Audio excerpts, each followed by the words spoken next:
Viven en un country. Andan en BMW para arriba. Los fines de semana se cogen a las mejores minas. Morfan bien todos los días. El día anterior al partido durmieron tranquilamente en un hotel 5 estrellas y se rascaron la verga durante 24 horas sin hacer nada, jugando al ping-pong y al pool y a la play. Juegan al fútbol todos los días de su vida. Los botines, $6.000, $5.000, no sé cuánto salen, ponele 3.000 mangos, 4.000 mangos, están vendados por un kinesiólogo. Están bien comidos, están bien entrenados. Las medias, que son las que no te cortan la circulación, los pantaloncitos, que son los de los huevos, que no te raspan los huevos, la camiseta te estira la espalda, es la que no transpira, que sale 800 pesos, no sé cuánto sale una camiseta para jugar al fútbol. La pelota es perfecta, perfecta, 120 euros, inflada con un barómetro a 8 bares, la cancha no tiene un solo pozo, el arco tiene 7 metros 20 por 2,40. Te aplauden cuando salís a la cancha. La concha de tu madre, no sabés parar una pelota. Le vas a pagar al arco y la tirás a la mierda. Le vas a hacer un pase a tu compañero que está a 1 metro y haces así, se la pasas mal. Hijo de puta, eso me puede pasar a mí con esta panza. No. And that sums it all up. Another piss poor performance today, guys. Big up to everyone locked in. Bless up Northside for the raid. I know you're not feeling too great either. So blessed up for jumping on. Aaron's going to join shortly as well. Normski as well. But yeah, smash the likes up. Sub to all the guys. Links in the title. And where do we begin with that, lads? Another piss poor performance. It's almost like they've just given up. Pathetic. Pathetic. Yeah, they should have won 5-0. I can't lie. Yeah. They could have won 5-0 today. Yeah, Garnacho. We made Garnacho look decent today. Our captain disappeared again. Their captain steps up and scores. Yeah, Xerxes, first half, did nothing apart from grind his bum off the grass. Second half, he was quality. He did. He was just rubbing his... It was like they had Rasmus up front. Him again, he should have scored. The double save at the end as well. Our goalkeeper made a mad save, double save at the end. He made a mad save from Mazraoui. The Xerxes won the back heel, yeah. Bro... It's embarrassing. It is absolutely embarrassing. Yeah, this is the worst Man United team that I've seen in my lifetime. Everyone's gone to Old Trafford and played them off the park. And fair enough, they parked the bus. Whoopee. We're not the only team to ever play against a team that parked the bus. Barcelona used to do it all the time. They used to get the bus parked against them when they're Pep. Man City have had it under Pep. Bayern have had it under Pep. Yeah, we've had it so many times. Yeah. Why can't we find a way around this? Where's our set-piece coach today? Didn't see him on the camera, did we? Nine corners, not one was any good. Pathetic. Yeah, I've seen fans out here crying that the wall was 11 yards back, not 10. Fuck off. Yeah, how does that stop Odegaard from scoring at the end? How does that stop Martinelli scoring when he was through? Yeah, how does that stop us delivering a decent cross into the fucking box all game? That game was exactly like the Inter Milan game away. Cross, cross, cross, cross, cross, cross, head it out, head it out, head it out. Spin around, do it again. Pathetic. Yeah, and the manager storming out of a press conference, storming out of an interview. Good. The end is nigh, lads. The end is nigh. But it's what it is, isn't it? What do we know? It's not like we said we're in the top 4 race all season, is it? Do you know what I mean? It's mad, isn't it? The set pieces and all of that. We told you can't rely on that. When you guys said dark arts, we said that alone is not enough to get us over the line. When you guys said we score from set pieces, we said that alone is just masquerading everything that we're doing for 90 minutes. That's all it is. Do you know what I'm saying? That's all it is. Ultimately, your performances catch up to you in football. If you don't put in 90-minute performances and put right what you're doing wrong, you will be caught out. That's what football's about. That's all it is. Someone said my mic up. Maybe it's connected to my camera. Hold on a sec. Somebody said, you man acting like football is serious. Relax, fellas. Enjoy your evening. Ha ha.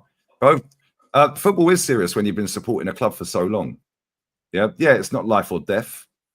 Yeah, but at the same time, yeah, when you've seen greatness at the football club, yeah, you expect more. Yeah, like I said to the lads backstage, Real Madrid booed their team for the last 20 minutes of the game. Whistled, booed them off. They won the game 2-1. They were winning 2-1. They got booed for the last 20 minutes of their game. Why? Because the standard ain't the standard, mate. It's a fucking raise it. Yeah, it's as simple as that, isn't it? I don't know. What do you guys think, man? I don't know. I'm so bored of saying the same thing week in, week out. I can't lie. Could we not change anything? Could we not change anything? Because how many more games are we going to have Ethan getting killed on the right-hand side? He made a name for himself at the club. Yeah, when we were saying, yo, he deserves more game time playing as a 10. The number 10 that this manager likes ain't been performing. So why not drop him and play Ethan in the 10, his natural position? Because the big difference in playing as a 10 and playing as a winger. He's not a natural winger. Just because he's got a bit of pace doesn't make you a winger. Rashford knows that. Got pace, but you're not a winger, are you? You're not good enough. You can't beat your man. So I don't understand why we couldn't have taken Moreno off that wasn't affecting the game. Play Martinelli through the middle. Do you know what I'm saying? Or play Trossard through the middle if you want to. Because when we bought Trossard in January, he played in the 10 and he was actually effective for a couple of games. So he's shown that he can do a job, which is what this fan base like. He's shown he can do that. Martinelli can play through the middle. He's more effective through the middle than he is as a winger. So why not change that around? Play Ethan in the 10 and drop Odegaard. Oh yeah, but you can't drop Odegaard. Why don't you play Calafiori as a winger? We've been saying the best thing that Calafiori ever does is going forward, not his defensive work. So then add Calafiori as a winger, play Martinelli through the middle, and then you got Trossard there. If you want to take him off, then take him off for Sterling if you want to hold him accountable. Cool, no problem. Why can't we do that? Why can't we do that? Why is Lewis Skelly not starting the game? Based on what is Calafiori starting the game? This is a Man United team, even though they're rubbish, they're always looking to hit you on a counter-attack and try to do something. Where was our defense? Where was our midfield in the second half? Mazraoui cutting through us. Garnacho cutting through us. Xerxes balling all over the place. We made Rasmus Haaland look effective. What are we doing? Why is it that this manager's out of ideas? And every single time we sit here and we say that there's solutions. When Odegaard was out earlier in the season, we said play Zinchenko in the 10 or play Ethan in the 10. But he doesn't do it. When we had Havertz out injured, we say play Martinelli as a striker. He doesn't do it. Every single time we can figure out solutions. This manager's on £312,000 a week. He's on £15 million, bro, a year. You're telling me you can't figure it out? He can't figure it out. But you man are holding Zinchenko accountable, which he should be, on 150. You're holding the kids, Ethan and Skelly, accountable if they do stupidness, and they're on like 5K, 6 grand a week. So why is it for top players on top money, they're held accountable? This manager's on top money, bro. £312,000 a week, but he can't be held accountable. There's no solutions. With this dead team that we didn't want, we can work out solutions. He never does the solutions we want. Why don't we play a back three? How many times have we said play a back three, please? Yeah, got enough fucking defenders. We can play the wing backs. You got Tini. You want to defrost Tini once again. Defrost him out the flipping fridge. And then just before you're about to cook, you're trying to cook flipping frozen chicken. This guy has been frozen out the team. And all of a sudden, when you need him to perform, all of a sudden, Tini, please jump on and do something for us. That's not how it works. Players need momentum. But you don't give the players momentum. I don't understand why certain players just not held accountable at this club. Martinelli, you're using him to bail you out. Why are we even in this position in the flipping first place? The guy's been out. And now you think he's going to save you. We were clueless. We were absolutely clueless. Play with wing backs, play through at the back, at least make us resolute again defensively. Drop Calafiori. If you're going to play him, play him then as a wing back then. I'm tired of seeing the same old nonsense, bro. We had no creativity. Odegaard, I am done. Trossard as well. Trossard was putting us under pressure, bro. His passing and the way he was giving the ball away, he was getting... Not only do we have an idiot as Calafiori at left back, we have Trossard losing the ball, putting him in under more pressure. When he's so dead defensively, you need to shield him. Bro, what are we doing? Odegaard taking way too long. Way too long. Do you know what I'm saying? Declan Rice, to be fair, he actually had a go. I know that volley wasn't the greatest in that, but that last-ditch tackle, well done to him. Gabriel as well saved us. That last-ditch tackle, they would have went through on goal.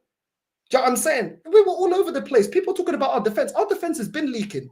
Bro, we've been calling this out here quickly before I shut up. We've had Bowen out-jump our centre-backs. We had Tielemans out-jump our centre-backs this season. Don't go on like this defense is great, bro. This defense ain't great. We've been getting cooked, bro. Nottingham Forest was cooking us, bro. Hudson-Odoi was cooking us. Let's not forget. Our defense has been rubbish this season. And people try to make it seem like, oh, but we got the best defense. We can rely on our defense.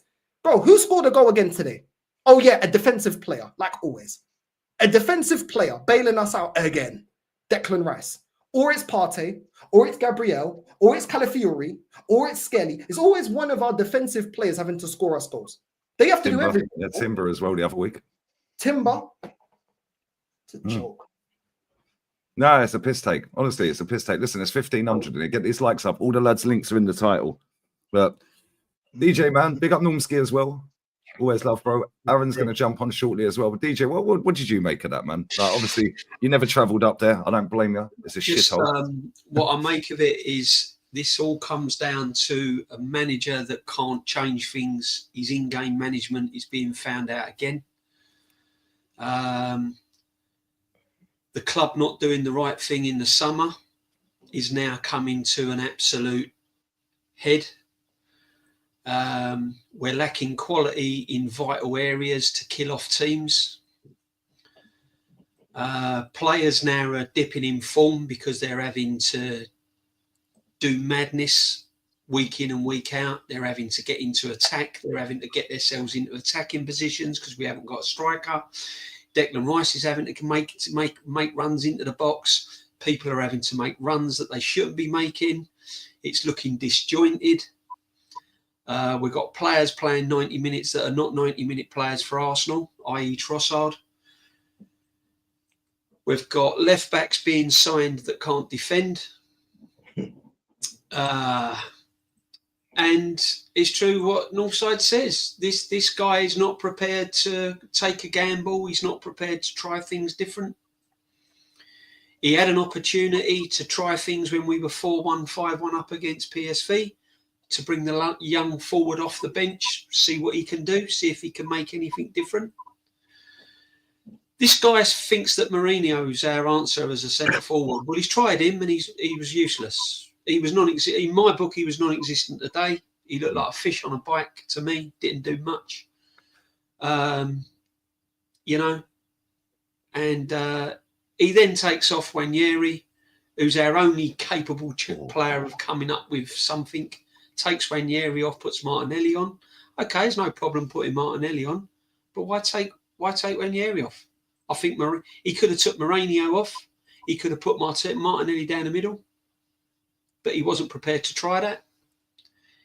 This manager, and it showed in his interviews at the end, this manager now looks a defeated man. This manager now looks as if he has run his course with his football club. He has no more answers. He's run out of excuses. He don't know how to change it. He knows the season is over in March. He's now looking over his shoulder to see if he can stabilise runners-up position. He's got Nottingham Forest 3 points behind him, playing better football than his team. I watched the game, Spurs v Bournemouth, and I was watching that Bournemouth team, and I'm like, wow. How much is it to go and watch their game? How much are their season tickets? That, honestly, you know, Areola was showing things for that Bournemouth team that I was hoping Arteta would bring to Arsenal. You know, and he just can't do it. And it's just, and this is a Man United team that look as if they just don't even want to play. I've never known an Old Trafford home crowd, a Man United fan base, so dead, quiet. There's no atmosphere there. The fans are just seeing the season out. And this is how we are now. We've got, 10, 11 games left? It's just going to get worse. The pain is going to get worse. Chelsea next Sunday. If we lose that, then there's a serious chance of not even finishing runners-up. And this is a team that was tipped to win the league at the start of the season.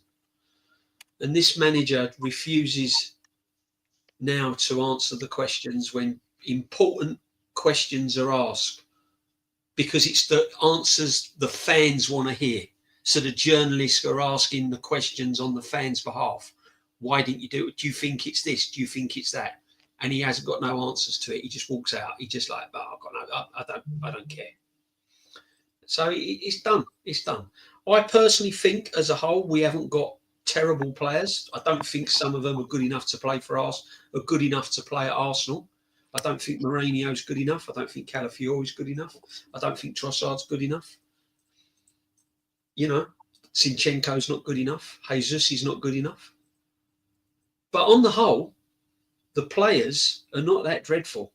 It's just now you're seeing a lack of coaching. You're seeing a lack of in-game management skills. And you're just seeing a lack of ideas from this manager. And it's now affecting the players. You can see by their body language. They know the season's done. They know they're just playing out the season now in the Premiership. They might turn up against one of the Real Madrids, and you might see a half decent performance because it's the Champions League. But on the whole, they know it's done. So this PSV result that everyone was gassing up, all the top gooners were gassing up, 7-1, 7-1. I remember saying it. I'm not getting it, and people were saying to us, "Oh, why are you so negative over the 7-1?" Because I knew what the next game was going to be. I knew what it was going to be like. Look at it when we beat Man City 5-1 and we turned out against West Ham. We've done exactly the same thing today. Exactly the same thing today. And it's just. Do you know what, guys? I'm gonna be honest with you now. I have never felt so deflated in all my years I've been supporting this football club than this season. Do you know what I mean? It's like waiting for that bike you've always wanted for Christmas, and you get it Christmas morning, and then you leave it outside and someone nicks it. Do you know what I mean? Someone rides off with your brand new bike you've been waiting for like 3 years, and you get it for Christmas, and then you lose it Boxing Day. Someone's nicked it outside the paper shop or something. You know, yeah. You know what I'm saying? I have never ever felt so deflated and disappointed in all of my years I've been supporting this football club. And I'm going to be truthful with you. I've had some real ropey years of supporting this club. I've seen FA Cup. I've seen us lose to FA Cups against Ipswich and West Ham and the Liverpool FA Cup when we battered them. I've seen the Champions League final. I've seen it all. But I've never felt so disappointed. They got me up here and they've completely let me down on all levels. And I can't wait for the season to be over. I really can't. I just want it done now. I want it locked off. Give Liverpool the trophy. Sort out the top four. The 3 clubs at the bottom are getting relegated. Tottenham are Tottenham. Man U are in the mud. Lock it off. Get it done. Finish. I've had enough of it. Seriously, I've had enough of it. I agree. I fully agree. Yeah, everything you just said, spot on. I've got this Juve Atalanta game on. They're 4-0 down at home. I swear this is going to kick off, mate. He's gone. I guarantee he gets sacked tonight. Yeah. This is an Atalanta team that are in a title race, by the way, and I'm just seeing Kolasinac coming off the pitch. Oh, yeah, he's been subbed off. Yeah. Yeah. If that's really? Yeah, he's already won the Europa League since he's been there. Now he's for their 3 points off Inter. It's mad. Let me grab these super chats and I'll bring Normski in there. Big up Aaron as well, bro. Big up, mate. Cheers, bro. This club, man. Did you see that mutant? What he tried to do? I've seen the clip, bro. I haven't seen it. Yeah. Said's on his own channel wants to do an interview with Robbie, or is doing an interview with Robbie on his own channel, Said's channel, and then that Julian pops in. Yeah, and Robbie goes, "Oh yeah, well maybe you should cover the badge up here, fucking Julius." Because he goes, "Oh yeah, Julian don't like these badges." Like, "Oh yeah, maybe piss off, mate. How about fuck off?" Yeah.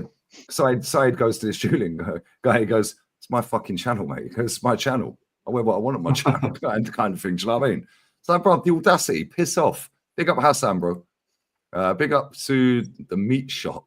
Like, Roy Keane killed us today, but he's spot on. He has been about this manager for years. Yeah, because people like him, we were saying this backstage before we went live, people like him have played in title-winning teams. Absolutely. He knows what a title-winning team looks like. He also knows what a title-winning manager looks like. And he even said, even if Arsenal get a striker, he basically said, this manager ain't it. No. It's what it is. But what do we know? We're just toxic and negative. We're doing it for views. You He know, doesn't care. Remember when he said that De Gea be throwing punches at him at halftime? I love that. I love that clip, bro. Yeah, and they're all gassing him up, fucking going, oh yeah, but look at the say, because it's his job. Most overrated goalkeeper. I swear that's what he said. Yeah, that's what he said. The most overrated goalkeeper. Yeah. He said it about Harry Maguire as well. What did he say about Maguire? He said something about Maguire. Because he stared at the camera. Not Maguire. Oh Jesus, that Maguire. He would have. Don't get me started on him. Don't get me started on that Maguire. That proper swear. Big up the Irish, man. I love how blunt they are. You know what I mean? Yeah, but you know what it is? Yeah, you can't even argue with him. He's won it all. Yeah, can't argue with him. Come back and win something that I ain't, and then we'll have a convo. Mate, he was the business. He ruffled a few feathers as being a manager, but there you go. It's only his man management skills he had to work on. Yeah. And the thing is, when he went into management, the unicorns were setting in football, in English football, so it was never going to work because it was a totally different generation of player. They're all soft now. Yeah, he was giving back chat to Fergie Lee, bro. Do you think he cares about Arteta? He was. You know what I'm saying? You know what I'm saying? Like, imagine, bro. The guy don't care, innit? This guy sat on MUTV and cussed out the whole fucking team, bro. That's why they got rid of him. Do you remember when he done that thing? Full sandwiches. Be questioned? Do you remember when he said that? He goes, "Why can't he be questioned?" He goes, "He's a human being. Why can't I question him?" So why can't I say something against it? Because Arteta's so intimidating. That's why, isn't he?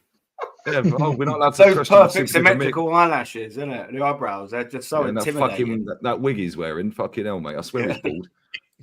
But even Redknapp called out the football we've been playing's gone downhill, didn't he? He said this ain't Arsenal from 2 seasons. Even this season, he said I caught Redknapp saying even with Saka and no injuries, they've not been playing. Exactly. Thank you. And we need more. And when the media starts saying these things, and when he's getting called out by the journalists, that's when you know they've already probably been teed up that he's on the ropes. So that's when this is why when he'll go, there'll be loads of stories that come out. About how the players weren't happy, how he did this. Why? Because the club fucking tee him up. The club have definitely teed him. He's rattled, mate. He's rattled. Big up to David Silva, baller. Yeah, come on, big up for watching the channel, my guy. We could do with you. Do you know what I mean? You'd still be better than fucking any of our midfielders right now, mate. Bless up David Silva. Big up Jonah B. Lee, your baller Trossard has cost us this season. I don't be blaming my baller, bruv. The manager's cost us. How are we blaming Trossard today? Or this season? Odegaard's been shit. Yeah. Calafiori's been shit. They've all been shit. Like this football club is like the music. I said he could go as well. I said bin him. In January. This football club's like the music industry. As soon as you're not the shield for them anymore, bro. Look at what happened to Britney. You know what I mean? Yeah. Look at what happened to MJ. Yeah. All of a sudden, you ran off. Facts. Bro, they won't protect you. As soon as you don't protect them. What a save. Oh my fucking God. What a save. Juve should have scored. That was a bad boy save. Now, it's facts though, Northside. You left to hung out to dry, didn't you? Yeah, Mikel Arteta in his press conference. Big up Tim's, bro. It says, Mikel Arteta on the title race being almost over. I don't want to say that, but today was frustrating.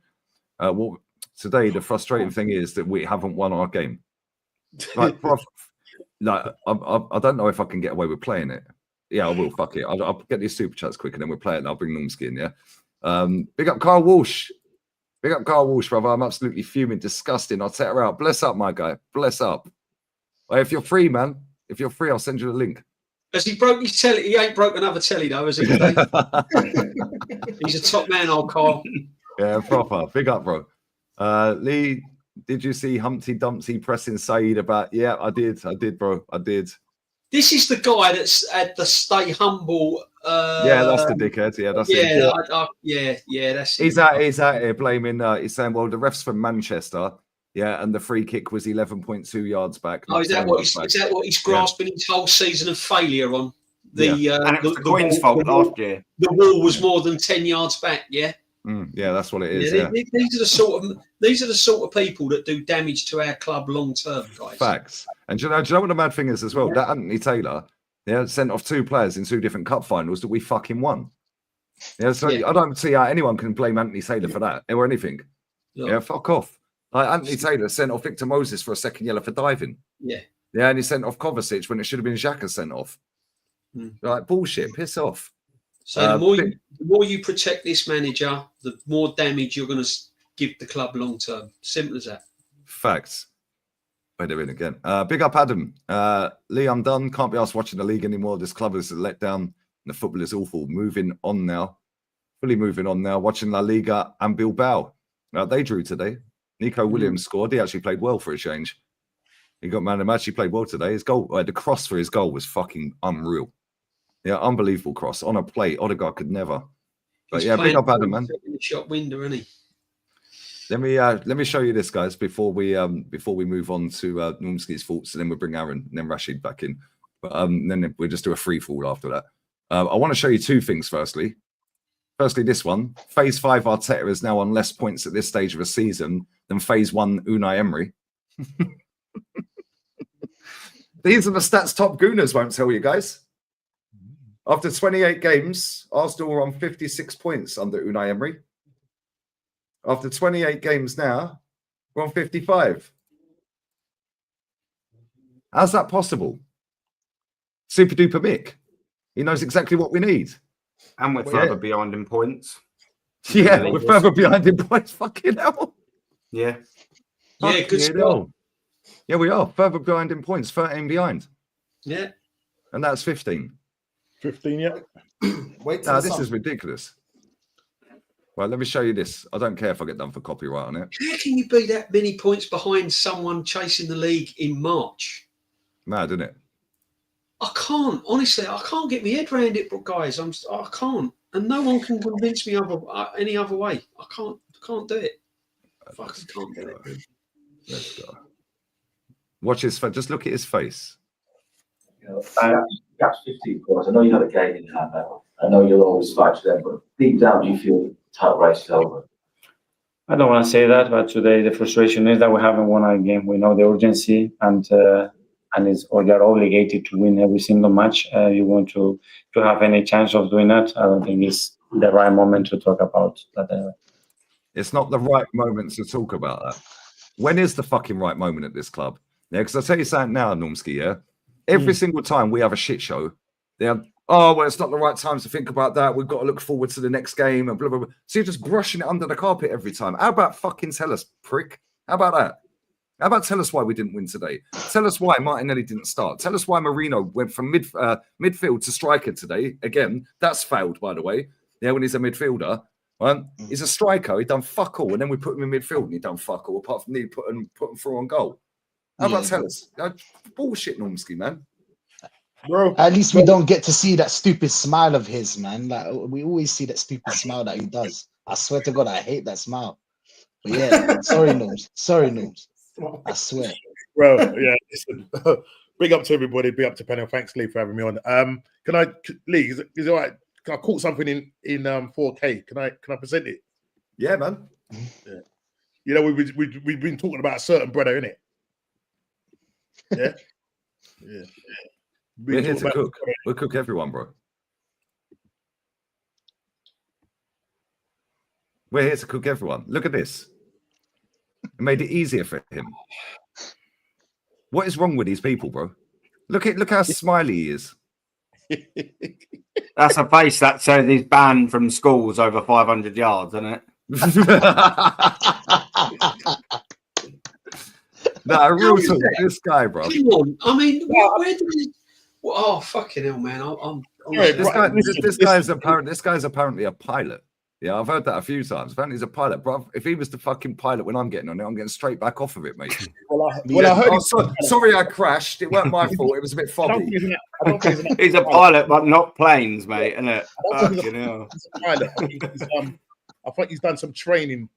He's done some training, not as a pilot as such. He's just on one of the simulators.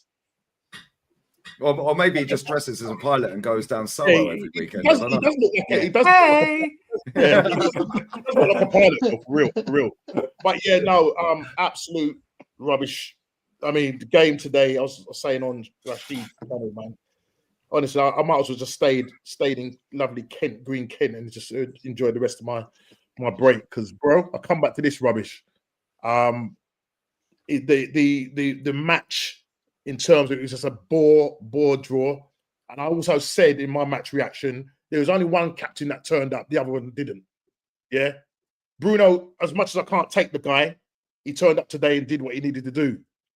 When Odegaard stepped up to the plate, all he could do was hit it against the wall, run into dead ends, not pass the ball to Ethan. And I felt sorry for Ethan because I don't know why he's an easy person to get hooked. Yeah, he was, he had like a couple of guys on him. But, I would have rather seen Trossard get taken off. Yeah. He takes Moreno out of the number 9, false 9, puts Trossard there and plays him the 6. Nearly causes another goal by giving the ball away on the edge of our 18-yard box. The guy, I said from the very beginning, he's absolutely, I don't know what he does. I don't know what his purpose is, why he was bought. Yeah. We got 2 players that we bought in the summer for nearly 80 million apiece in terms of combined. And this is what they're throwing up in 2025. Guys, at the moment, as it stands, there's a 20-point swing. And you got top gooners turning around and saying, listen, we need to secure second place because that will be progression.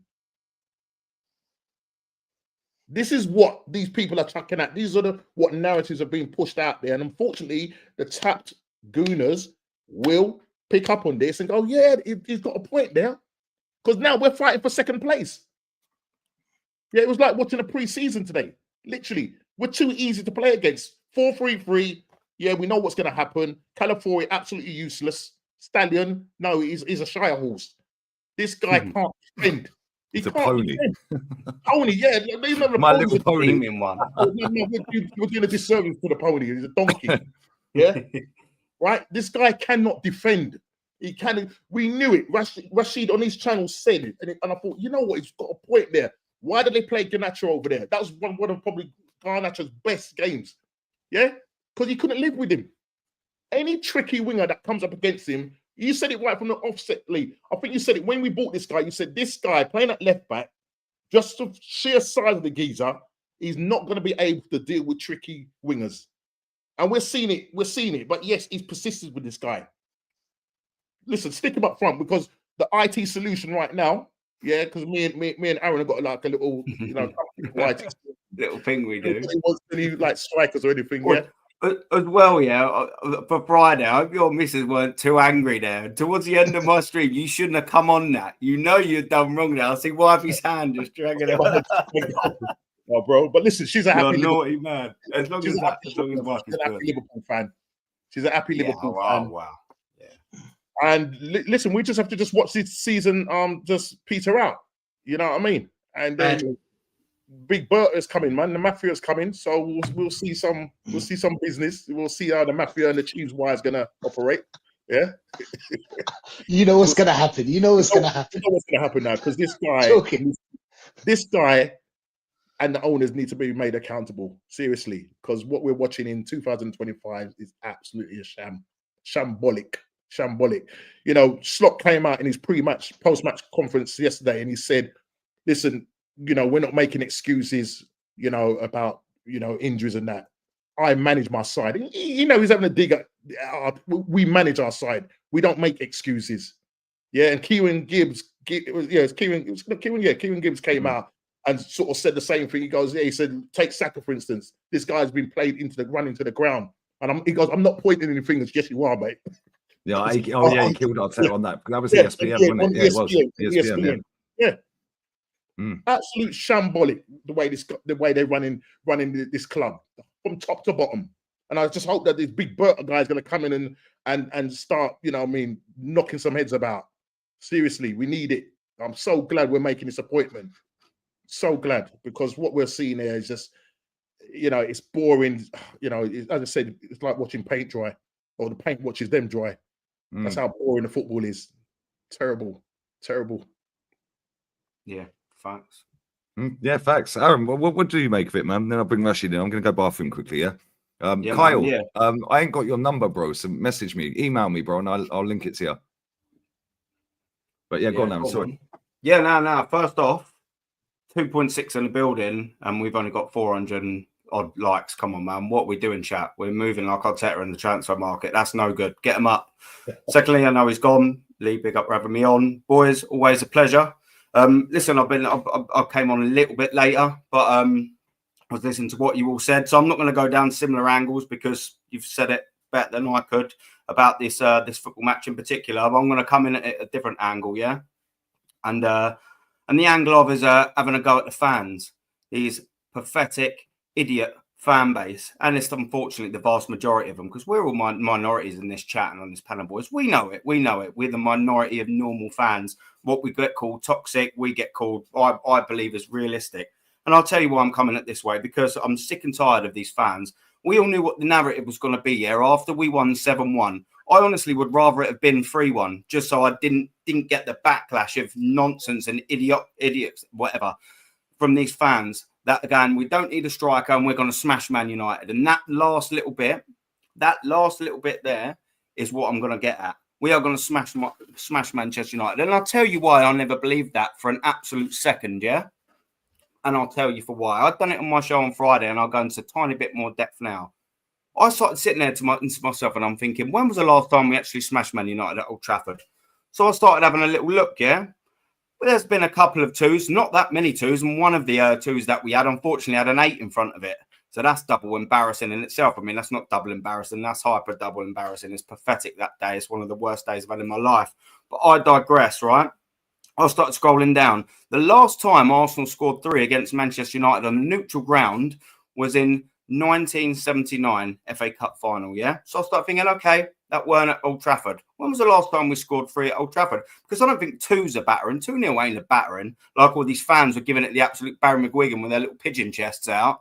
I was thinking, when was the last time we scored 3? I had a little look. It was 1970 in December, boys. The last time we scored 3 goals at Manchester United. But then I actually started, and I showed everyone this. I went on my channel and I scrolled down all the years, every single year, starting from current all the way now, just so people know there's no waffle coming out the old gob, yeah? When was the last time we scored 4? And I'll tell you this, I told DJ B this on my channel earlier, yeah? The last time we scored 4, we weren't even called Arsenal. We were called Woolwich Arsenal, and that was in 1909. The last time we scored 4 away at Manchester United was 1909, and we weren't even called Arsenal. We were called Woolwich Arsenal. So I don't understand where all these morons are coming out because they've seen us beat the worst Champions League last 16 team I've ever seen in my life. PSV, absolutely horrendous. They were open. We were never going to get that in the Premier League, or you wouldn't get that in any league in England, not even just a Premier League. In any league, you wouldn't have a PSV team that open.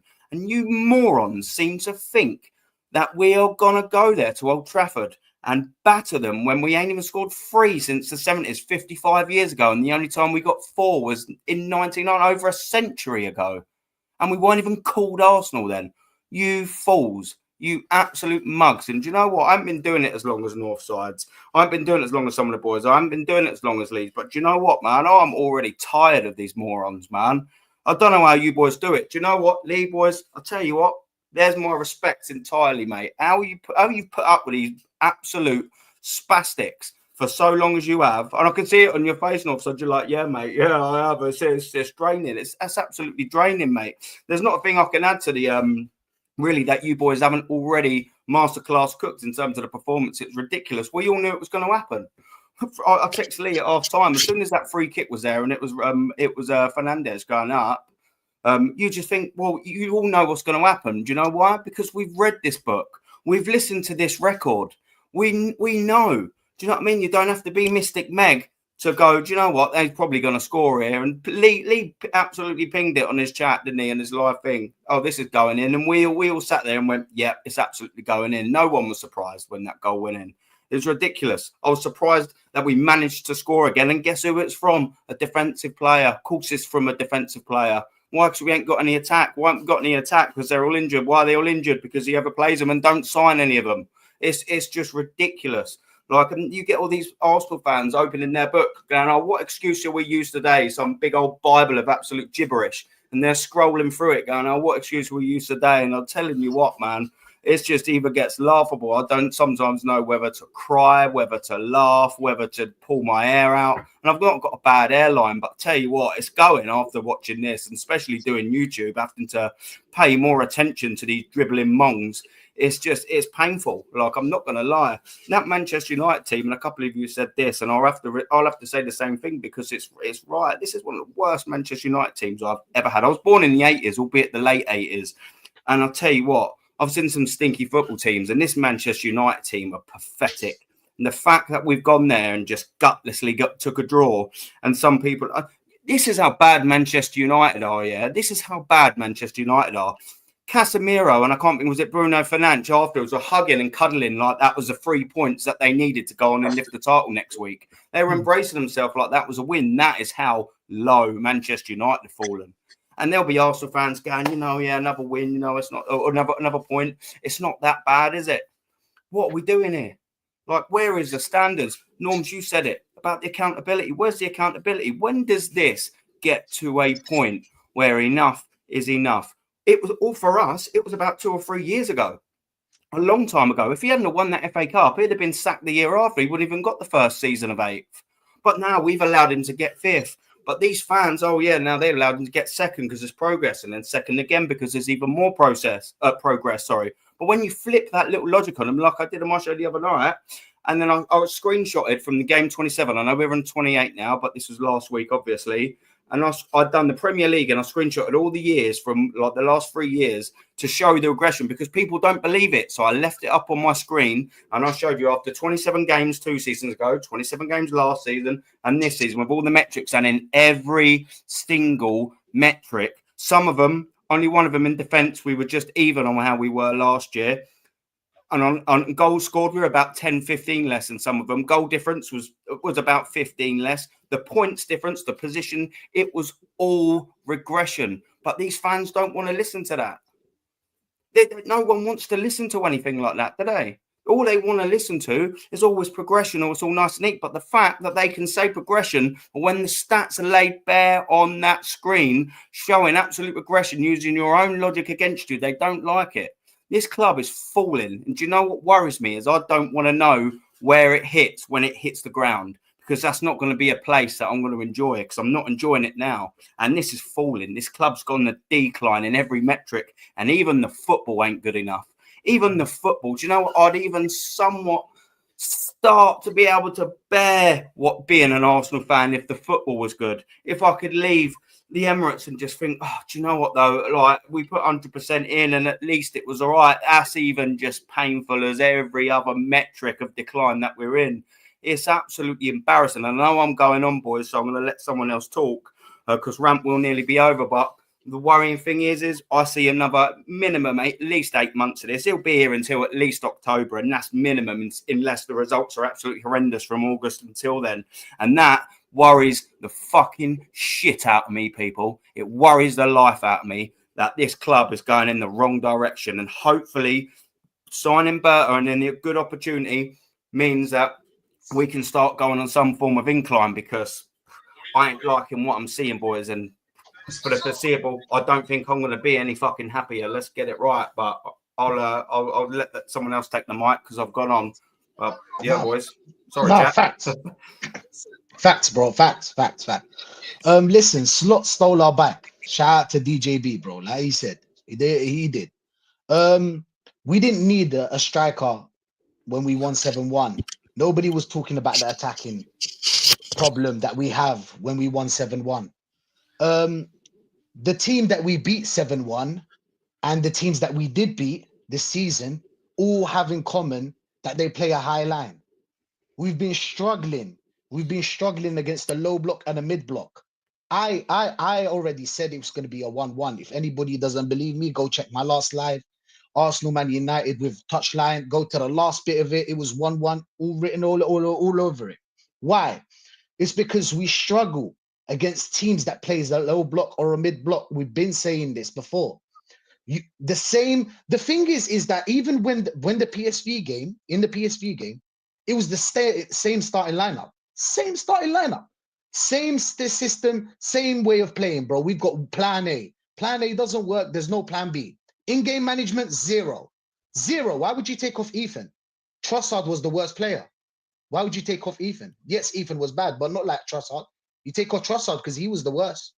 Moreno, you take off Moreno as well because he wasn't doing anything. I don't know what Moreno was doing, to be honest, but he even nearly cost us as well.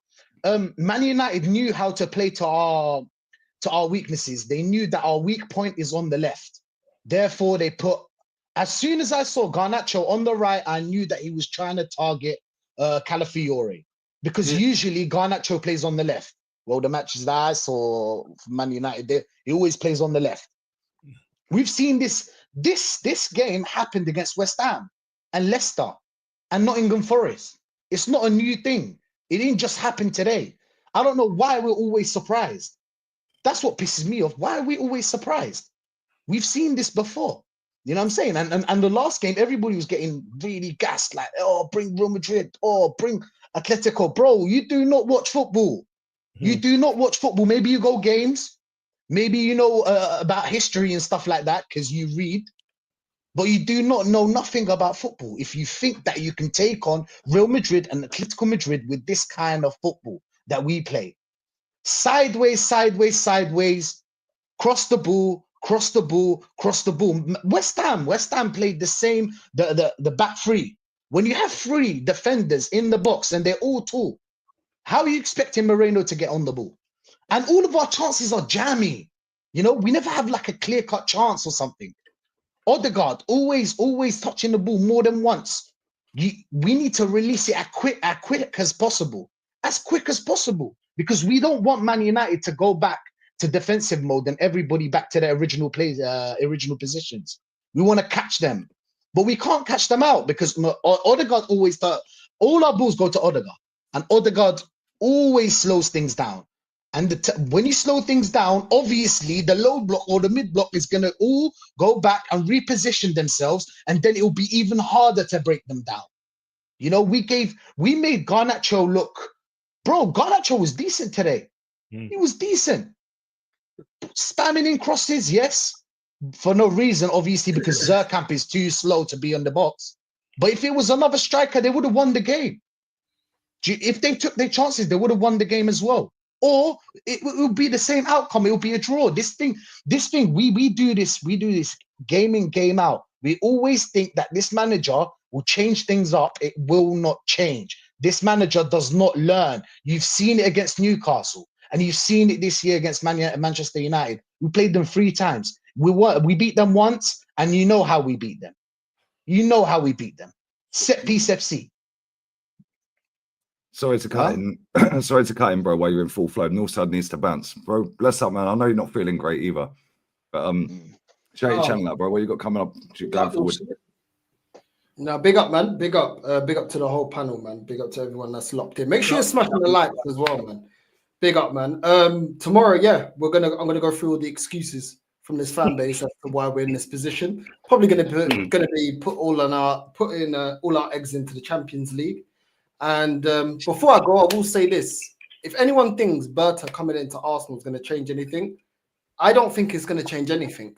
I don't believe he's going to be given the power to do what he wants to do. And I think he's come in with the criteria when he does get announced, if we get him over the line, that he's coming in, but ultimately Arteta has the last say. I don't think they're going to go away from backing Arteta until they're ready to get rid of him. The same way they did with Wenger, the same way that they weren't really backing Unai Emery. I think this manager's won against the biggest players, the biggest earners at this club. He's won against our previous sporting director. And I don't really feel they're going to go against him. He's the face. Arteta's the face of this project and this phase. So he's the one, until this fan base turn against this manager, maybe when we get out of the top 4, as long as he's got the majority of the support at this football club, they will back Arteta because Arteta is their shield, not the sporting director, the manager. They've shown that. So I don't think he's going to be able to do what he wants to do. I think he's going to get frustrated and eventually he'll probably leave.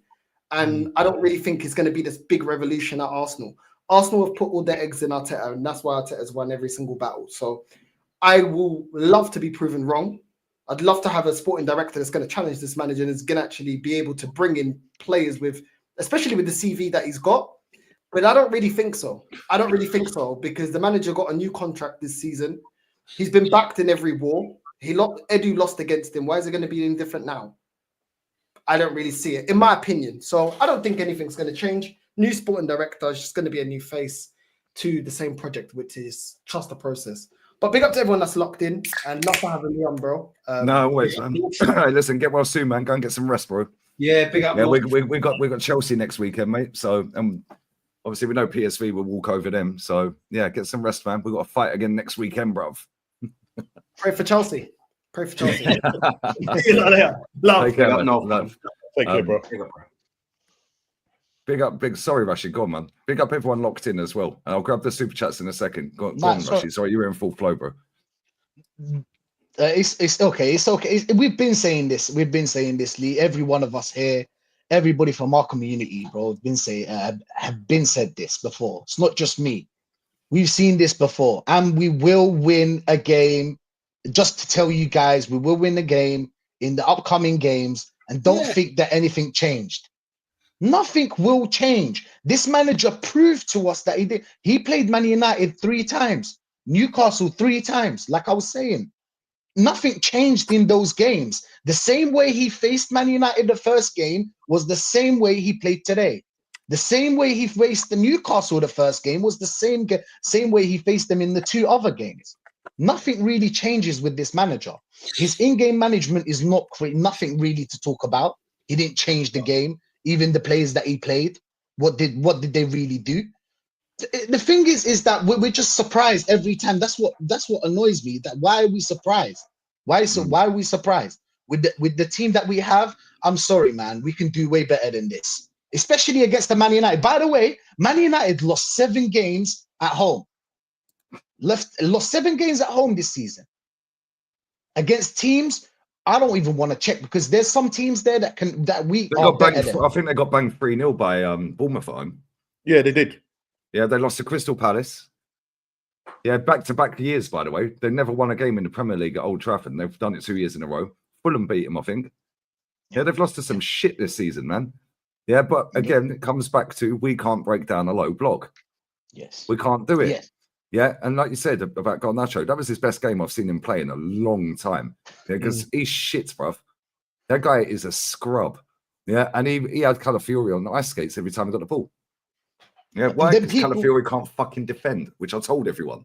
All right, come on. True. Why didn't you play Skelly? Was it because of the red cards? Why didn't he just fucking start Tierney? Tierney, someone that as soon as he came on, defend. the ball came over the top. Yeah, first touch, he deaded it. His head straight up. He's looking. Where's the players? And he looked up and he didn't see anyone. So he had to look back and he cut that ball back and trust I'll put it wide. Yeah, on a plate, bro. If we're going to keep doing this crossing the ball bullshit, get the best crosser in the club on the fucking pitch. Which is Tierney. And we've seen it years before. It's not like when Arteta, we've seen it. As soon as Tierney signed for this club, this was one of his best attributes, crossing the ball, which is what we do. But you pointed out something, and I was watching your live.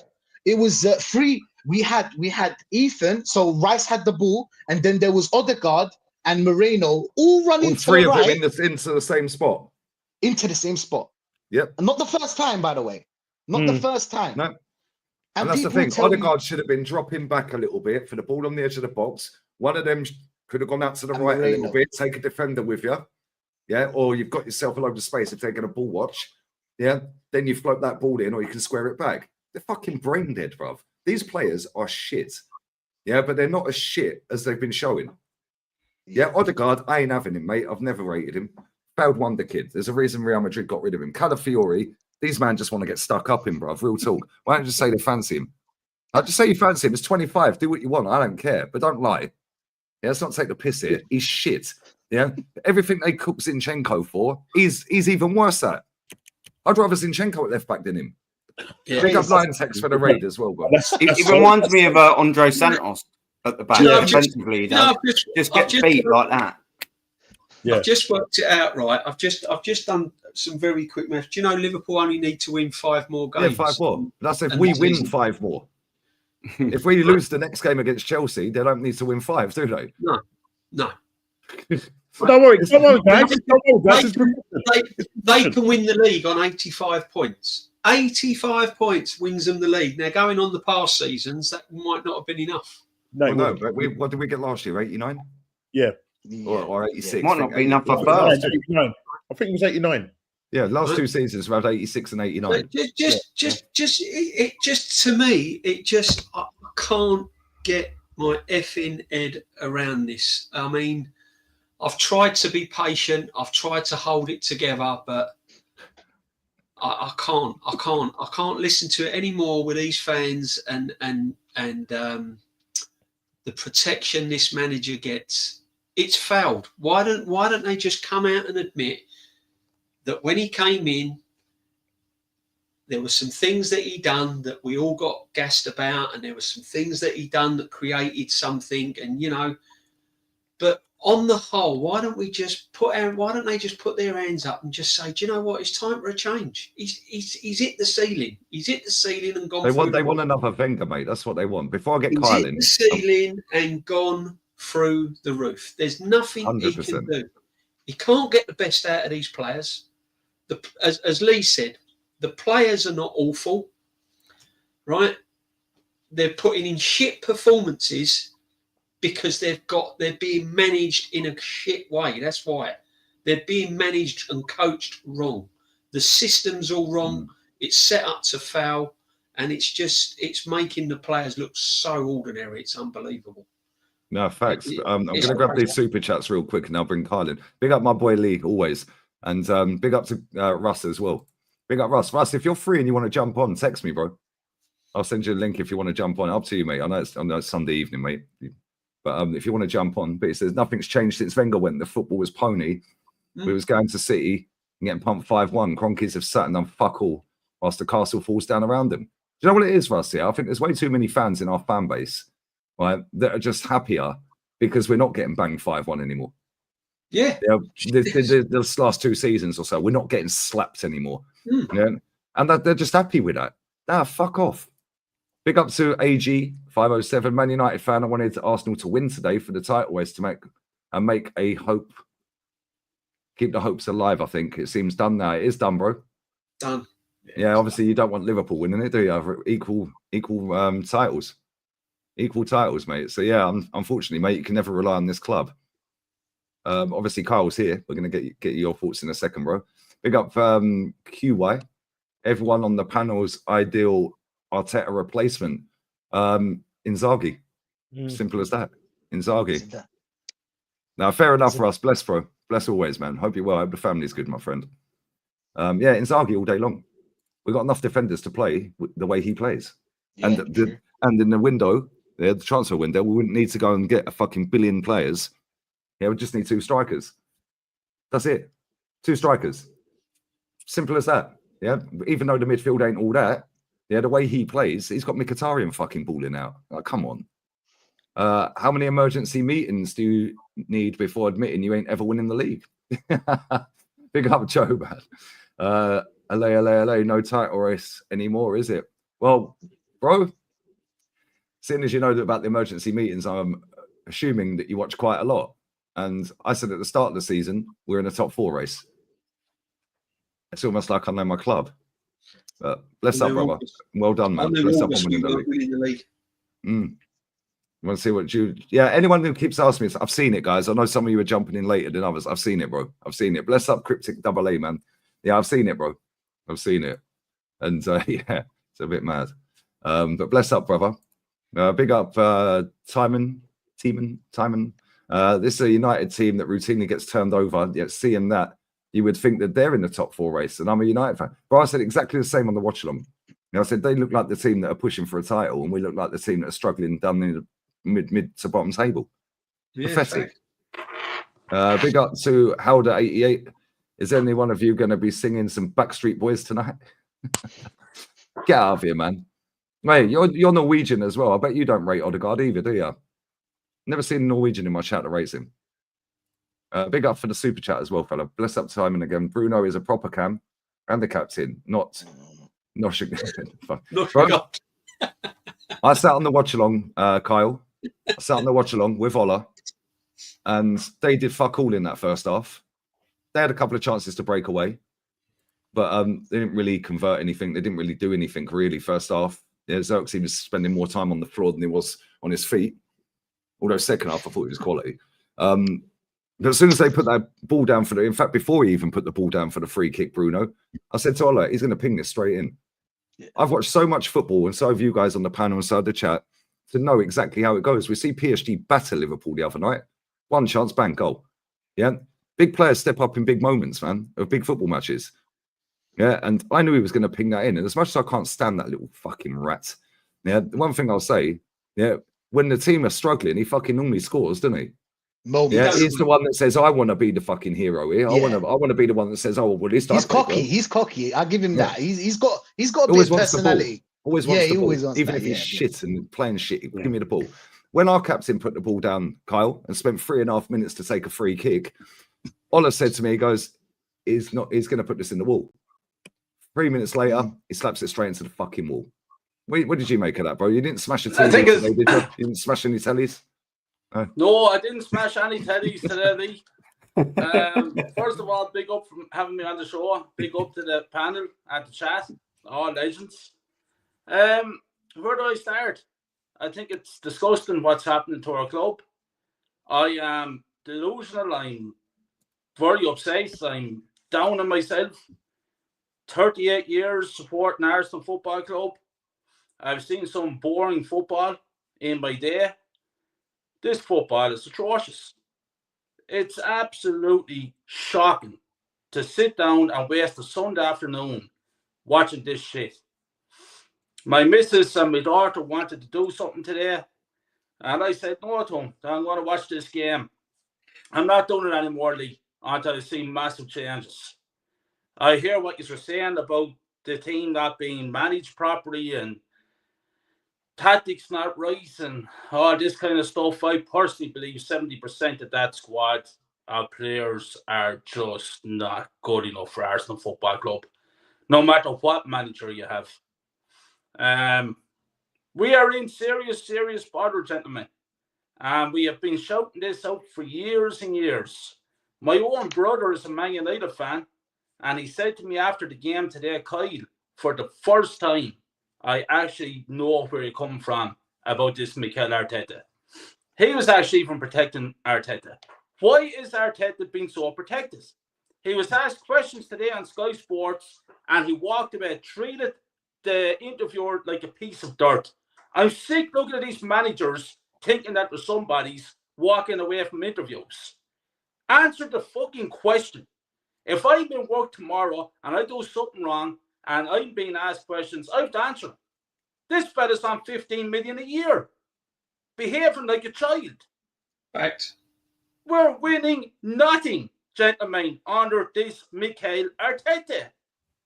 But I think that we're in more trouble than that because, in my opinion, we have to ship out 60-70% of these players and buy in top players that's actually going to do something with a top manager.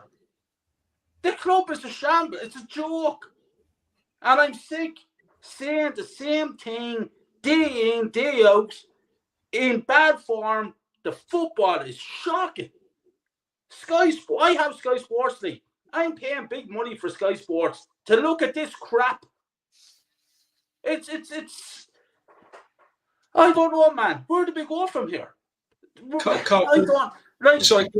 go on. Sorry, Carl. Liverpool, Arne Slot comes in his first season. Look what he's accomplished. He's actually heavy metal football under Klopp. He's after bringing a calmness to Liverpool. He's after turning Liverpool into a great team. Look at them, they're challenging for the Europe. They're challenging in the Carling Cup, or the final in the Carling Cup. They're winning the league by a country mile. And we're fucking around with Mikel Arteta after 5 years of failure. Giving them £15 million contracts. I'm sick to death of it.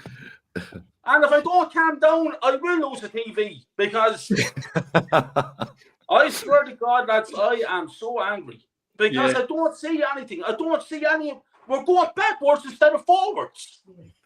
The football this season has been the worst football in the last 5 years. And we're supposed to be progressing. Yeah. Mate, after that TV, after your And then we're TV, being poisoned by this AFTV and these fucking dickheads on that. I'm sick to death of it. It's a cancer going through the club. Oh, lads, I tell you, I don't know what to say anymore. I'm so angry. if I was your Skybox, I'd be worried. And especially against the scum. And I call Manchester United scum because I can't fucking stand the bastards. I grew up not Spurs. I'm DJ, you would have, man, because you're old school. Me growing up, it was always Manchester United. I hate them. So do I. Same. And to draw with them or get beat by them, it just my phone hasn't stopped with text messages and phone calls from Man United fans all day. I'm sick of it, lads. I'm sorry, Lee, but I'm just angry.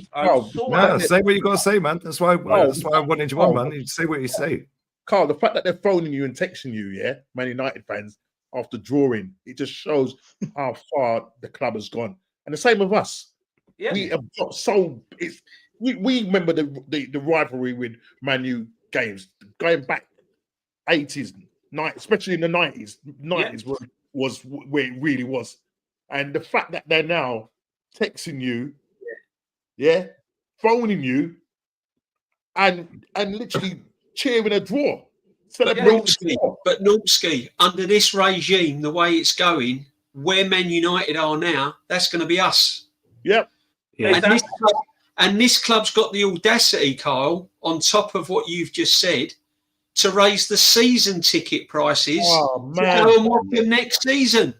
Exactly. Mine and Aaron, and if you've all got season tickets in the chat, whatever, I've got to pay extra money to go and watch that crap next season. And they want extra out of me. It's a job. They want more money. Disgrace. To put up with Kai Havertz playing up front. It's shocking. Mourinho. The problem is, DJB, though, if we give it up, there's only going to be two more mugs that get it, two more top gooners that get it. That's the thing. That's it. And we can't because if it does change, we haven't got our ticket. You see, the problem I have is under Arsene Wenger, all of a sudden, getting into the top four was a celebration. Yeah. Top four was like winning a trophy. And for as far as I'm concerned, I was shouting 7 years before Wenger actually went. I was shouting for his head on a silver platter out of the club. And here I am 5 years into Arteta's regime, and I'm saying the same fucking things as I was saying 7 years before Wenger left the club. It's fucking tiring, isn't it? It is tiring. It makes sense. Yeah, it's tiring. Christ. Nothing's happening. I don't get it. I just do not get it. But the only good thing is now the pundits are even seeing it now because Redknapp was even calling it out, saying that even when Saka and they was fully fit, the football's not been very good this season. So you just got to hope that people are going to take it on board. Yeah, but the thing is with that, that's all well and good, yeah. But why these fuckers been sitting there lying all season then? Exactly. Because they've been sat on Sky Sports all season making out we're great. It's all now it's fashion and that's fashionable. They want to call it out. Fuck off. You're the problem. No, mate, you're right. 100%. They play this game with the fans because if you notice, every time they kept panning the camera on Sterling. Sterling. Yeah. Why did they keep doing that? What they keep panning it on Sterling for? Well, they couldn't pan it on the set piece, coach, because we don't get any set pieces no more. So when we do, it's fucking shit. Yeah. December was the last time we scored a set piece. December. Was it Fulham? Fulham. Never going to be sustainable, though, was it? We had 9 corners today. Not one of them was any good. Yeah. Not one. We didn't see the set piece, coach. Yeah, against the team that can't. Against a keeper who lets them straight in against Tottenham. No, was it Tottenham? He let one straight in. Yep. Yeah, I think it was. Yeah, they can't defend set pieces. They're shit at set pieces. Yeah, we had 9 of them today. 9 corners. Sorry. Yeah, not one of them was any fucking good. That's done. Did you see the free kick that Odegaard did, Jay? Did you see? Yeah, Martinelli was standing behind the wall, wasn't he, with Mazraoui? Yeah. Right? Before Odegaard took it, he ran off. Yeah. Yeah. When I see that back, right, Odegaard was trying to get it through that bit where Martinelli was originally. So that's another fucking load of bollocks. Right, stand him there. So the goalkeeper now have to bring a player back. Right now, the goalkeepers can't see that bit. Now he's less sighted. So now, we can just ping it through that gap. Yeah, a good one, mate. Go and get a player that can actually put it over the fucking wall. Yeah, then it might have gone in, innit? Yeah, instead of bang straight into the wall. Yeah, it might be a good idea. It's only good if it happens and comes off. Yeah, let's just be real. It's an idea otherwise. It's not a good idea, is it? No.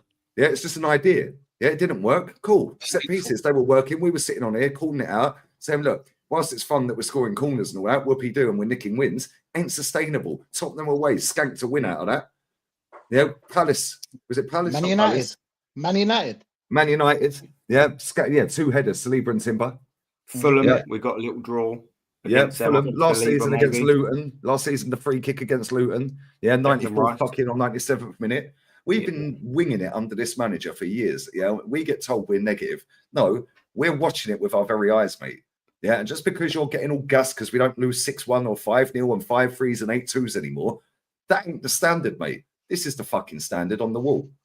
Yeah, this is the standard. Yeah, and these fuckers that have infested this fan base, yeah, just go, ha, ha, ha, my winger's better than your winger. Oh, look, Saka's still created more than your winger, and he's been out for weeks. Fuck off. Yeah, I'm sick of it. That stadium's infested. The fan base online's infested. The ownership's infesting us. And the manager now don't want to sit and answer questions. Well, I'll tell you what then, mate. You ain't getting paid today. But they won't do that. Yeah, they're just sitting there going, oh, my manager, my manager. No, not your manager, mate. Yeah, actually, I'll take that back. It is their manager. And when he leaves, you can fuck off with him. Yeah, I'm sick of this. We had this with Wenger, but this is even worse. This is worse. This is worse. A lot worse. Yeah, Leeds Wenger had won stuff, Lee. That's the thing. Yeah, that's why he had an army of followers. Leeds Wenger had won stuff and created one of the best teams I've ever seen at Arsenal. Yep. Do you know what I And mean? has a style of play. Yeah, This exactly. This guy's created nothing, and he's won fuck all. But the problem is, right? You're going to get this fan base now that has been watching that interview with Arteta, and they're going to think he's some sort of fucking hero because he walked out. Whoa, look, look what he done. I don't blame him. What sort of question's that? Why are they asking him though? Why are they asking him stupid questions? I blame the media because this fan base. This fan base love fucking crying and whinging and whining about the media. Yeah. Okay, cool. If you don't want to hear what Jamie Redknapp or Gary Neville or Jamie Carragher, all these other people say, cancel your Sky subscription. Exactly. Pretty fucking simple, isn't it? Yeah. Then watch it on another source somewhere. Yeah. And if they're on the commentary or in the studio on that as well, just fucking press mute. Yeah. Stop paying them because they're the biggest single problem, Sky Sports. And I've said this for fucking years. They hold the money. They determine when the games are being played. Yeah, they determine the fixtures. Right? How many times have we had a game on a Wednesday night, 8 p.m. in Manchester? You can't get home. There's no train. You have to leave way early to get the last train. Yeah, you have to have half a day off work to get there. Yeah, because it's like obviously traffic, rush hour, and all that kicking in. Yeah, then you're getting back at stupid o'clock in the evening if you're driving as well. Yeah. Come on, what are we doing here? It's costing you all the fuel to go there. Yeah, the ticket's 30 quid or whatever it is. And then you're watching that shit. Yeah, Declan Rice was a disgrace today for celebrating that. What was he fucking shushing him for? Shocker. The goal was quality. Yeah, what a finish. Yeah. And I thought he was one of our better players. But up until he scored that goal, I thought he was pretty average. I thought he was pretty shit, if I'm honest. As soon as he scored the goal, I thought he actually fucking stepped up. And then when he made that tackle and he was telling everyone, fucking think. Yeah, he's our leader. Him and Gabriel Magalhaes are the leaders. However, he wanted them, he should get the captaincy. I don't know why Arteta's giving it to Odegaard. Yeah. However, when he's shushing Man United, when he knows that we're 15 points behind Liverpool at that point with that goal going in, why are you running over to a team in 14th, fans, shushing and doing the Ronaldo calm down celebration? What the fuck? Get the ball out the net, mate. Put it on the centre circle. I watched Real Athletic Bilbao versus Mallorca while I was doing the end of the stream, and then the fan cams with myself and Kenny. Yeah, Nico Williams scored. Yeah, great cross by the way. They can actually cross a ball in Spain. Yeah, they don't just throw it straight on the centre half's head. They can actually cross it. Nico Williams scored. At that point, they're in a title race. Right? If they go and get another goal, it was an equaliser. He's at home. Right? If they go and win the game, they're still in a title race. If they don't, they're probably fucked. That extra 2 points will fucking help them out, yeah? Right? He runs back to the halfway line. He's just going a couple of arm waves. Yeah, we just didn't. They had to do a VAR check, so we just give it a little fucking heart, love, cheers. That's it. We're shamelessly knee sliding in the corner, jumping in the crowd like fucking Giroud did when we 3-3 against Bournemouth that year. Yeah, fucking knee sliding. Yeah, how fucking dare you run up to them and give it shush when they're a bigger club than we'll fucking ever be? Yeah, fucking, especially with this manager. Get out of here, man. Fucking that pissed me off, bro. I swear, Odegaard pissed me off today. Yeah, when it's spun around in a circle.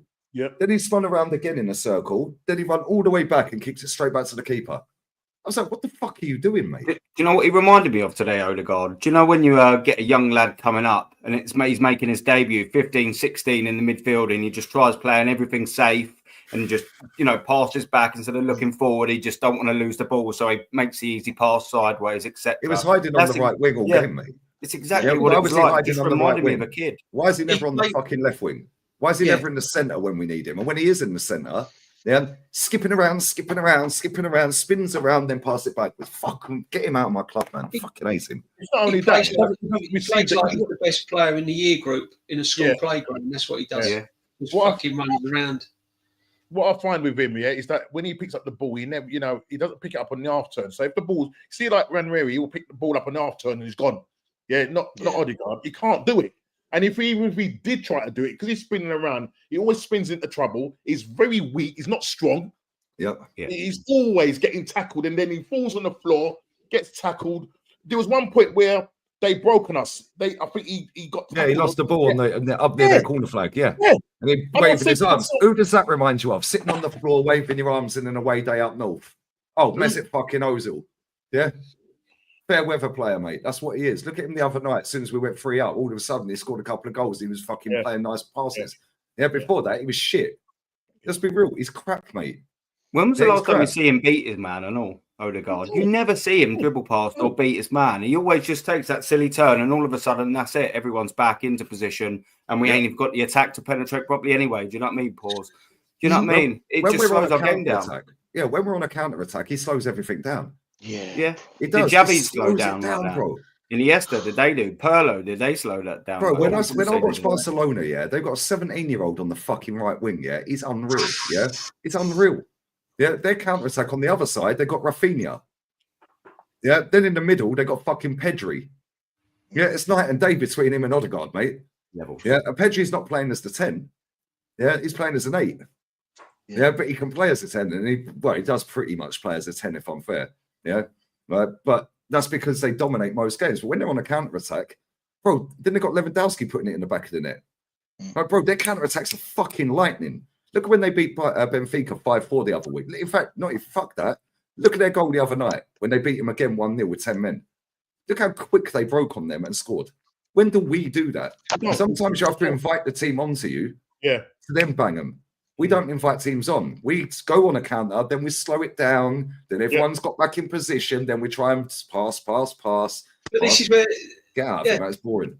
But this is where the buck stops at the manager, guys. It's the manager that sets up the tactics. It's the manager that makes them play how they play. It's the manager that sends them out on the field, and the buck stops at the manager. And he's just absolutely crucified this fucking football team. Crucified it. Too many touches. I counted at one point, Odegaard had 9 touches and passed it backwards. Yeah, he gets the ball, he's skipping around. Yeah, I stopped counting now. But I only did it at once, I said, let's watch this fucking idiot. Right? 1, 2, 3, 4, 5, 6, 7, 8, 9. Yeah. What the fuck are you doing? Lee, can I ask you something though? Do you think Odegaard would play like that under Arnie Snot? No. Arnie Snot. He wouldn't play him out on that, hanging out on that right hand side. He was hiding. He wouldn't even put him on the pitch. Talking about he wouldn't get in there. I'm just saying, do you think under a better manager? 1 second, DJ. Sorry, Carl's got to go, mate. Yeah. Bless up for jumping on, mate. You're on mute. Yeah. Listen, I can jump back on during a few minutes there if I can get. Right, I'll be here for a while, mate. I'll be here for a while. Don't worry. I'll jump back on. Top man, love, mate. Appreciate it. All right, see you in a few minutes. Top man. Sweet, but you're right, DJ. Yeah, right. He would not play like it. Could you imagine if Arsene Wenger would love Odegaard in his team? Yeah, and he would not play like that. Why? Because he'd let him have freedom to play But this on is the what, left, in the centre, and the right, and just float Yeah. around wherever there's space. Yeah. How many times do we watch games, right? And he's out on the right. There's a massive gaping hole just in their half, in the centre circle of their half. And I sit on the watch-alongs all the time. I go, he should be behind the ref in the centre circle on the half turn, head up, waiting to go. And now, boom, he's already scanned the pitch. Yeah, spread the ball straight through. When do we see him do a threaded ball like Ozil used to do? Never. Very And we rare. lack movement. People, we lack movement as well. Yeah. And the lack of movement comes from this manager.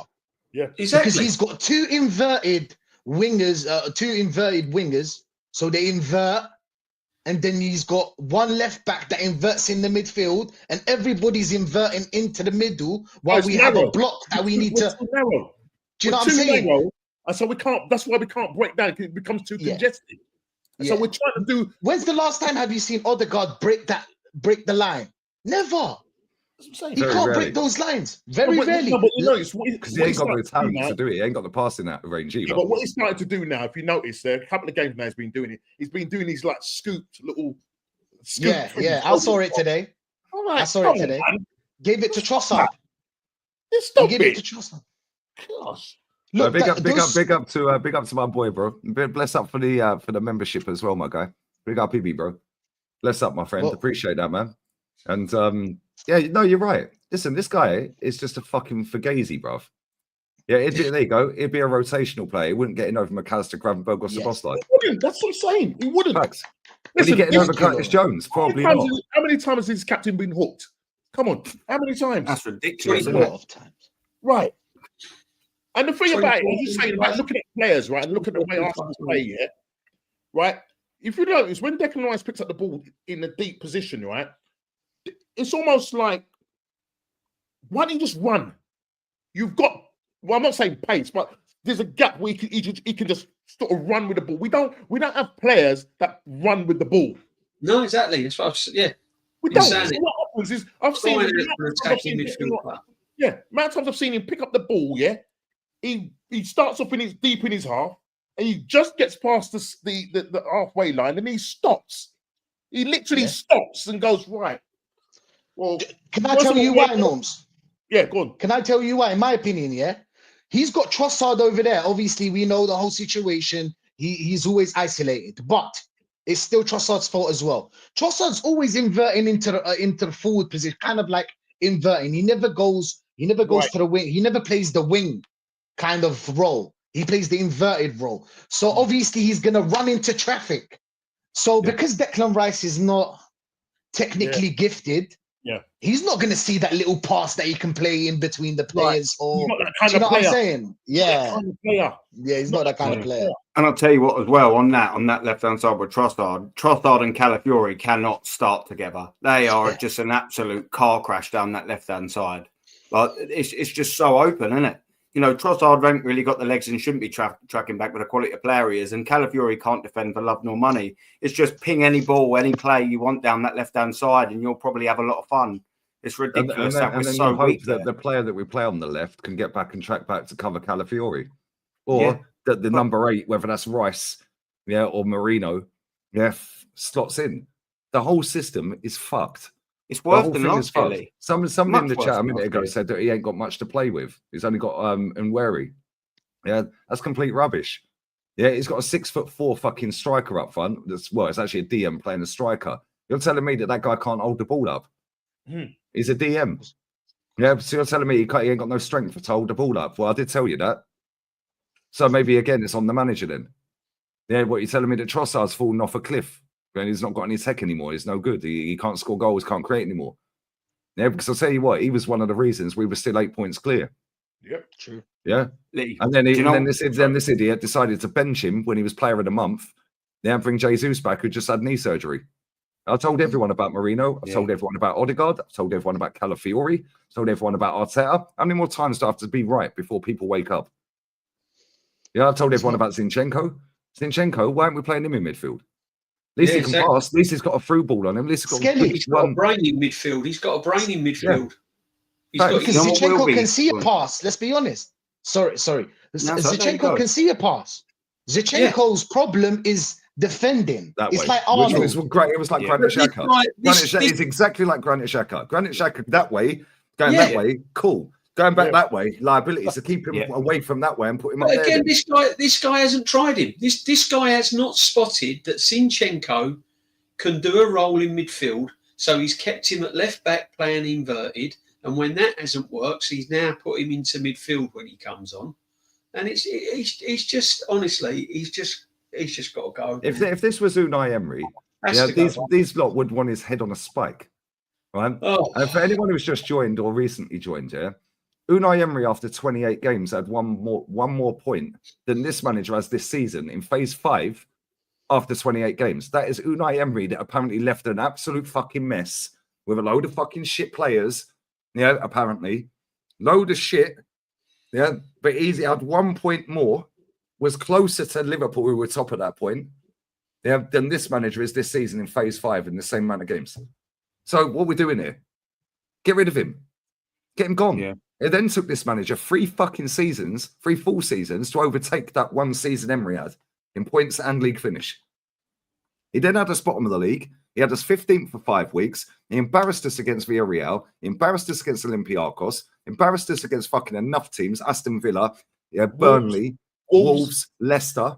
Yeah, he's embarrassed us against Everton. Oh, what did Ancelotti do? We'll beat your scrub manager home and away with Everton, mate. Finish 3 points behind him. Yeah, what are we doing here? This guy is fucking useless. Dean Smith's West Ham, not West Ham, sorry, they play the same colour. Yeah, Villa turned up at the Emirates and beat us 3-0. First time since 1928 that's happened by 3 or more goals. He should have been fucking sacked then. Shambles. Yeah? He should have been sacked when we lost to the worst Bayern team in history, or the last 12 years. Yeah, he should have been sacked when we lost to our former manager. Yeah, scored 1 goal home and away in 2 legs, 0-0 at the Emirates. 3-0 bottling Spurs for 5th. Conte. Shambles. Yeah. 3-0 getting Plenty hammered. Yeah. of it. Bro, this guy could have been sacked. Sitting there like, oh yes, well, yes, I'd like. We've bought a dog. Yeah. 2 days later, after he fucking named it win, we didn't win. We lost away 1-0 to Forest, and Man City won the title without kicking a ball. Yeah, we should have been sacked then. Yeah, what are we doing here? Yeah, painting a fucking mural of the set piece coach. Yeah, what's going to happen to that when he fucks off? Yeah, what's going to happen to fucking Josh Kroenke's fucking? What's going to happen to that now? We ain't Some scored. other idiot. We ain't scored a set Some other piece idiot for would 3 just be on months, it. mate. We ain't scored a corner for 3 months. It's embarrassing. Mate, you know this what is point- this club do? Sorry, I'm You gone. know what point I made, yeah, as well, to with DJB earlier? It'd be interesting, we were saying about players and playing them obviously out positions and that. What he's going to do with Martinelli now. I know he's only just came back, but there's no striker. And I wonder what he's going to do in that striking point, whether he actually will finally give Martinelli actually a run up front, because there's no other striker to compete.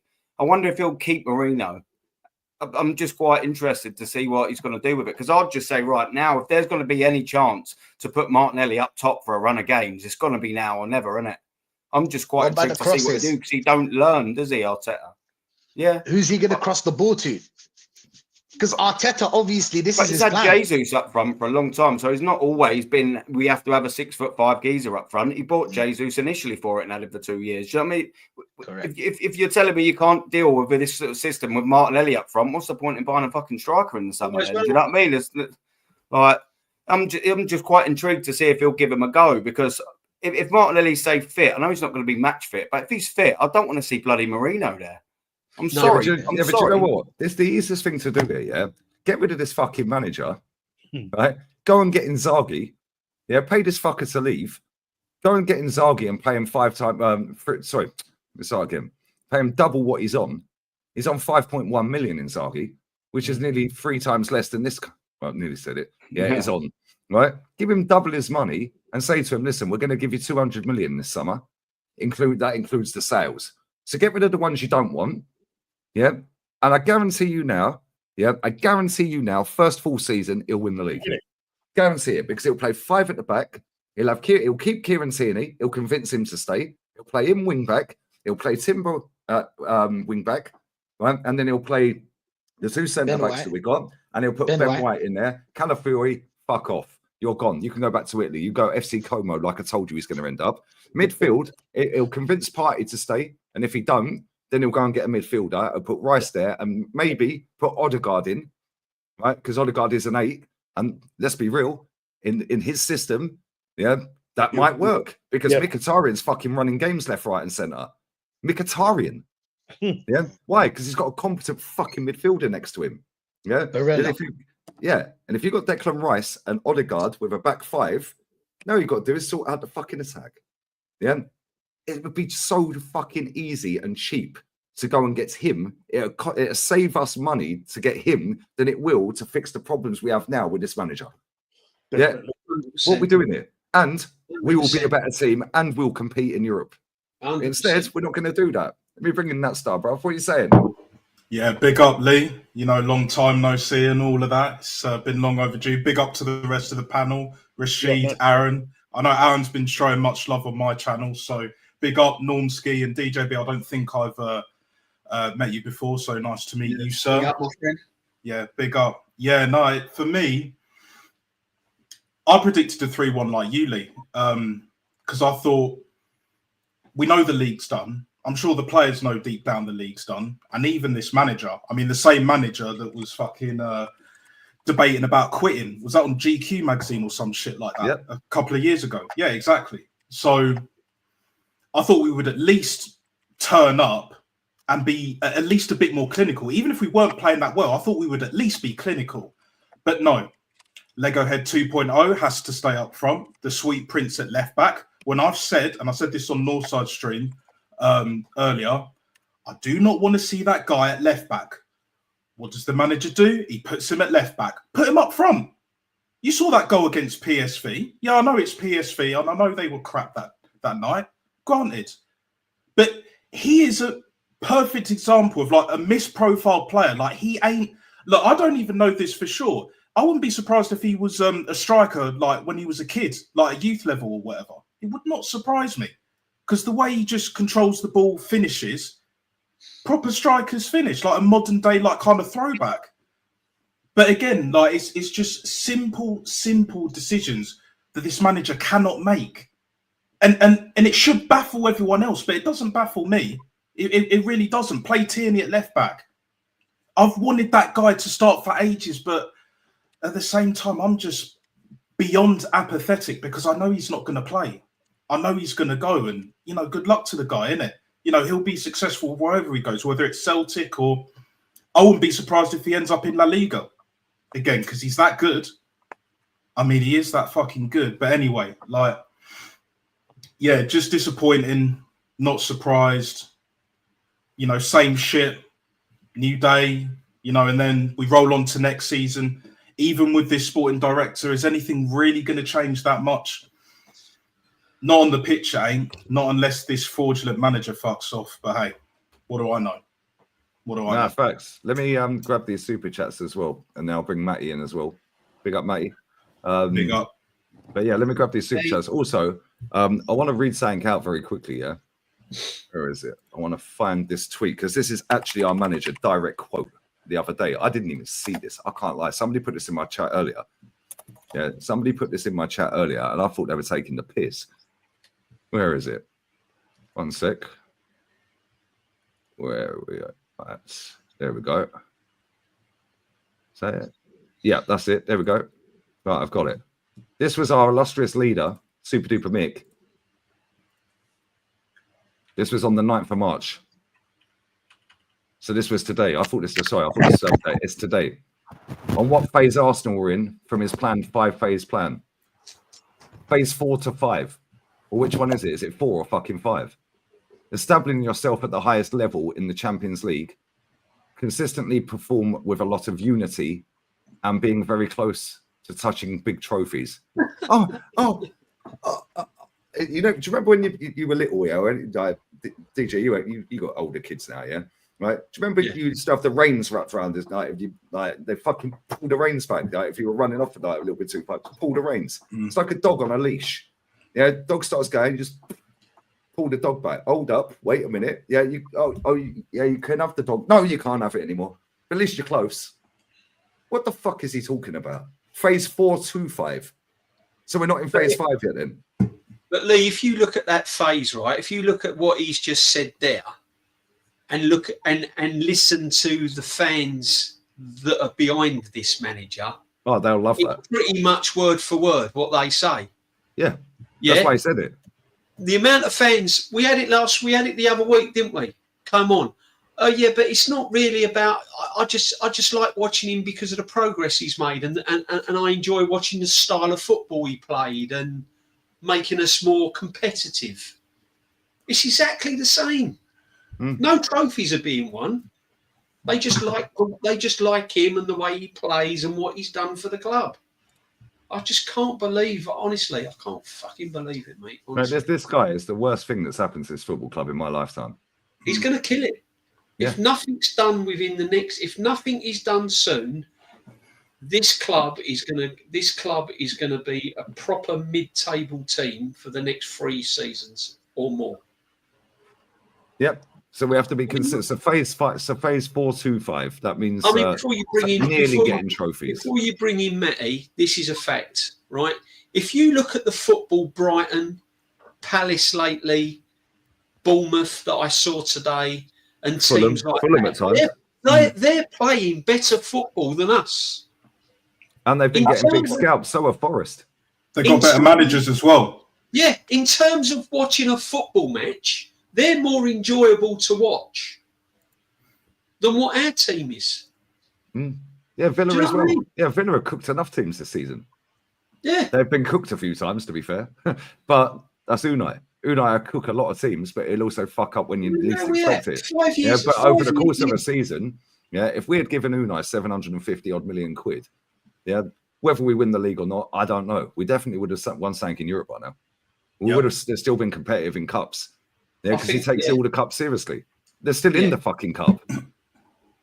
I honestly think that most managers, with some of these players at the club and the money that's had spent, I would say a lot of managers would have won something, whether that be an FA Cup, Carabao Cup, Premiership. All right, perhaps not the Champions League, maybe not at the moment, but they would have won something. Yeah, totally agree. Before I get Matty, I'm just going to read these super chats out real quick as well, guys. And the summer that we bought Declan Rice, we could have got McAllister for 35 million and Tonali for 65. Yeah. Could have got both of them for the same price, you know. That's fucking crazy. Yeah. In fact, we would have saved 5 mil. I like Tonali as well. I think he's a good player. Yeah, he's unreal. He's mad underrated. Yeah, and McAllister, I think he's their best player. I know Salah gets all the glory and Alisson and Trent and all that and Van Dijk. I think McAllister's their best player. He is so good, man. Yeah, so well-rounded. Yeah, man. This guy so can play 10, he can play CM, he can play fucking DM, he can pass the ball long, short. He's got a shot on him, he can head the ball. What did they get him for? What did they get him for? 35 mil from Brighton. 35 mil from Brighton. Release clause, wasn't it? Yeah, it was a release clause, and we spent 50 on Ben White. Matty. Liverpool have hardly spent any money. If you look at what Liverpool has spent, Normsky, in the last fight, whilst Arteta's been in charge, practically nothing. Yep, facts. Big up William, bro. Member for 7 months, my guy. Big up the guys. I can't believe Arsenal will give Arteta another year. Klopp would have walked if he had gone 3 years without a trophy. Yep, well, he did walk in the end. He did walk in the end because you know what? He's got fucking a bit of shame. Yeah. He also just thought, you know what? I ain't got the fucking energy to keep doing this year in, year out. Because listen, it must be, especially when you lose out on 97 points and all of this and that, like, to keep going and keep going. Like when you're right, same with Pep, right? To stay at that high level and keep winning and getting over the line and getting over the line. But then you start having a little slump. Yeah, that must fuck your head up. And then to come back and then do it again and do it again and do it again. And eventually, like, you just fucking, I need a break, bruv. Yeah, look at Wenger. Look how healthy Wenger looks now. Look how fucked he looks at our club. Yeah, he does. He looks mad healthy. He looks younger now than he did then. Yeah. Yeah, Arteta. Yeah, bro, this guy ain't built for this shit. He ain't built for it. You need to go and get a fucking different mentality, mate. Yeah, that guy was a bang average footballer and he's a bang average manager. And was a bang average captain for Arsenal Football Club and all. Big up, Dylan. People will hate you, but you speak sense. Thank you, mate. Bless up, Dylan, brother. Come on. Appreciate you tuning in, bro. Big up to Titan the Hill. That's a good name. I like that. See what you did there. Tactics. LFC fan, love you guys. Your guys' honesty. Big up the panel. Big up to you, brother. Thank you, man. I've seen loads, bro. Scotty and Omar, bro. I've seen this. Yeah, but listen, I'm gonna get asked this when people are jumping in later down the road, bro. That guy's a fucking idiot. We know that when he put a "Stay Humble" fucking t-shirt on. Yeah, fucking bloke's a div. He's an absolute fucking div. Yeah, but it's what it is. Listen, they can do what they want. We can do what we want. Yeah, but at the same time, if it's on the internet, people are going to have an opinion about it. Yeah, and my opinion is he's a fucking idiot. Yeah, and that channel is a fucking scumbag channel. Yeah, it's gone way away from what it used to be. Anyway, that's for a different show, guys. Bless up for the super chat, so lads, appreciate it. And big up to Afsal as well. Unai schooled Arteta at Villarreal. Guys, top class, bro. We should have kept him. Yeah, we wanted him sacked. We all did. Yeah, but at the same time, I didn't. Did you hear that? Did you hear that? There is some mad fucking thunder and lightning kicking off right now, bro. I swear. Yeah, anyone who was watching my stream yesterday would have heard it on the watch along. Yeah, that's even louder. That's like an earthquake's just happened. Anyway, guys, Matty, bless up, bro. I know you've had a bit of a tough day, my friend. Appreciate it for your time as always. I come with receipts even in the midst when I don't do a watch along with you, Lee. I have the receipts right here, my friend. This is example 2,475 of one Mr. Odegaard today. I want you to watch this. I want you to watch it. Let's watch this here. Watch this. Watch this. Up. Off. Useless. Let's go back right here. Let's look at it again. Watch this. He didn't even see Declan on the right. No run. This didn't even no through ball. Nothing. Look at Rice. Watch I think it's Rice. Hang on. Watch his reaction. Oh no, this different. No.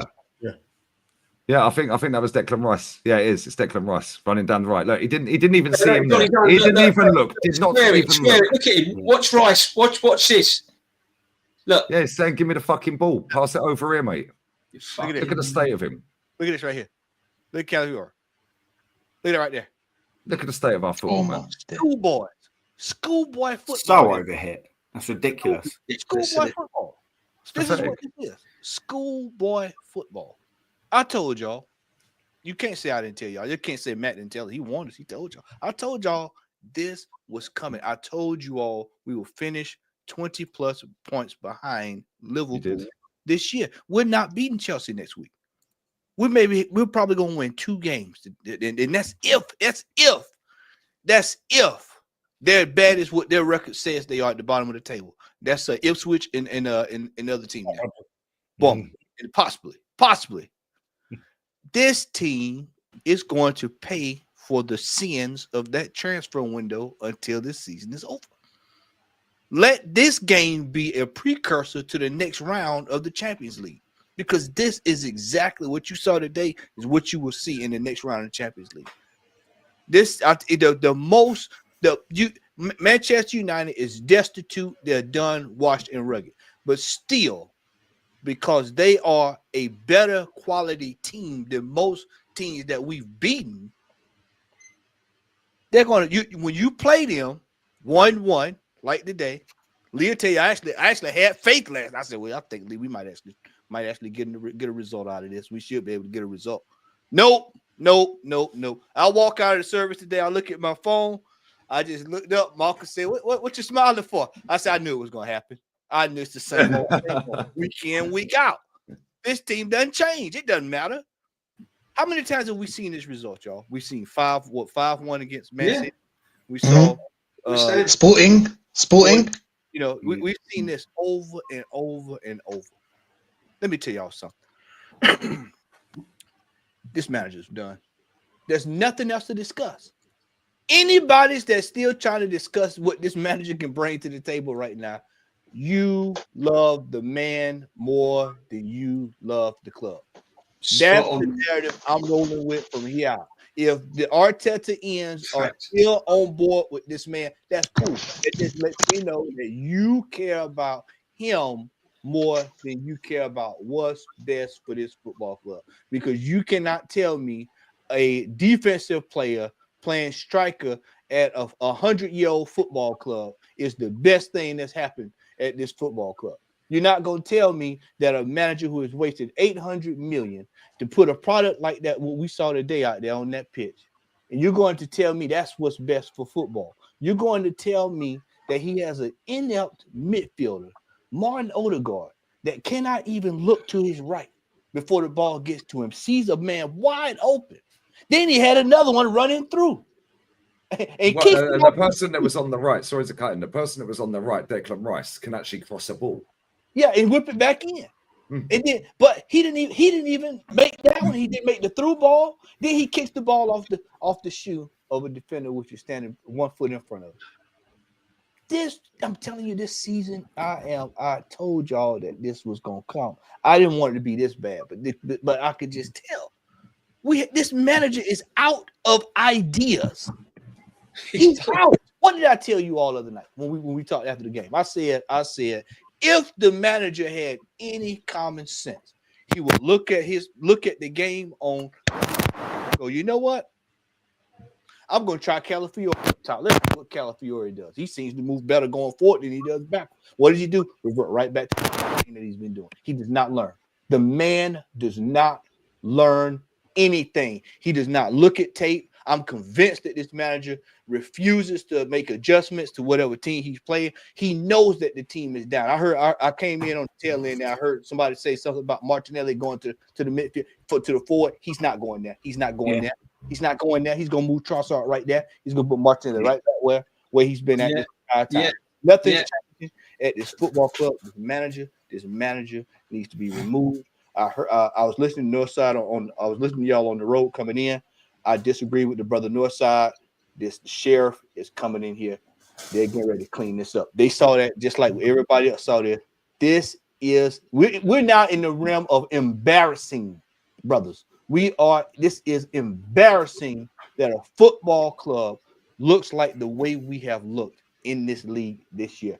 20 plus points. We will be behind Liverpool. I think it's 4 games now, 4 or 5 games. They're going to win this thing, and they're going to have time to sit down, have a sandwich, get juice and crackers, and watch us finish the end of the season because we're going to be that far behind them. And it is an absolute embarrassment because last year, I'm going to call y'all out today. I'm going to call out some of y'all today that's going to come back and watch this on the replay, and you know who you are. Y'all sat there last year, and y'all told all of us, you said that next year will be the year.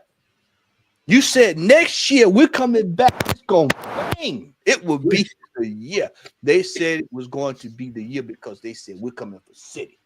City ain't nowhere to be found. City's nowhere near. They're not even on the same. And you know, when you're in the neighborhood, you know, back in the day, they used to have the what was it called? The Foursquare app. You could look and see where everybody was at. If you was out with your friends or whatever, you look and say, oh, Johnny's over here at the store. You know, they're nowhere in the neighborhood. Liverpool is nowhere near where you at. I'm not Liverpool, Man City, and Liverpool, by the way. They actually nowhere where we at either. We're just on nowhere boulevard right now. This football team is on nowhere boulevard. We're just coasting down the street with no brakes, just coasting, just like Al Bundy, going straight into a wall. This football club is done.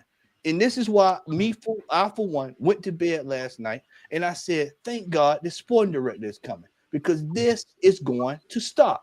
It's got to stop. There's no way that that they're going to go get the best available sporting director,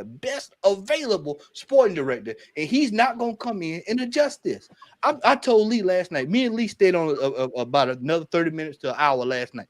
I told Lee this, and he in the bathroom, wherever he is, he knows exactly what I'm about to say, that he's going to come in here and he's going to remove some of these players that we've seen today. They will not be here next year. I will say it right now. Say it again for those who did not hear me. This brother, Berta, will come in and immediately some of these players that you've seen today will not be at this football club next year. There's no way that anybody with some sense can look at that team and tell me that team's going to do something next year. There's no way with some of those players out there. Odegaard, that right there ain't cutting it. I'm sorry, my friend. That ain't winning you no Champions League. That ain't winning you. It couldn't even win you a Carabao Cup. Think about that, y'all. Couldn't even win us a Carabao Cup, and we got people talking about winning Champions League. With that right there, what we saw. I'm just keeping it real with y'all today, brothers. I'm keeping it up. Facts, man. People are telling you all that this team has been assembled for 4+ years. And for 4 years, we sat here in March, April, May, and have had the same result for 4 years. What makes you think that that team's going to do the job next year? Ain't happening. This brother's coming in. There will be some shockers this summer. This man is going to look at this thing. He's going to look at these wages. No. I tell you what I do. Let me go get what we need, and then I'm going to see what you can do with that. And if you can't do what you need to do with that, brother, sling your hook. Out of here. That is 6 years on the spin. It is no more time for discussion about this manager, because if he can't get it done with a man that's qualified as his brother coming in, he will absolutely never get it done. And I'll shut my mouth on this.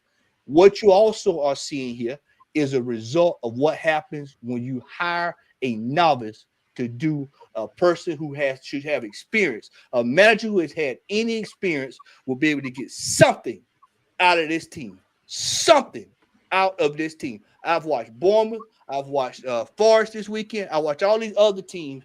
They find ways. The manager find ways with lesser resources to get the job done. And this manager has had abundance of resources. I mean, top dollar. I mean, mega bucks. And what does he provide? The same old shit that you see every week, every single time. Don't let these results like PSV fool y'all. That team is what you saw today is the real Arsenal. That is the real deal Arsenal. And that also says something about how shit PSV is for us to put 7 points on them like that. And then as soon as we run up on Manchester United, who this fan base has set all year long, and have put Manchester United in the mud. Oh, they shit. Oh, they this. Oh, they that. Oh, they this. Oh, they that. But when it's time for us to come in and do something, nothing's done. Nothing. Zero, zilch, nada. Y'all just sit back there and just sit back.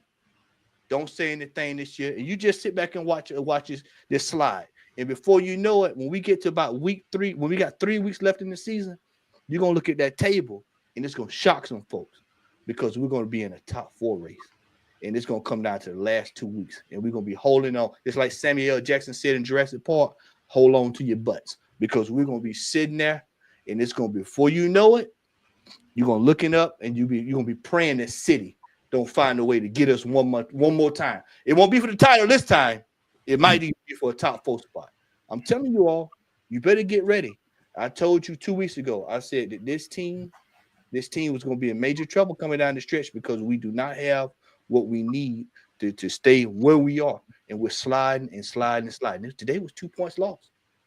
It was 2 points lost. JB, what I said last night, I said 6 points.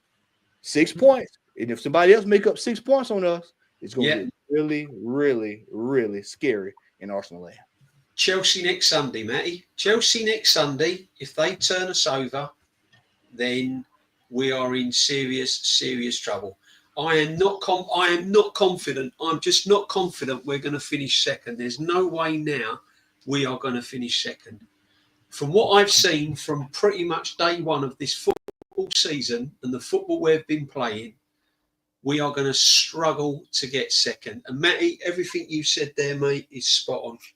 And I said it earlier on when I came on, and I said it on. I was with Aaron after today's match.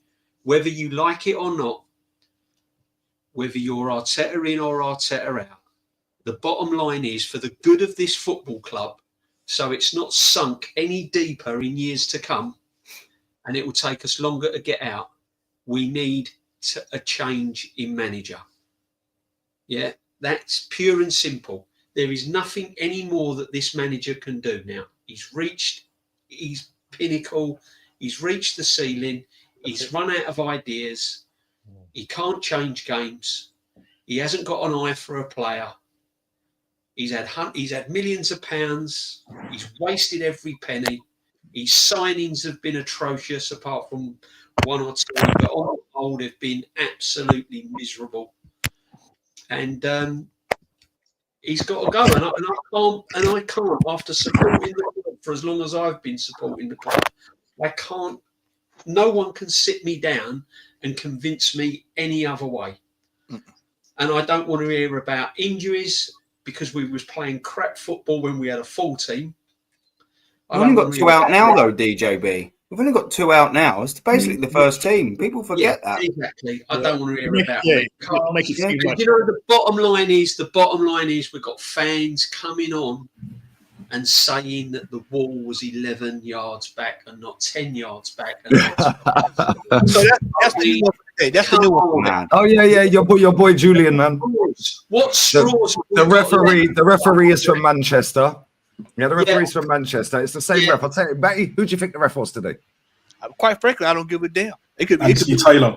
It could be Stone Cold Steve Austin. It could be Bill Clinton. I don't give a damn who the referee is today. The question, the number, see, they want to talk about 11 yards. Let's talk about 16 points.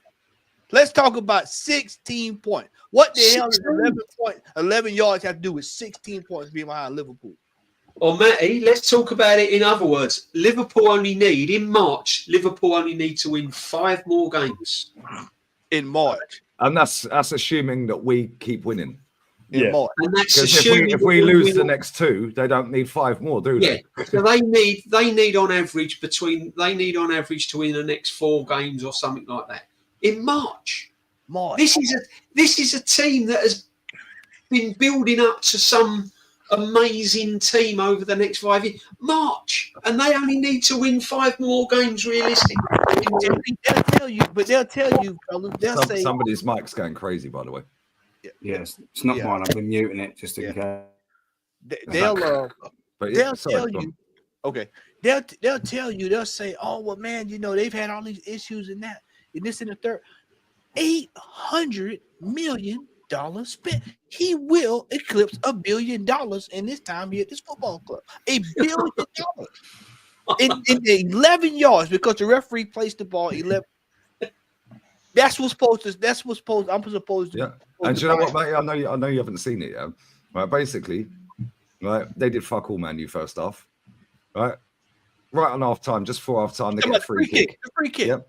They pinged it in. Yeah, right. When we got a free kick, which is the 11 yards that they're crying about, yeah, or was it? No, sorry, I'm lying. It was the Bruno free kick, the 11 yards. That's what they're crying about. When we got a free kick, it took 3.5 fucking minutes to take the fucker, and Odegaard put it straight in the wall. When Bruno got a free kick, I said to Ola on the show, I said he's putting that straight in. Yeah, before they'd even taken it, before he'd even spotted the ball down. I said, I guarantee he scores it. Why, mate? Because I've watched football before. Yeah, we've seen it all the time. We see PSG batter Liverpool. 1 shot, bang, goal. See ya, 1-0 win. If you can see shit happening. If you go back to the replay of that, you can actually see, I think it's Trossard that's on the far side of the wall. They're still trying to get organized. Yep. He's ready to take the kick. These are mental lapses, y'all. This is mental stuff. This is stuff that you're supposed to work on. They show all these training videos.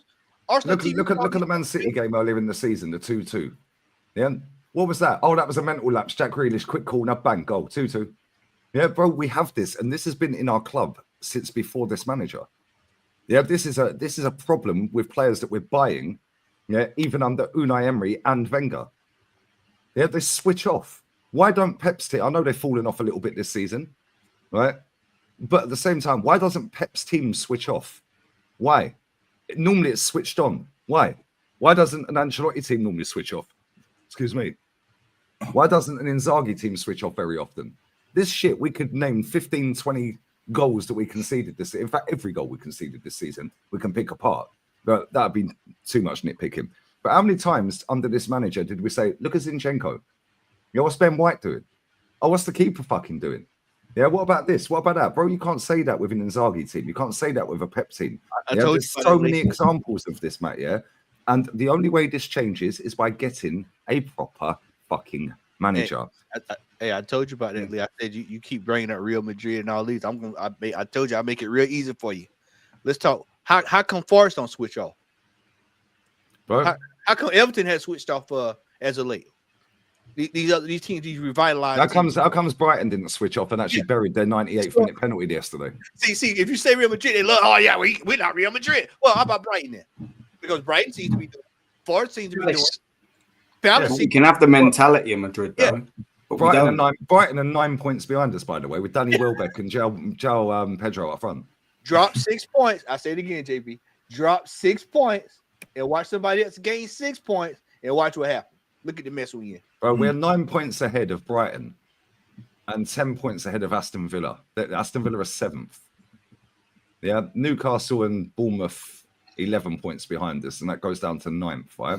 I don't think we could fall that far. However, we still got to play Newcastle. We still got to play Bournemouth. 4th to 5th. We still got to play Chelsea. They're only Fulham. 6 points behind us. If they beat us, they're 3 points behind us, by the way. So and you know what happens when that pressure comes on? Oh, not only that, we are going to have to play 2 legs against one of the Madrid teams. Yeah. Can I just Anfield. Can I just tell you Nottingham Forest's fixtures, by the way? Nottingham Forest have pretty much played all the big boys. They've got Ipswich, they've got Man United at home, they've got Everton at home, they've got Brentford at home, they've got Leicester at home, they've got West Ham away, and they've got Chelsea at home. Well, they're getting top 4 then. They're getting second. They're getting second. Nottingham Forest. They're getting second. Yeah. They've got no one really to play that's going to be going, you know. Who have Brighton got? Let's have a look Well, at Brighton. what happens when we finish? What happens when we finish behind Nottingham Forest? I wonder what they're going to say now. They'll have a list of excuses. They always have a list of excuses, man. Yeah, because we know these lot. They said last year league place. So I want to hear a discussion about league places. I'd love for them to spin that shit. I would love it. I would love them to spin They tell that Lee shit, all the please. time. League places about what Best believe that. Yeah, league places progress apparently. Yeah. Right. So what if we finish third? Yeah. What if we finish third? Bro, as it stands right now, 28 games gone, we have 1 point less than Unai Emery had after 28 games. Yeah, sorry, mate, it's done. Rip it up. Bye-bye. Thanks for the 800 million you wasted. Game over. Yeah, cheers for the FA Cup. We'll polish that. Do you want a picture next to it before you leave? Yeah, there's the door. Use it. Fuck off. Close it on the way out. Now, fuck off. Now, shut it down. Big up Potsy for the raid, man. Bless up Pots, man. Always love Potsy, man. Big up. Let me grab these super chats real quick as well. Yeah. Big up 55J. Callum Fury signed as a centre back, plays left back. 29 signed as an 8, now under 9, now a 9. Skelly is a CM, now plays left back. Rice signed as a DM, moved to 8. Yeah, we could go Ben White. He was signed as centre back, he now plays right back. Yeah, we could do this all over the park, by the way. Odegaard was signed as an 8, moved to a 10. Yeah, Jesus signed as a striker, plays as a winger. It's like a bingo, isn't it? It's like playing bingo. Ethan is a 10, playing on right wing. Martinelli signed as a striker. Yes. This manager fucking comes in, and when he was banging as a striker under Unai, now this manager's played him on the left as a touchline fucking Olympic sprinter because he has to run back and defend at left back.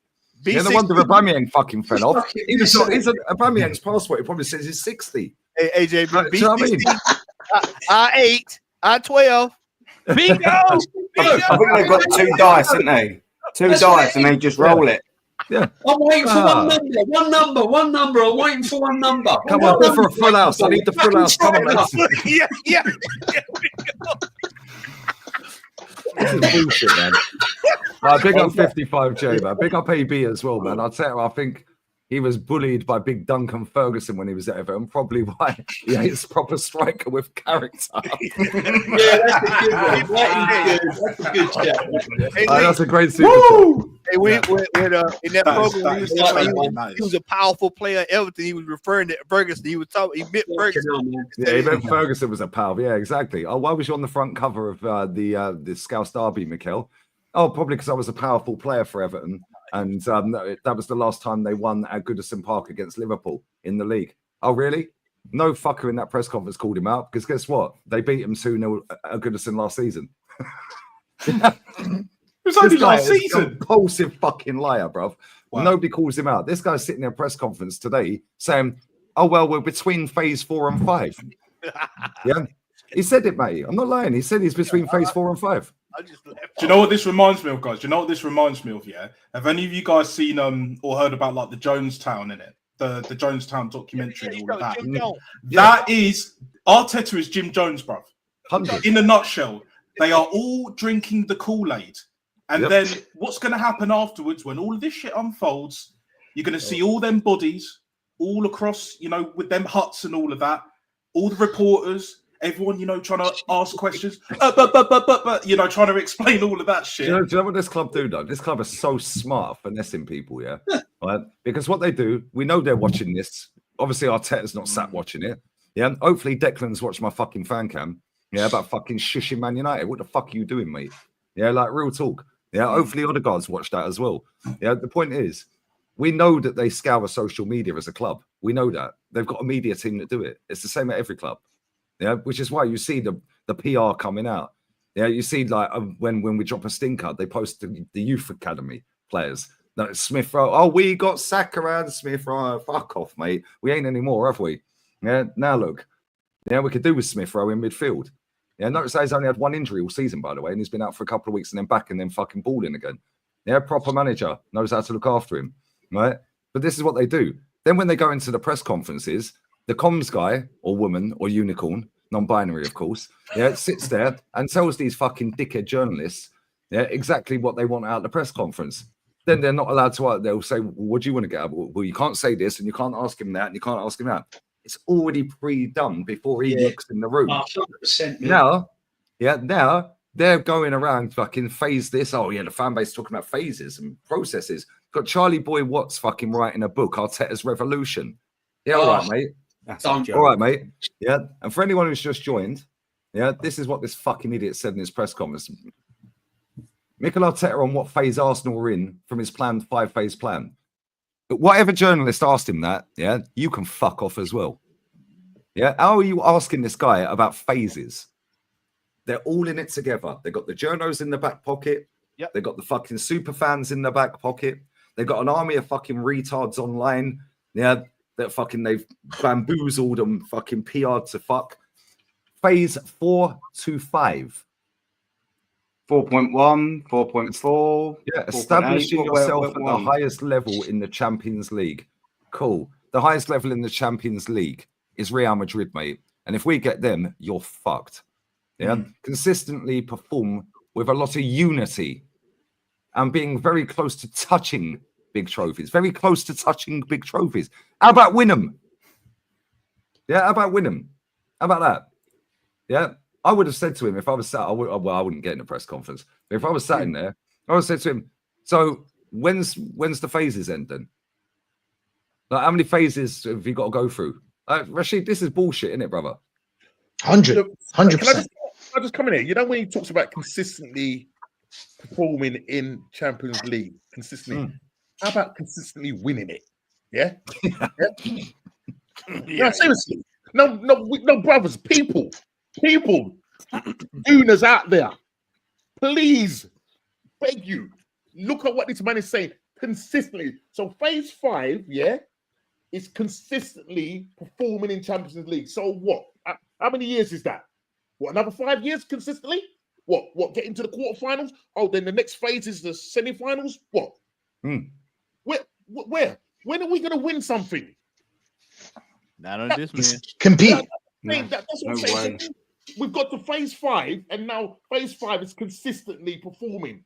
So that means then there's segments that we've got to go. It's like little steps that we've got to make before phase 5 is over. So once we consistently get there for 3 years, then the next phase 6 is now, we've now got to go out and win it. We're getting worse on every metric though in phase 5, Norms. Exactly. Every metric we're worse. I've got all 5 right here, Aaron. I've got all anyone 5. on the panel, yeah. Anyone on the panel or in the chat, tell me one thing apart from merchandise Arsenal are better at this year than last year or the year before. Just one thing. Yeah, Arsenal are sick at merch. Arsenal are sick at merch. I can't lie. Arsenal dropped women's merch the other day. New women's merch. Yeah, you can get a tank top if you want. You can buy a tank top. Half of our fucking fans will be parading around the stadium. Like, oh, hello. Fuck off. Here's the 5 phases. Here's the 5 phases right here. Right here. These are the 5 phases. This is the 5-phase plan. Big up AB as well. You see Jez versus Julian, complete opposites. Oh, I would love to see that. Right there. There it is right there. Pay-per-view and that. This is the 5 phases right here. Denial, anger, bargaining, depression, and acceptance. All of us are at number 5. We've already we've been through all of this right here. This is the real 5 phases right here. This is the real 5 phases right here. The Arteta ends are at bargaining at the moment. Yeah, they Yeah, They're still in denial. Most of them are still at denial. Most of them are still mate. at They're denial. still They're at still at one. phase one. We're at phase 5. A lot of them are still at phase 1. Let's not get it twisted. They're still at the denial phase. They're not even angry yet. There's not a better It will manager. come, but Nope. Yeah, but they'll get angry next year when the season started and we drop 3 games or whatever under this magic. They'll immediately go to anger. We'll be off. We way off this sheet now. We passed this. They I know what I'm in. I'm in phase 4. Depression. Phase 4 I'm in with this bloke. phase between 4 and 5, yeah. It's pathetic, isn't it? It is pathetically. It's embarrassing. And this is ridiculous. We're past this. This is year 5. And people are going around like this is year 2. This is year 5. Big up Red Devil, man. Yeah, Flowers will do a whole fucking hit piece for the whole week on about VAR, PGMOL. They'll have fucking Howard Webb in the thumbnail. Oh, the free kick was 11.2 yards, not 10. Cool. I ain't seen you talking about Brentford getting robbed of 2 penalties the other night. Sorry, that don't help. But you want consistency with refs, but it's only when it goes against Arsenal. Yeah, cool. Good shout. Big up Red Devil, brother. Bless. Come on. No, it's bullshit, man. I'm sick to death of this. Yeah, how many more fucking years have we got to do this crap for, man? And the thing is, mate, before you jumped on as well, yeah, right? Before Norm's jumped on as well, yeah, and that, yeah, we were saying, we're going like, we're not as bad, yeah, as we're looking, because them players are not as shit as they look. It's the system and the manager's instructions killing them. Odegaard is not as bad as he's played this season. Yeah, why is he always on the right? Yes, he's not great, but he's not as bad as he's played this season. Yeah, Declan Rice. Yeah, he's had some fucking stinkers this season. However, I'd say he's one of the better players today. But before his goal, yeah, he was getting up and down. Yeah, he was working hard. I expect you to fucking work hard. You're getting paid at what, 200 odd grand a week, mate. I expect you to work hard. That should be a bare minimum. That's a non-negotiable. Do you remember that crap? Non-negotiables, guys. Non-negotiables. Yes, non-negotiables are Arsenal not going fucking 5 years without a title or a trophy. Yeah, how dare you? And then coming out and storming out of press conferences and sitting there talking about phases and dogs. Yeah, fucking the ball. Oh, the ball. Then I see our fan base all crying the other day going, oh, Pep mentioned the ball. Who cares, bruv? It's Pep. Yeah, it's Pep. Come back when Pep's won less than Super Duper Mick, and we'll accept him talking about the ball. Yeah, when Fergie was sitting there saying the ball could have killed him, when Van Persie got fucking booted in the head with the ball, yeah, it's Fergie. You can say what you want, mate. Say what you want. You've won shit. You ain't arguing with him. He's got a track record. What's this guy got? This guy got a fucking wig on his head. Yeah, a load of fucking PR and a mural. They have a set piece coach that's done fuck all since December. Lee, you could look at this team, and I could set up this team so different. You could just tweaks on this team. You can set this team perfectly for any game you face. Yes, you won't win Champions League with this team. I'm gonna be honest, but you can win an FA Cup and you can win a Carabao Cup, and you're building. By the time you're building, you're getting players as well, but you already got a team. Do you know what I'm saying? And obviously you get rid of the dead wood that we have, and we're still getting like Man City did. Man City started like winning any competition they get. Any competition. You know what I used to love about Klopp, yeah? Is that Klopp used to go for everything. Everything. That's what you're supposed to do. Which exactly. Jose, first cup. Mourinho was the same. Mourinho was the same. But remember what Jose said. Sorry, Rashid, just very quickly. Remember what Jose said after they beat Liverpool. First ever trophy that he won. Was it Chelsea's first trophy since, I think it was the FA Cup, wasn't it? 2000 or something like that. So it was 5 years, but and then they went on to win the league, which was after 55 years. But basically what Jose said after, I think it was Jess Fries, was asking him, are you feeling the pressure? And he's like, no, I'm not feeling the pressure. Yeah, exactly. I'm not feeling the pressure. I'm not feeling the pressure. Have a great manager. They have a great coach. They have a great and it was like only one other manager has won the European Cup in this league. No one else. Yeah. Basically they have a great manager. Fergie. They have a great team. Pressure. What's pressure? Get out of here, man. Yeah, If you we could do with a can't, fucker like him right now. Sorry, Rashid, go on, man. Sorry. no, it's all right. I just wanted to say, if you can't deal with the pressure, don't take the job. Do you know what I'm Facts. saying? You can't. If you can't deal with the pressure for a club like Arsenal, don't take it, because it's not for you. It's for someone that walks in, iron Like a fist, and boss. start. Do you know what I'm saying? Like a boss. And you come here, Moreno, F off. Z, come here, Calafiore, F off. Come here. Who as well? Who as well? Look at the bench, bro. Did you see Man United have Man 11 United has players? Darren Fletcher's son on the bench today. I swear to God, if I name the Aiden players that Heaven Man played, mate. Aiden Heaven came on at half Yeah, I heard. He locked up Martinelli a couple of That's times. what as well. exactly somebody told me. Somebody mentioned me, said he got locked off. That's what That I was heard. embarrassing. That was so They embarrassing. They have on the 11 bench. players. The thing is, though, when you're being offered 15 million quid, you're gonna take the job, whatever job it is, though, isn't you? Yeah, if That's they what I offered mean. us 15 million, we're taking it. But do you know what I think it is, Aaron, lads, yeah?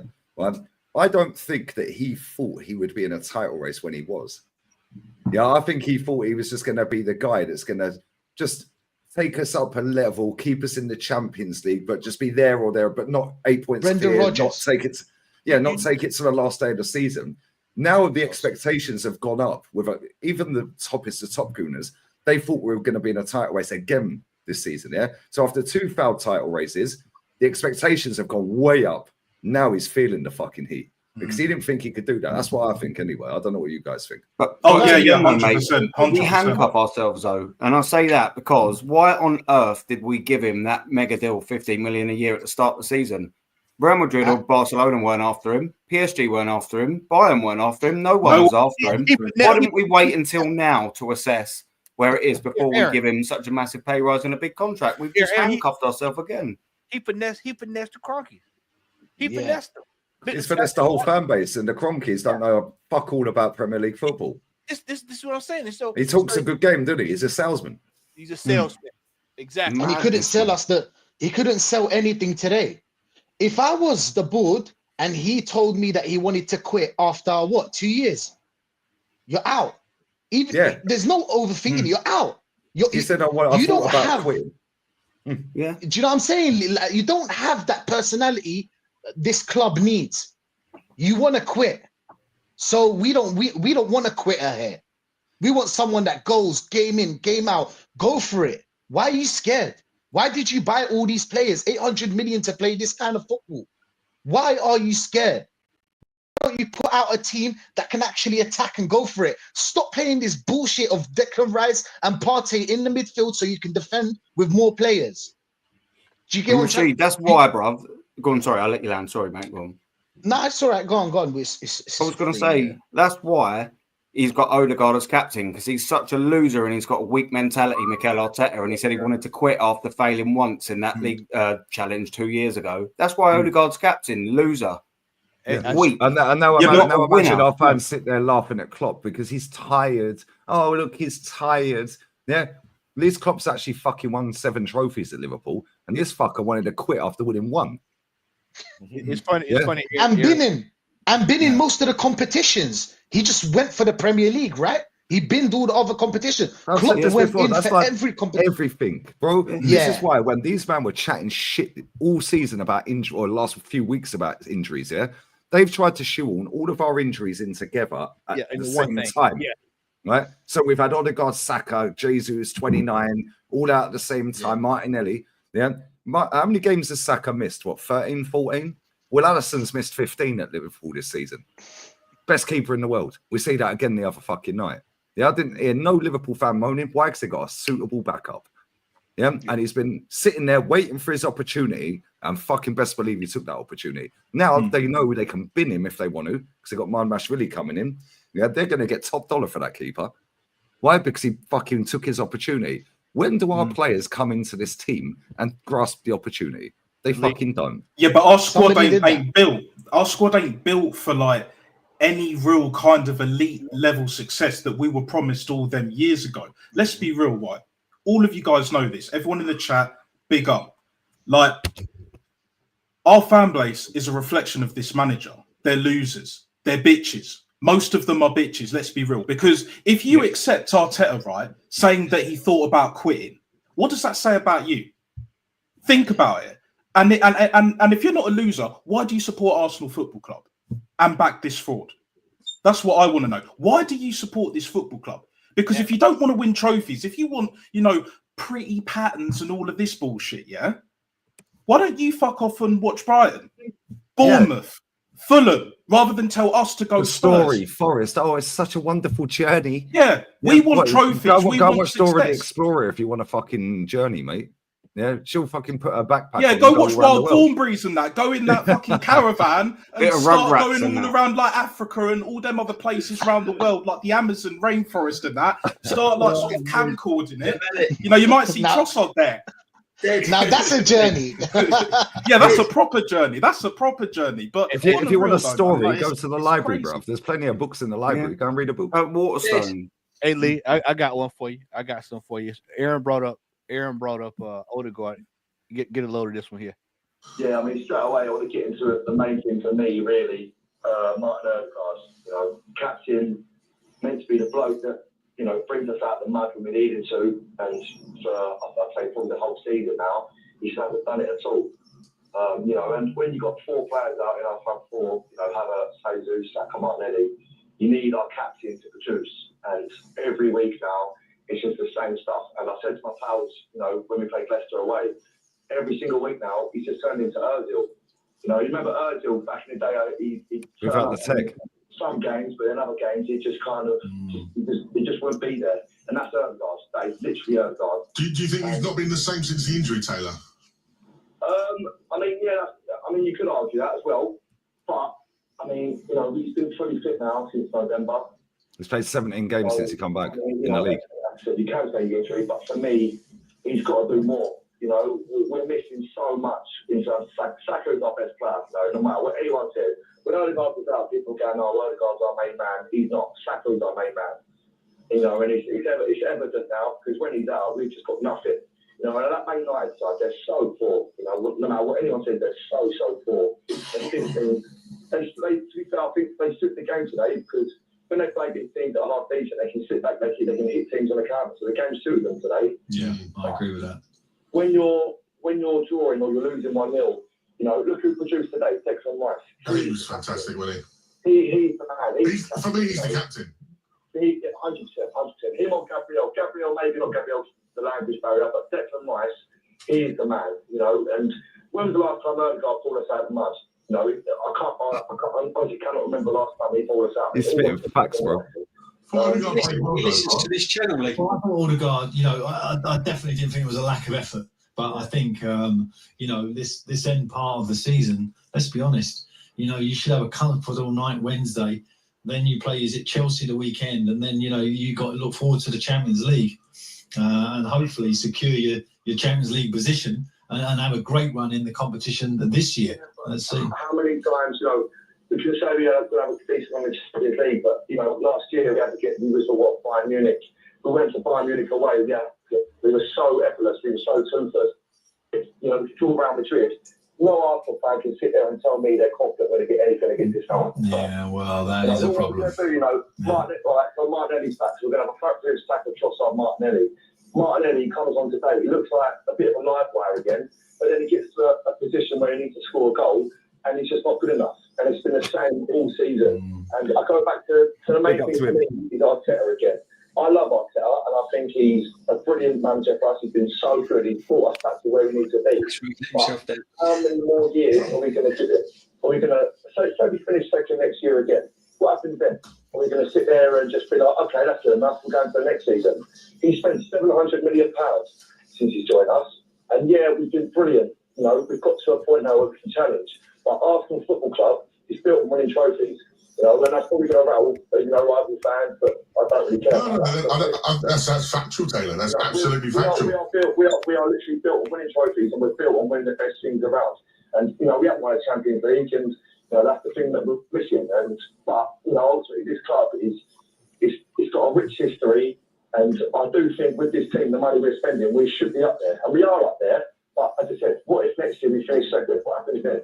Do we just say, all right, we're giving more money?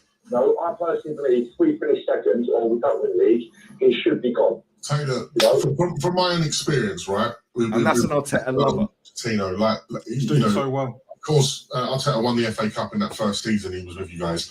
You know, there are some sort of similarities with the way that Poch brought Spurs forward, and you know, like you said, Arteta's brought Arsenal back to being competing at the top part of the table. I think he's got to have more time. I think we went too early on getting rid of Poch. Now most of us want him back. Look at this fucking loser. It's one of those ones where once they've gone and it doesn't go right. Careful what you wish for. Be careful what you wish for. I think. Yeah, well, we're winning nothing. We can still win nothing. Another season with getting that number 9. But by the way, I want to pause here right quick. That's Alan Pardew sitting up there. Do you think Newcastle are careful for what they wish for? Was that Alan Pardew that was saying? Alan Pardew sitting there with Who was it that just said you've got to be careful who you wish for? What you wish for? Who was it that said that? Alan Pardew. Alan Pardew just that said was that. Alan Pardew who said that. Alan Pardew who said that. Well, yeah, if I'd known that was Alan Pardew, I would have said that on the call. I would have said, really? Well, look at where you had Newcastle and look at where they are now. Yeah. What about that French Revolution, you know? Wasn't that the same guy that was dancing? Yeah, you're in an FA Cup final, I swear. Yeah. Jesus. Yeah, that's what I'm saying. So if he gets his forwards this summer, let's say we go and bring in Benjamin Sesto and Nico Williams in the summer. Let's say we bring them to it. Let's say next year, again, we capitulate and you finish second and we finish first. What happens then? Yeah, well, then that's a different conversation. I agree. Absolutely. But, you know, as it stands at the moment, I think it's been a frustrating day for Arsenal in terms of not turning that game around and winning that. But, you know, as I say, you got a big week this week and 2 great games. PSV, where you're comfortable by the sounds of it. Well, hopefully. And then you got Chelsea. What a game that is. Second youngest manager to get 200 Premier League games. Oh, who gives a fuck? Yeah, don't buy into that shit. Don't buy into that. That's what you call spin. That is pure. Yeah, I would have said who was the first and what did he win? Spin. Who's the first? My answer to that. I'll tell you who it was. It was Jose fucking Mourinho. Yeah, but my answer to that: look at the Liverpool manager. How many games in has he had? And he's won the fucking Premiership. It ain't taking him 200 games, is it? No, but he inherited a better squad. Okay, cool. He inherited a better squad than what this manager inherited. Cool. You could argue that all day long. Yeah, that's fine. Yeah, fantastic. He ain't inherited this. This manager ain't inherited the squad he's got now. He's built the squad now. Yeah, Slot's inherited a decent team that's finished below this squad for the last 2 years. Exactly. Almost like a better manager gets better results, isn't it? Yeah. This goes back to the sporting director. This is why I say that sporting director is coming in, and he's gonna get some stuff sorted out. Yeah, I firmly believe that this man is coming in to get this stuff sorted out. This has been embarrassing. Yeah. This whole season has been absolutely embarrassing. Matty, you said as well to DJB, I thought it was a great point when you said it. I think it was yesterday. If he can deal with Simeone, he can deal with Arteta. Absolutely. It's a walk in the park. Yeah. Walk in the park. Things need to change, and look, who knows? But hopefully he's going to be bringing it because I don't trust Mikel Arteta with a summer transfer kitty. I can tell you that for an absolute fact. I don't. Not even 1%. Like, you think he signed 32 players over his tenure, only 4 or 5 of them, maybe 6 are any good. That's not mathematical great stats if I'm looking at that. If we want 6 signings this summer, that means we're probably going to get 1 decent player of all of that money. And this is very pivotal window again. Like, you think last summer was pivotal. This summer was massively pivotal. So he's going to go out and buy a fucking DM. They're already talking about DM, Zibamendi and all this shit. Get out of here, bruv. Rachid, man, this is bullshit, brother. Yeah, look how stressed he is. A man's fasting on Ramadan as well, bruv. Like, come on. Yeah, bro, how you were watching that game, without even eating, bruv, and like having the water and all of this, bruv. I don't know how you do it, bro. I can't, like... Yeah, he's killing him. Bro, you're sitting there. I bet as soon as they took that break for the open the fast, bruv, I bet you were like, yo, I need to eat. Yeah, sorry, I'm eating and I'm watching at the same time. Got my camera off when I was eating. Sorry about that. Nah, don't worry, man. You do what you gotta do, bruv. Nah, of course, of course. Yeah, no, I mean, listen, this Berta guy ain't going to take no nonsense. I don't think he's going to let the club run the things the way we think it's going to be run in terms of letting Arteta have total control. Why would you get a guy of his stature, who's dealt with the likes of Simeone? You don't bring him to come. What's the point? It's a pointless thing. It's just another pointless project or pointless process or whatever you want to call it. Let's just deal with it now. Yeah, man. Let's bring in the mafia man. and let the mafia man do what he has to do. Yeah. Yeah. It's simple as that. I want to now. be part of the mob. I want to be part of the mob. And yeah, Berta. So shout your man. Shout me. And yeah, I'll be a soldier for you. Don't worry. Hey, he's gonna sit down with Arteta. He's gonna say, "See, I'm coming in here to get the job done. See, You think you're gonna re-up? You're gonna re-up Odegaard for 7 years? No, see, no. The fact he's Italian as well. I'm liking the fact he's Italian, bro, because these Italians don't fuck around. We're seeing Conte, yeah, right. And somebody in my chat earlier, I can't remember who it was. Yeah, they said that alibi. You look for excuse. They said you could apply that to fucking Arsenal right now. Yeah, for 20 years, the same owner, and they didn't play for nothing important. We've only won 4 FA Cups under this ownership. Yeah, since the Cronkies landed here, we've got 4 FA Cups. You could take that Antonio Conte interview and apply that to Arsenal. It's the same thing. You can take Chris Hudson's interview. Bro, Chris Hudson back in the day. Yeah, and he's just got off the plane from fucking Ecuador. Yeah. We ain't gonna be able to field, and we ain't going to be able to field a squad adequate enough in the Champions League. Yeah, fuck it. I've had a fucking people burning because he made the mistake. The reason he made the mistake is he should have been on the pitch in the first place. That interview is golden, man. I love that. I have a special guest waiting backstage. It's not a Man United fan, don't worry. Yeah, F them. Potsy. Oh, here he is. What's up, brother? What you boys saying? You good? We was good until we had to sit up and watch that crap, mate. Oh, mate. They should have won 5-0. Disgraceful, man. Disgraceful. I mean, like, I don't know what more to say. I feel like I repeat myself a lot, man. And I think it's just kind of getting tiring now, Lee and boys. I don't really understand what more we can say. And unfortunately, the majority of this fan base is still lapping this shit up. No. We're only missing two players at the moment in Havertz and Saka, by the way. Yeah. People go on like we're depleted. Like, what's he supposed to do? Look at the injuries. What do you expect? What do you mean, what do we expect? That's the worst Man United side I've ever seen in my life. They've got more injuries than us, by the way. Yeah. Their bench was full of kids. One of them we give to them. Well, two of them we give to them. One of them come on and actually played pretty well, to be fair to him. And we are in a mess, boys. We're in an absolute mess. And what's even more frustrating is our summer window that everyone told me was a 7 or an 8 out of 10.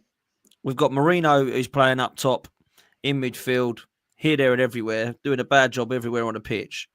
We've got this Calafiori brother, who I do not understand one bit, cannot defend to save his life.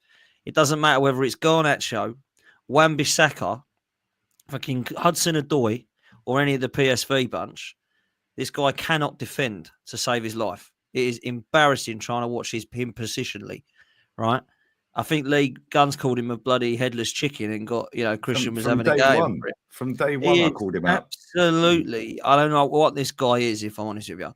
And then we've got our other striker or attacker or forward or winger that we bought, who is not now only behind Saka and Martinelli and Havertz and Jesus. He's also behind Trossard. He's also behind Ethan. And now he seems to be behind Marino and Tierney and Zinchenko. So what the hell is this Sterling doing it?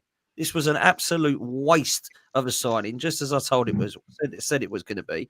And then when we signed him, everyone said to me, you are a disgrace for writing off the season already. Because that's what I did.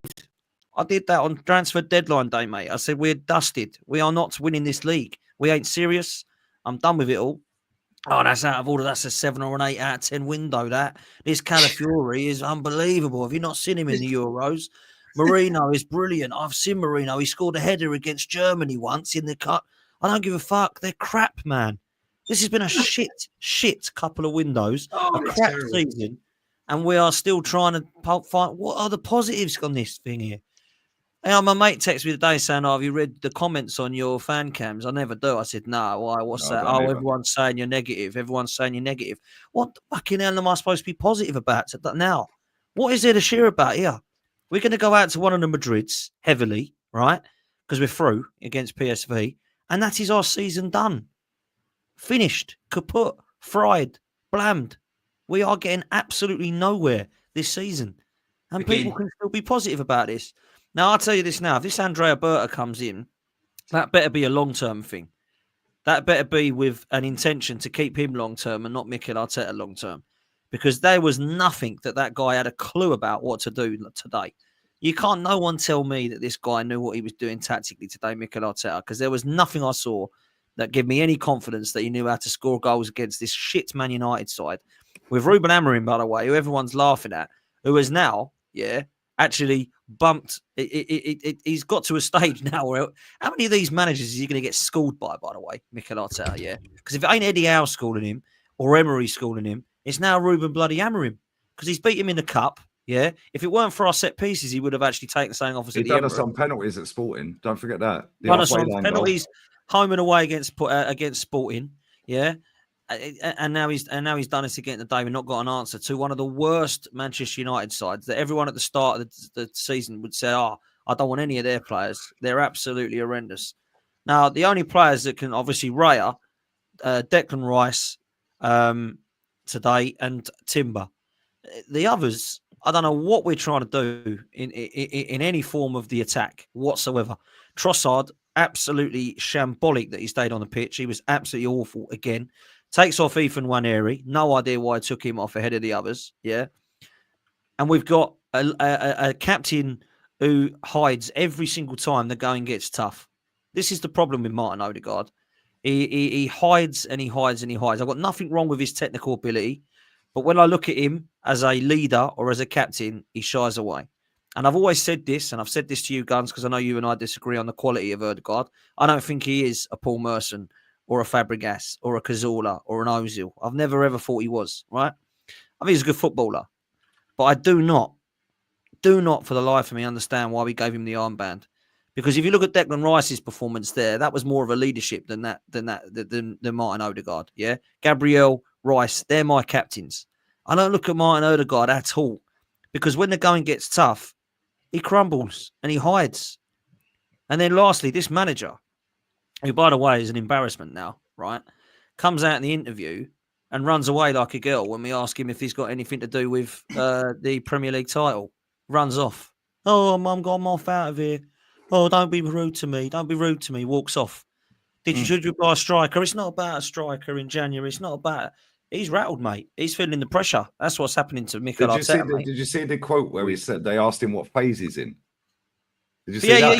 Apparently he's talking about phases again, apparently. Yeah, Dan, I'm not even taking the piss. Watch. He's clutching at straws, mate. He is clutching at straws. I'm so glad he walked off. I'm so glad. Yeah. I'll tell you what phase Arsenal are in his planned 5-phase plan. Phase 4 to 5. Establishing yourself at the highest level in the Champions League. Yeah, well, we lost the worst Bayern team in a decade or more, and we're going to get knocked out to a Madrid team. Couldn't consistently perform with a lot of unity, yeah, and being very close to touching big trophies. So we're close to touching them, Dan. We've got to be close to them, mate. This fool, I wouldn't put it past this fool to ball it Wednesday or Tuesday. Yeah, I can't lose 4-0 at home or fucking 6-0 at home or something. Taking some pens. I told you he found new ways to innovate failure.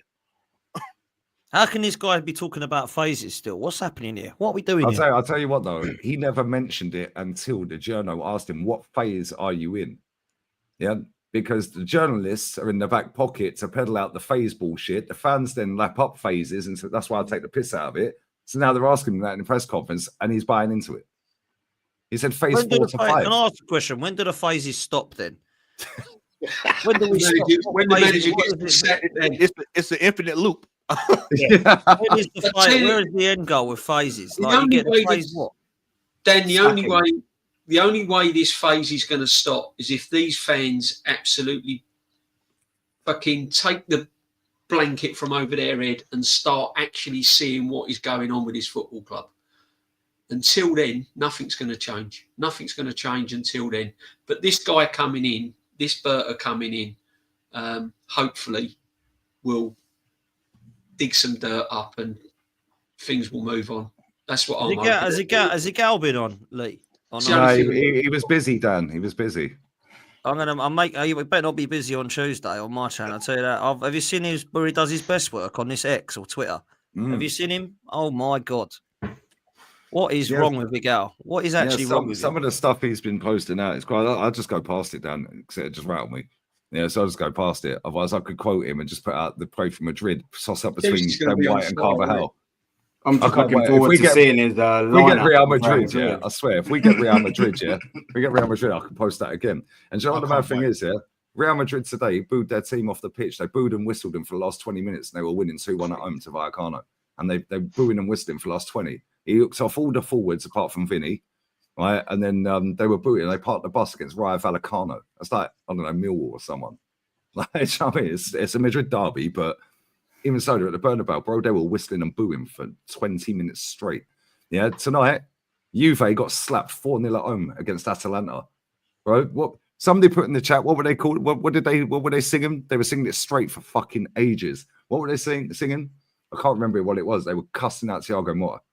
I'll be shocked if he ain't already sacked. Yeah, booze at half time as well. Yeah, Thiago Motta. What was they singing to Thiago Motta in the crowd? Yeah, it was funny, bro. They were fucking cussing him.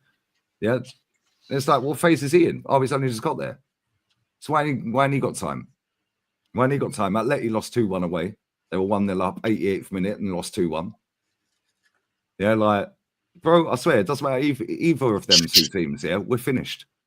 Yeah, we're finished. And this fan base, yeah, they need a humbling, bro. Yeah, I'm not saying I want us to go and get, well, actually, fuck it, I will say it, because I don't care about short-term pain for long-term gain. I hope Madrid absolutely fucking put our pants down and slap us more than 10-2. Yeah, because then they'll realise how far away we are. Yeah, they'll realise how far away. The worst ones that they all want Atleti, and I'm sitting there thinking, you lost 4-0 on aggregate to Newcastle in the Carabao Cup against Eddie Howe, and you want Simeone over 2 What do you legs in the think Champions Atletico will League? do to us? Are you mad? They might batter us even more.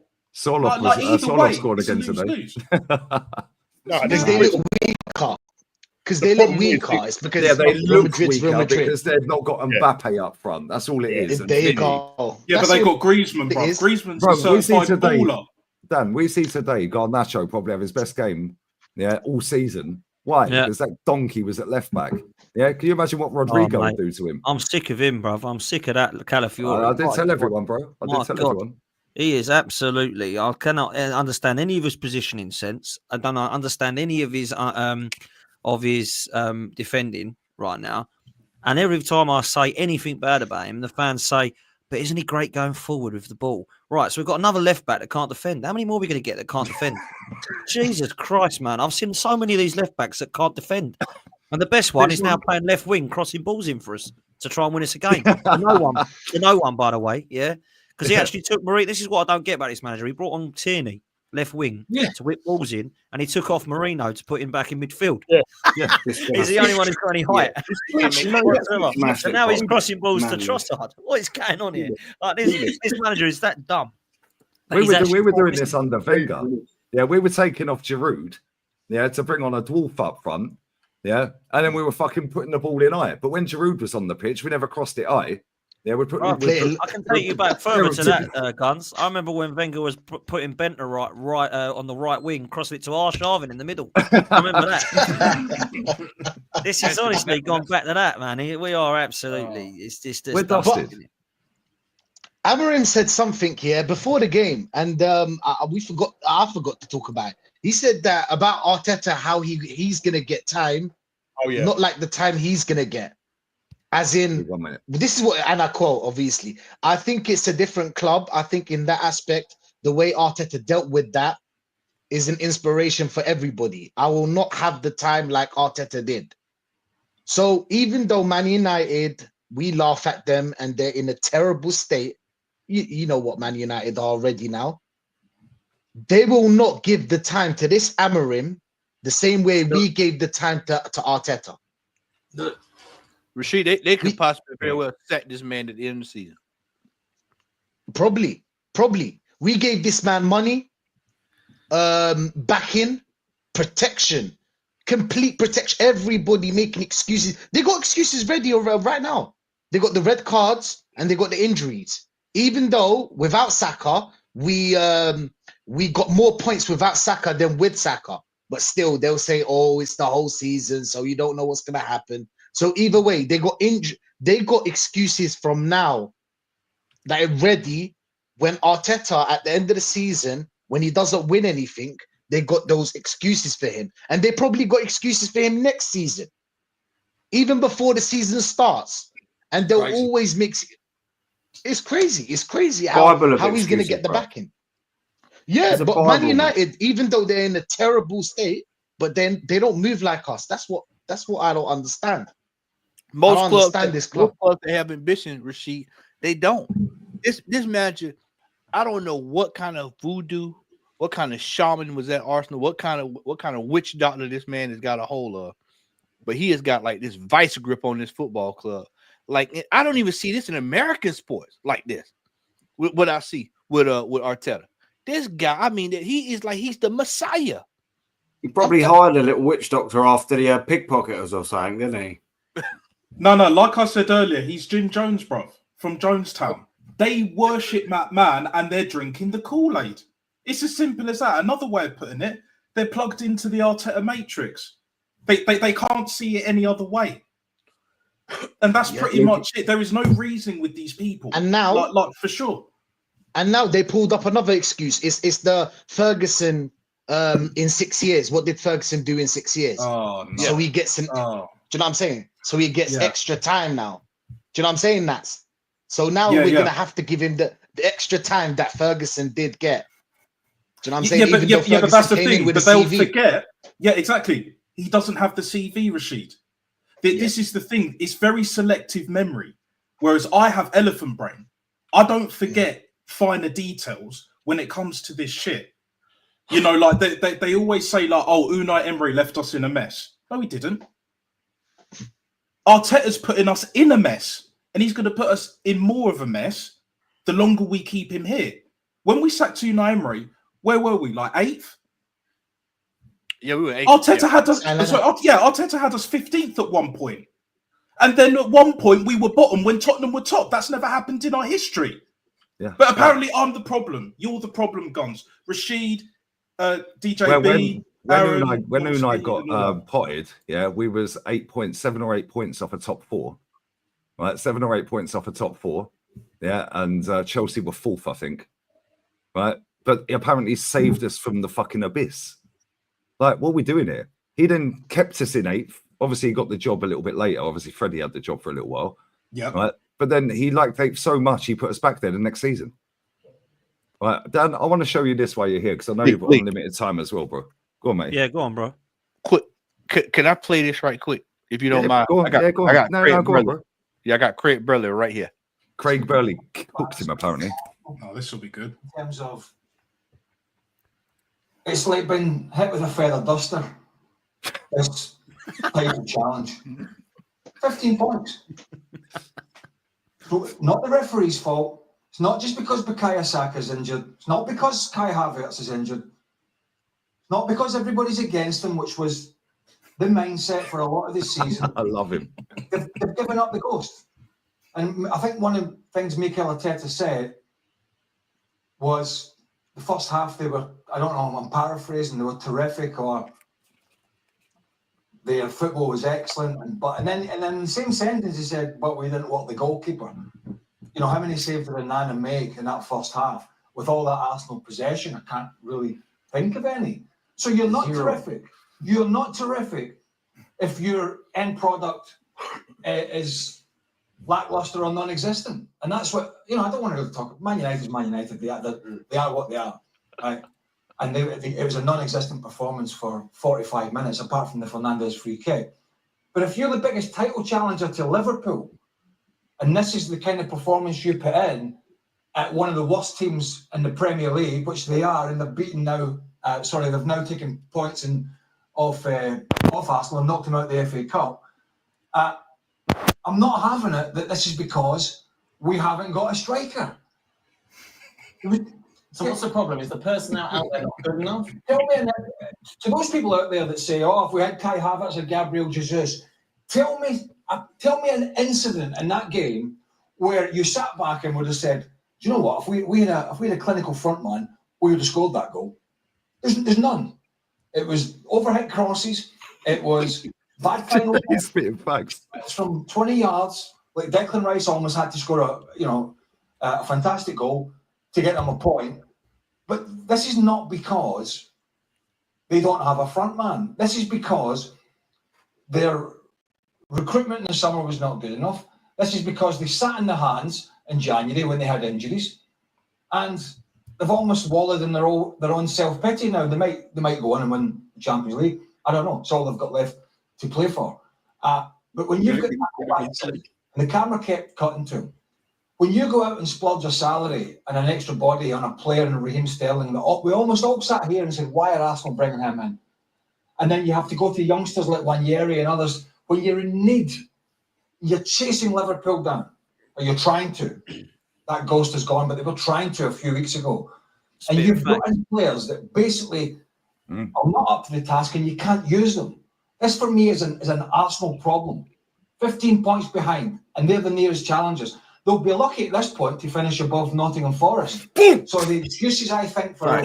and blah, blah, blah. Okay, I've read the Forest fixtures out, guys. Your creativity through midfield. He's the ones who's listening to you, DJ. They think we crazily, Dan, But then Aaron. they'll say, "Oh, but he's just a hater. The media hate Arsenal." That's what they say. I'll guarantee if you go to the comments, there'll be people in the comments slagging him off.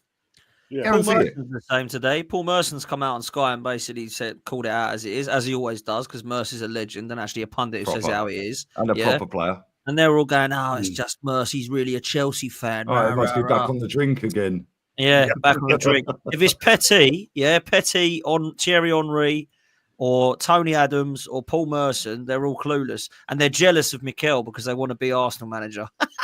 What a joke this fan base are, man! I'll tell you this now. Roy Keane Absolutely as well, crazy. Dan. Roy Keane cussed Roy him out. Keane, mate, he's a legend. I love Roy Keane. He just says it how it is. They're all I the best. hated him at pundits. Man U back in the day, but I'll tell you I something, hate him as a he's the player, but I best love him as a pundit. pundit. He's the best one by far. Yeah. He just He's says it box how it office. is. He's absolute box office, absolutely Roy Keane. brilliant, mate. He just says it how it is. He don't suck up to Man United trying to get a job at Old Trafford, mate. He just says it how it is. And Paul Merson's done the same for years. Same when Stuart Robson did it, and they kicked him out pretty quick because he was doing all the they kicked Rob out straight out, didn't they? Yeah, Remember? Stuart Robson says it how it is all the time. Fucking Proper. ex-captain of our fucking club, and they booted him out because he He was Arteta out day one. Yeah, he was Arteta, but he played that the other day. He was Arteta out I from day got one. it on stamp. I always had that ready. Matt's always got Matt's locked and loaded. Matt brings the receipts, yeah. But Aaron made this down. I want to see your reaction to this. Yeah, go on, bro. Go on, bro. I'll get the super chats in a minute, guys. Average watch time on this is fire, by the way, nearly 23 minutes. So bless up Mad. to everyone who's watching. Nearly 3K in the building as well. Make sure you sub to all the lads. Couldn't get all their links in the title, yeah, but make sure you sub to Football's 12th Man. Make sure you sub to Southern Guna. Make sure you sub to Natstar. Make sure you sub to Normski. Aaron's changed his name now. It's Aaron's Hawks Arsenal. Yeah, DJB ain't got a channel, and then Arsenal Rachid Arsenal. Is it Arsenal? You changed it as well. Yeah, Arsenal Rachid. It's Rashid 1886. There you go. Well, the link for yours is in the title. But anyway, yeah, check this, Dan. Yeah. Dan's already on 5K, bro. Dan's killing it. Yeah, the road to 40 is on. I want to see your reaction to this, Dan, because Aaron made this the other day, and Matty sent it to me this morning.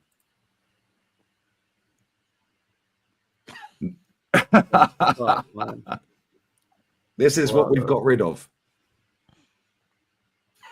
The worth at the time, yeah, and fucking what we sold them for. Look at this. And how long it took to sell them as well. Because that's all from the 29-20 season. So we're sold, and then the year we sold them. So you can see how long it took us to get rid of them as well. And there's all the losses just in each department. Yes. Yes, pretty much self-explanatory. All the wages are there, yeah. What they were worth at the time, at the start of that season, when they were sold, you can see the years and how long it took them, and then what we sold them for. There you go, defensive worth, 205.4 at the time. Sold 25.4, lost Look at the loss. 180. Look at the striker loss. We only made money on Eddie Nketiah. That front three cost us 167, and we sold it for 30 million, and that was Eddie Nketiah. We let it all go for free. Say it again, Aaron. Say it again, Aaron. Say it again, Aaron. Say it again, Aaron. Say it one more time, Aaron. Say it one more time. That whole front three's worth, man, 156 million, and the only money we recouped from it was Eddie Nketiah. Madness. Absolutely disgraceful. Look how long it took to get rid of all of these players as well that were on freeze. Do you know what? Do you know what's even on mad? high Right? wages. Not only is that a sackable offence in itself, right? Because that is disgraceful, by the way. A total loss of 370.5 million in terms of what But it's they the were worth. Kroenke's fault, then. It's the Yeah, Kroenke's fault. Do you know what it is, DJB, right? We've got, if you put our squad up now and did the same thing, we'd be in the same fucking mess. Because Exactly. all of them are that. They're all that. Zinchenko. Yeah. Fucking, do you know what I mean? All these Well, players. Tierney, Tomiyasu. Tierney, we let him go for free. Yeah, 25 mil we won't bought get him. fuck all for. Party. Jesus is hospitalised. He won't get nothing. He won't get nothing for him. Party's going to end up on a free. Jorginho's going on a free. Sterling's going to go back. I mean, where do we get off here? Yeah, We've had this for years, though. We've had this for years. We've never sold well. 75 million. Been my biggest issue. 75 million pound, and this is why the Kroenkes have gone. You ain't getting no more fucking money. I can't trust you with my money. This is why when he went there in January, I swear to God, they've sold him. He's getting no more until this man comes in and sorts it out. And that's why they've bought the Berta. That's why they've got the best in class to come in and sort all the books out, get it all sorted, and then see what Arteta can do for that. And if he don't like it, I'm afraid he's going to be shown the door. Just quickly as well, Potsy. Just quickly as well. That was just that 1 year. What happened to that squad of players? I'm putting together the whole lot. That just scratches the surface of how that's retarded. Yeah. Go on, that Dad. just scratches the surface. Sorry, Dan. No, it's calm, bro, and you're right, and you're bang on. It's shocking, but you look at it now. Lokonga, yeah, he's still here. He's coming back. He's coming back, by the way. I don't know how good he's been, Lee, in La Liga for Seville. I don't know if he played today, but I think he's better than Moreno. I think he's been injured about 3 or 4 times this season, right? And they've got an option to buy him for 12 million euro. They are not buying him, bro. Well, they ain't going to buy him. We're not going to get that for him. We bought him for 17 million, by the way, Lokonga. Yeah. Tavares was about 7 million. He's done quite well at Lazio, so I imagine they'll probably want him. Marquinhos, we could have had for free, but we bought him for 3 million. And he scored 1 goal, cried his eyes out, and we haven't seen him again since. And then we've got good relations and that. Good relations. Good relations. Hey, Potts. Fabio Vieira. New Tavares. Tell him, mate. Tell him, mate. The manager of Lazio said they asked him, "Are y'all gonna send him back?" He said, "No, we're gonna take." No, they can't. No, they got an obligation. Yeah, they got an obligation. Said, "Yeah, the price just went up to 90 million." Bro, he's been one of the best fullbacks in Serie A all season. Apparently, yeah. No, he's been unreal. Mate, me and Matty were sat backstage one night down there, just doing the rounds like we do. We sit and watch all the leagues around the world, catch up, see who the players are, copy and paste. Let's have a look at this guy. Boom, boom, boom. It was like, what the fuck is that geezer running up and down the left wing, crossing ball after ball perfectly? Yeah. And then Matty Paul said, Nuno Tavares, bruv. Honestly, scary. We've got Fabio Vieira as well, don't we? Get Fabio don't Vieira. forget Fabio. That was 38 million. That was 38 million. That was another 38 million. So this is what I mean. If Aaron was to put this list up again now, you'd see all these current players be added to that list. Yeah. Ridiculous, man. There you There go. you go. That's That comment right there. unbelievable. There you go. And Sushil watches La Liga, Serie A. And that's without the goalkeepers as well. He says Serie A is the best league in the world, and I always argue La Liga is. But he watches it religiously, and he said he's been unreal. They're my tip to win the Europa League, by the way, Lazio. I think they'll win the Europa League, Lazio. Imagine if he wins. Imagine if he wins a trophy. I see tonight, man. I see tonight Juve getting battered by Atalanta. Yeah. And then when the 4th goal had gone in, I think it was just before the 4th goal, maybe. No, it was the 4th goal. Yeah, next thing, the ball goes up, and I see Saint Kolasinac coming off for Atalanta. They're 4-0 up at Juve. Fuck you now, man. They're 3 points off the top. What is happening here, bro? How is it that these managers are able to get the best out of these players? How? Do you know what Arteta will tell you?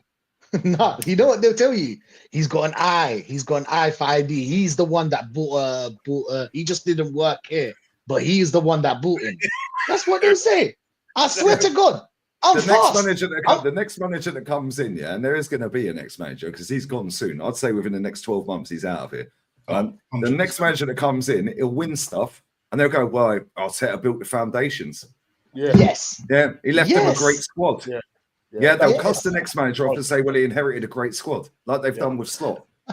Because they won't back the next manager. I beg it's Simeone, please, because this shit ends if it's Simeone, bro, or Inzaghi or someone. Yeah, then somebody asked me earlier, Dan, before you jumped on there. Yeah. They said, what would you do in the summer? Like, what I said, like, bro, the best thing we can do right fucking now, bin this manager, go and pay Inzaghi 10 million a year. He's on 5. Yeah, let's go and buy 2 strikers. Keep Tierney, sign him up, left wing back. Timber right wing back. Put Ben White in a 3. Yeah. Yeah. Right. Then you can play Odegaard in midfield with Rice as the 6. Partey has obviously gone. You've then got Saka available. You've got Ethan available. Yeah. Keep Martinelli or bin him. Trossard will probably go, whatever. Nobody cares. You can still keep Zinchenko and play him in midfield if you want. You've got Marino who can play in midfield. Now you've got cover in midfield. Right. Now, you just need 2 fucking strikers. That would work out cheaper to go and get Inzaghi, than it would to fix the shit and keep this manager. It'd work out cheaper and we'd be more successful. Yeah. Way more. And he'd win. And we've got enough defenders to play 5 at the back. Do you know what worries me though, guys? Do you actually trust this manager now? Whoever we buy, whoever this new Berta and all that deals and all that goes on, I don't trust this manager to get the best out of these fucking players. You can bring in you can give me Gorkarez and all that, and he'll turn him into a fucking Herman Munster up front or something. I've lost that name for years, mate. I've just lost all trust. I've just lost all trust of this manager. I'm telling you, I don't trust this manager to get to improve any of this team. He's tactically inept. His in-game management is appalling, and you saw that today. And like Dan said earlier, he's on the line and he's absolutely clueless. I just don't trust him. I just don't trust him to get the best. Lazio are in a final. Wow. What phase is Ranieri in? He's only just got the job. It's in the final. 6 games in a row. 6 games Another in a row. one. My word. Ranieri is in a final. Wow. Big up LB for the raid as well, brother. I appreciate you, Big man. up LB, man. Always Big up love LB, man. Make sure you sub to it's twice he's raided me today. Bless up LB, man. Make sure you sub to both his channels. It's LB and more LB. Yeah. So Ranieri has just got the job and he's in a final. Guendouzi and Nuntavage are in a final. Yeah. Oh my days. Either way, yeah, it don't matter because he's only just got the job, and 2 of our ex-players are at that other club. Is this the same Guendouzi that had an attitude problem and he couldn't manage? Yeah, that's another excuse. Oh, he's got an attitude problem. Yeah, well, part of being a manager is that you have to deal with players with an attitude. I'm afraid that's part. Let's of be management. real. He hasn't got an attitude, has he? Yeah, he was a young kid. Need someone to have an arm around him, and say, "Look, mate, take the bite out of you." A little bit like what Miles Lewis Skelly needs right now. Yeah, I read it wrong. They're not in a final. That's his prediction for the final. Sorry, my bad. Oh, that's his prediction. Yeah. Either way, fuck it. We'll take it anyway. We'll pretend. Yeah, these fans pretend. We'll pretend they're both in a final, and I'll just get the fucking deserve to win a meter out, and we'll fucking go again. If he wins, yeah, him and Nuntavage win a bloody trophy. I tell you what, it's going to be like a list of the list of it, mate. I tell you. Dan, when he was at Marseille last season, yeah, he fucking cooked for Marseille Guendouzi and Aubameyang. Yeah, is Aubameyang in a final? Did he make the final? Because he was in a semi with his Saudi team. He scored the other day as well. Yeah, and then N'Golo Kante, he scored in 91st minute. Then N'Golo Kante equalised 96th minute for the team at the top. He didn't even celebrate. He just jogged back to the halfway line. Why ain't he shamelessly celebrating an equaliser like Declan Rice was today?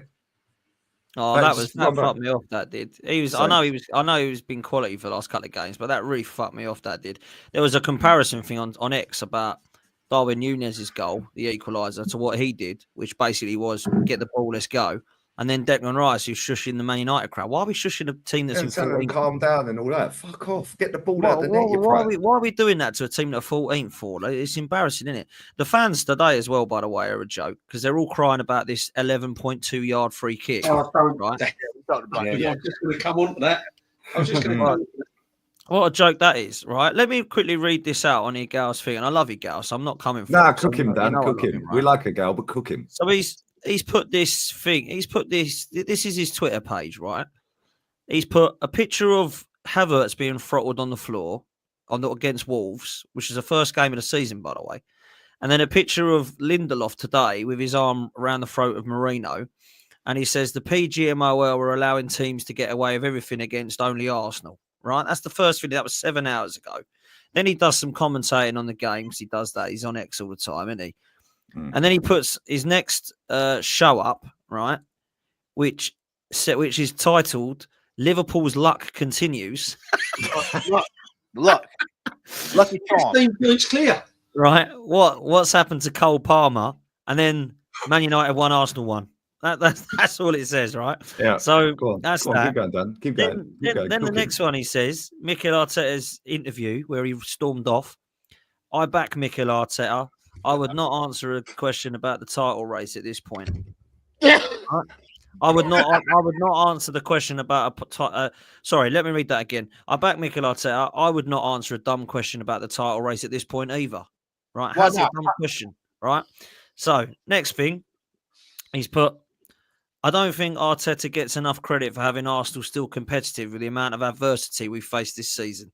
What is actually happening with these fans? Yeah, Dan, I've got one for you here, right here, mate. Yeah, watch this. He's talking about 29. Yeah, 29. Yeah, watch this, Dan. This was against Liverpool at home last season. Let's watch now as they come together. Havertz run straight into the Liverpool one. It's actually a rather cynical challenge by the Arsenal man. Didn't even get booked. Didn't even get booked. There you go. But they won't mention that one. The same game, Dan, on the opposite side of that pitch, he grabbed the linesman's flag and threw it on the floor. That's a straight red card. Yeah, he didn't get booked for that either. What about when we scored against Tottenham when it weren't a corner? Did I mention that one? Yeah, what about when Havertz dives in the FA Cup for a penalty? Did I mention that one? What about when Skelly dived today and it took 3 minutes to take the free kick and the guy puts it in the wall? Yeah, here's another one for you. This is against Newcastle. Tell me what card you reckon that is.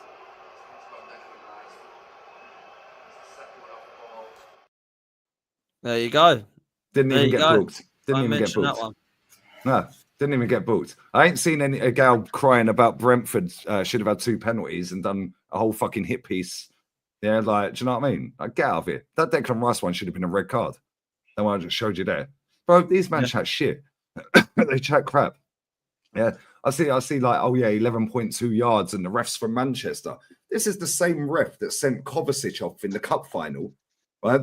When Xhaka and Kovacic went for a 50-50 and Xhaka stamped on Kovacic's foot. He had no VAR back then. Anthony Taylor went second yellow, Kovacic, off you go, lad.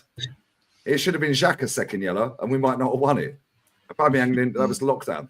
Yeah, we was at the cup final, 2017.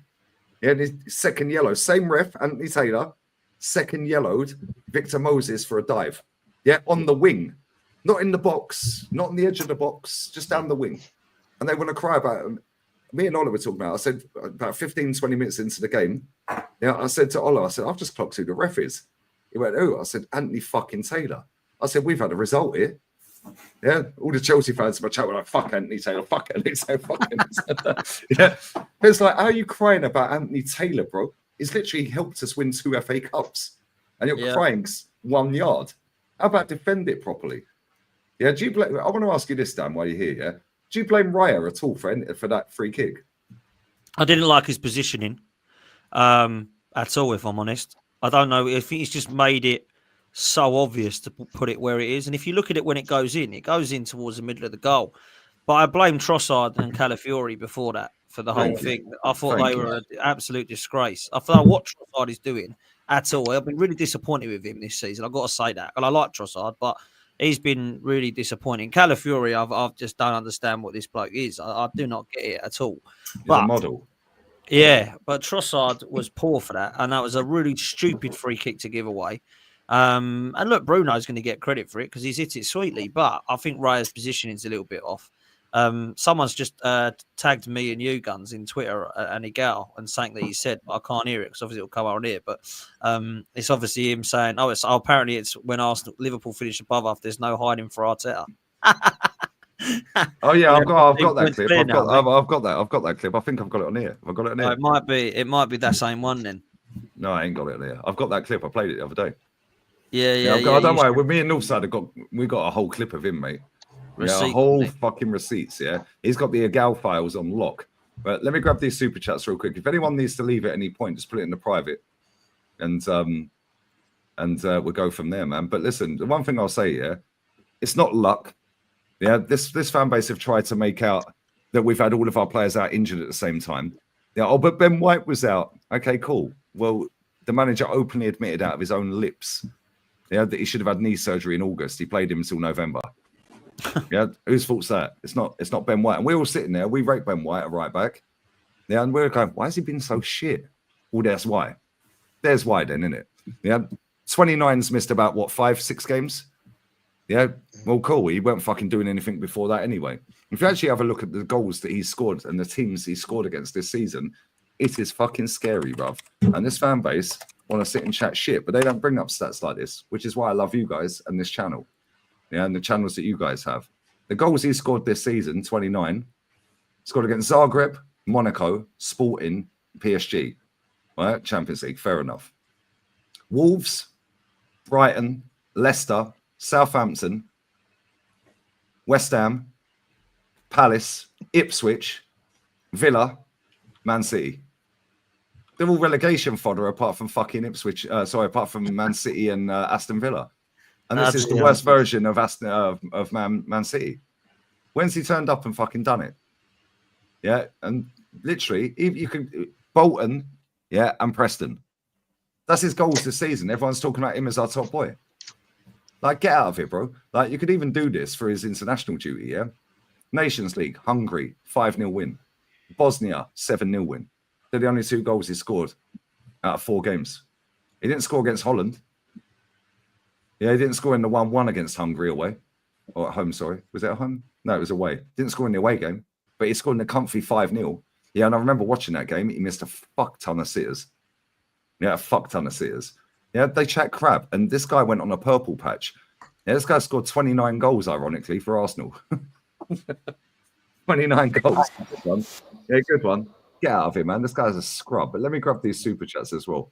Before I do that, make sure you sub to all the guys' channels. There's 3K in the building. Yeah, make sure you're smashing the like button up. Come on, people. 3K is amazing, man. Come on, smash the likes. Yeah, come on. Bless up to everyone. Make sure you're subbing to all the lads' channels. The pinned comment from Sam has got pretty much most of them. The other ones are in the title. So yeah, bless up Sam for that. I'll get the super chats now. But no, this is a disgrace, man. Yeah. Big up Total Eclipse. Big up Lee, amazing work. F Julian Joke Man for forcing Side to take off his thing on his own channel. Bro, I've seen the clip, yeah. I ain't seen the whole thing. I've seen the clip, yeah. That whole clip is just fucking cringe and ridiculous. I can't lie. But at the same time, yeah, big up Said. He was like, this is my channel. Yeah, but Robbie and him, yeah, fucking, nah, get out of it, bro. Yeah, if I'll do that on a stream on my own. Yeah. Big up Eunice. Phase 5 needs a new left back, possibly a centre back, a whole new front line, the proper cam. Get me either Mourinho or Simeone. Get all these pussies out of here. Big up Eunice, man. Bless up to you, my guy. I'd take Simeone tomorrow, mate. Honestly. Yeah, 100%. Facts. Big up Michael McIntyre. See, we get all the comedians watching us. Don't worry, good times are coming soon. Bless up to you, bro. Listen, good luck against Liverpool next weekend, mate. Yeah, good luck, man. Did Gordon get his red card overturned? No, don't think he did. Nah. Wow. I don't think that was a red card. That fan base deserve a trophy. Newcastle. Absolutely. Mate. Fucking Newcastle to Bournemouth. Newcastle to 100%. Southampton. Fuck that, man. That's long. Big up to AB. Arteta shouldn't walk off. Supposed to handle the pressure. Yeah, second highest paid manager. Slot has only been managing 2 more years than him. Oh, wow. Fucking hell, is that true? Wow. If that's true, how much is Arnie Slot on? I actually don't know this. How much is Arnie Slot on? Because I haven't seen it. Yeah. He's what, Arnie Slot? Yeah. Yeah. Luncheon vouchers. Yeah, he's on luncheon voucher. I love DJ. He's on 6 mil. 6 mil a year. Yes, 9 million less than ours. Yeah. Big up PSV. Don Roberto on AFTV. We're better suited to play Madrid because they won't sit back. Our players will be starstruck and definitely shit themselves. Can you imagine this, like walking out in the fucking Bernabeu? They couldn't even walk out of fucking Newcastle the other week without being. You'll look at the socks. You'll look at the socks and you'll see yellow stains. Yeah. Right. He's been managing since 16-17, man. Yeah. It's a lot. Yeah. Premiership title in what? Fucking 7 He's already years. won a Dutch title as well. Won a hasn't he? ti- yeah, won a title with Feyenoord. Wow, This man comes with credit. You know what I'm saying? Yeah. What phase is Credit he in the bank. How old is he, Dan? How old is he? He's one of 46, man. He's 46. Oh, so he's only a few years older than Arteta then. He's 46 and he's been managing But since it's not- 17, and that was against that was for Cambuur, who are like in the Dutch equivalent of League One or whatever. So and then he's gone he's, to AZ. He's gone to AZ and then Feyenoord, and he's won with them. That's So he's mad. managed 3 clubs, and this is his fourth. Yeah. This manager And it- was fucking putting cones out for Pep and got the Arsenal gig. Yeah, and I That's bet he ain't mad. had I bet he ain't had 800 mil slashed in his given in his hand to do it with either. And not But it don't matter because the reason we haven't won the league is because the Queen died and David Cooper's doing lines. That's the reason we haven't won the league. And all the refs are from North, all from Manchester, mate. They're all from Manchester. Stay humble, yeah. That's you know what I mean. Yeah, stay humble. I'll take her out. Need vocal players to shake things up. Well, Wilfred, big up to you for the super chat, my guy. Do you know what it is? Yeah, I don't even think it's about having vocal players. Yeah, when Declan Rice made that tackle, and again it was Marino who fucked that up. Yeah, great tackle. Yeah, shit forward. Any decent forward fucking gets a penalty or scores. Yeah, but he's shit, Rasmus.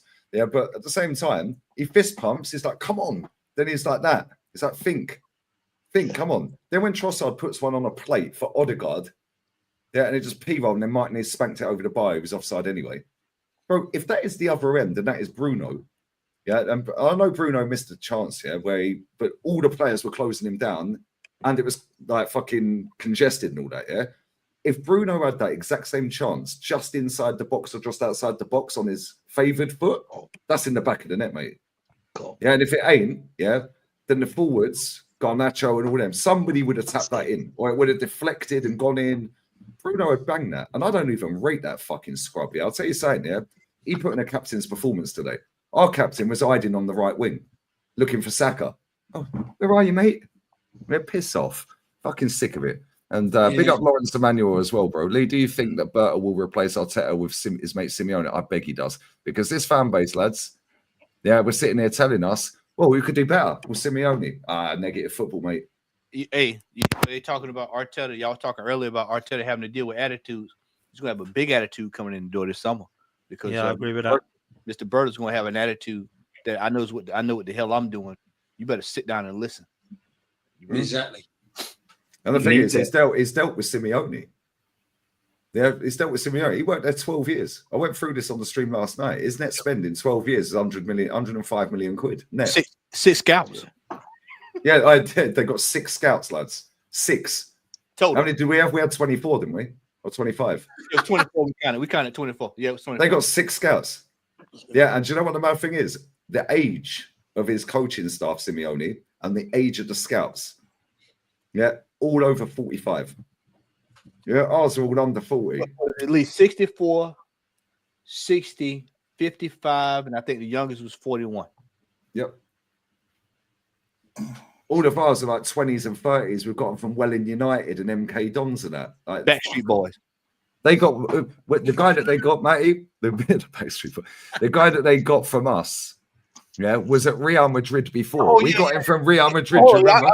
I get it. Hold on. I go. Dan, we got this geezer from Real Madrid, yeah, and then let him go to Atleti. Yeah, bro, look at their scouting, yeah. Look at some of the players they've signed. We went through it. I went through it on a stream yesterday. Mate, yeah? we've got it with a guy from Norwich. It was at Falkirk. What was his name? Yeah. Oh, yeah, the geezer from Falkirk. How many Scottish players we signed? Oh, Kieran Tierney.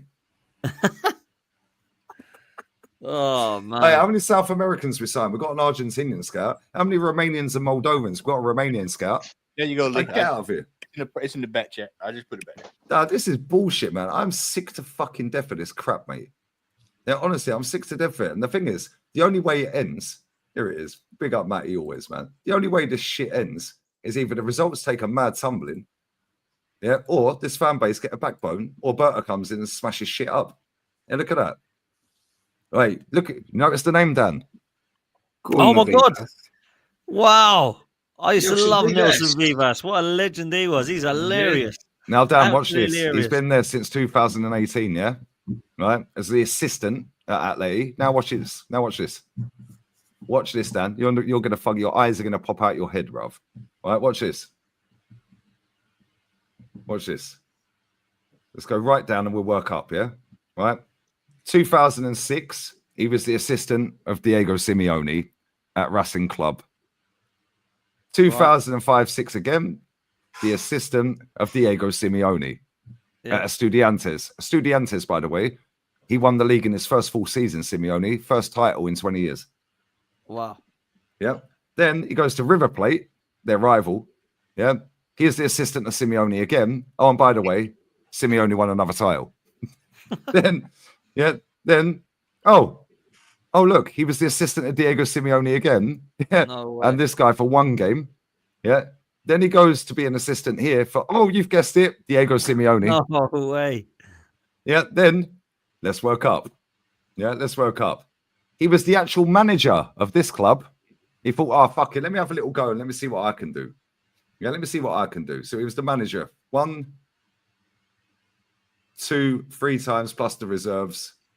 Yeah. But look, he actually managed. Or is that the assistant of that? Hold up. No, he's manager. Oh, 19 games. No, he is manager. Yeah, he's the manager, and he was the assistant of the Estudiantes guy. Yeah. So he's been an assistant for Simeone for most of his career, bruv. Then he took a hand in management. 344 games, Lee. That is right. Yep. 344 games. 344 games, the assistant of Simeone.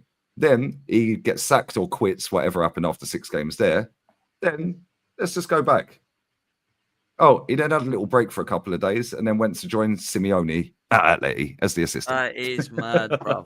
He's more qualified than Arteta. Yep. Mate, he's done. Nelson Vivas used to just come on, get sent off, and then come on again, get sent off. Comical, mate.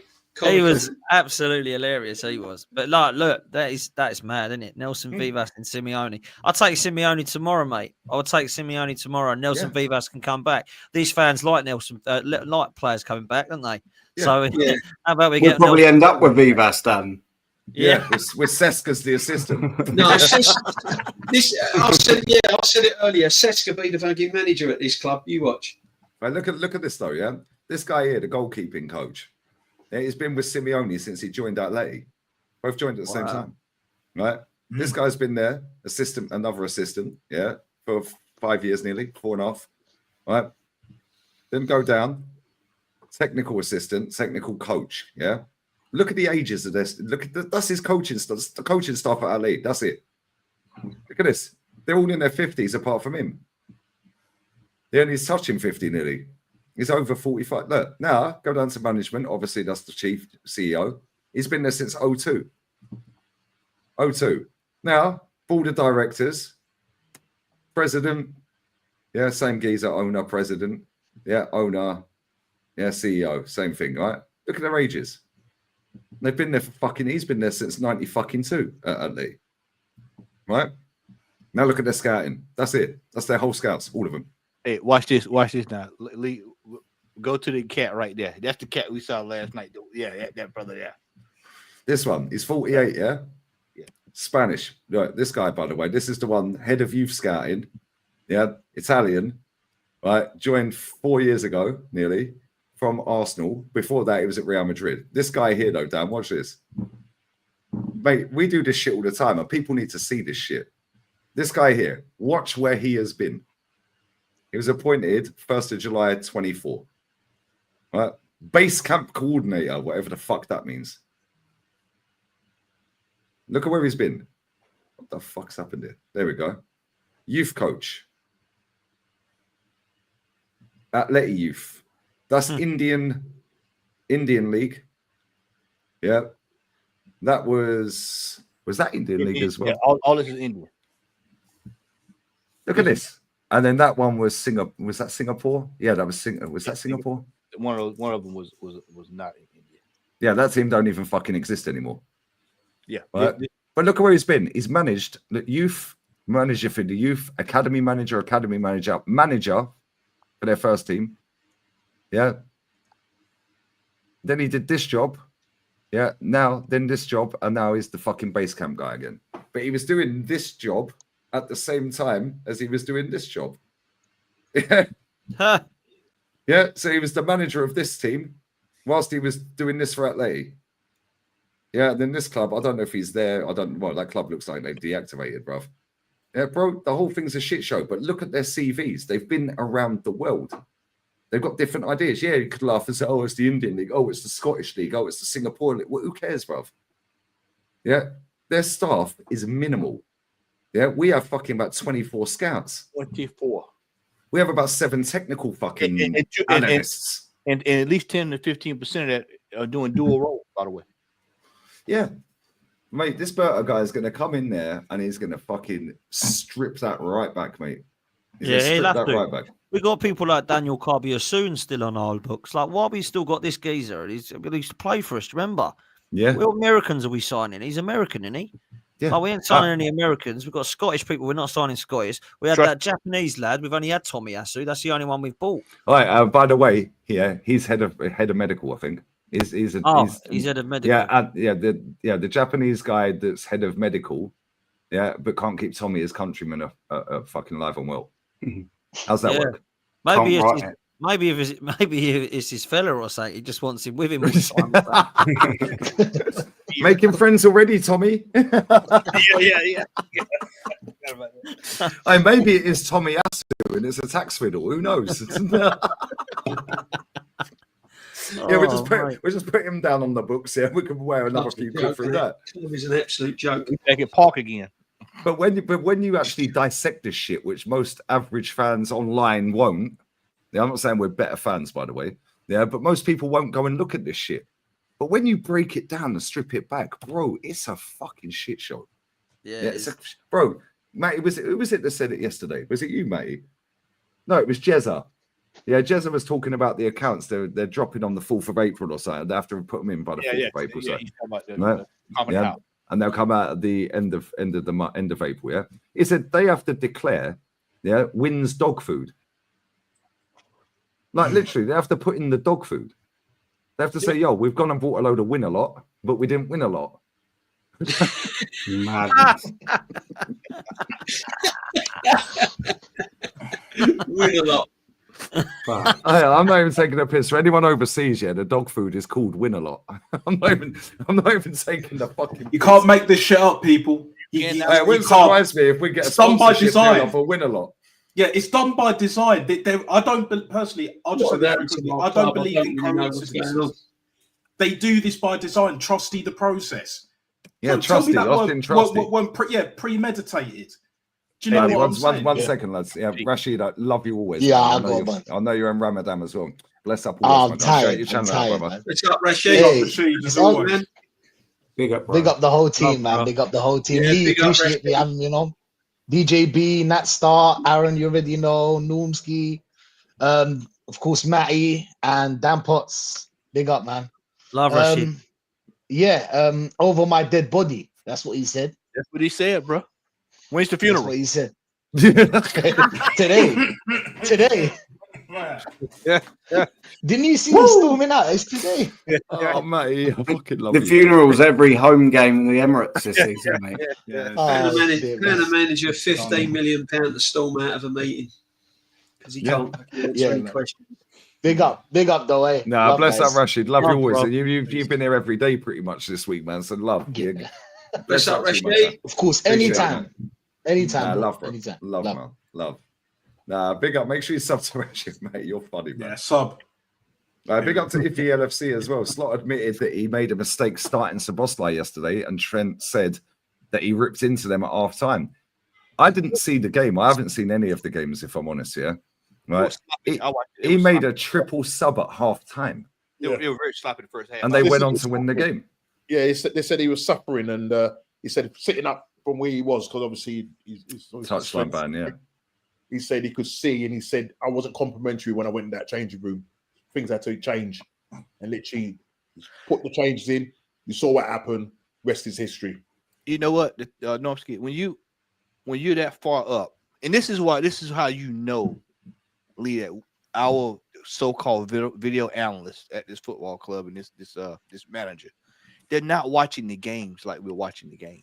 No, nope. Because Slot was able to look at that. I just said, I didn't even realize he was where he was at.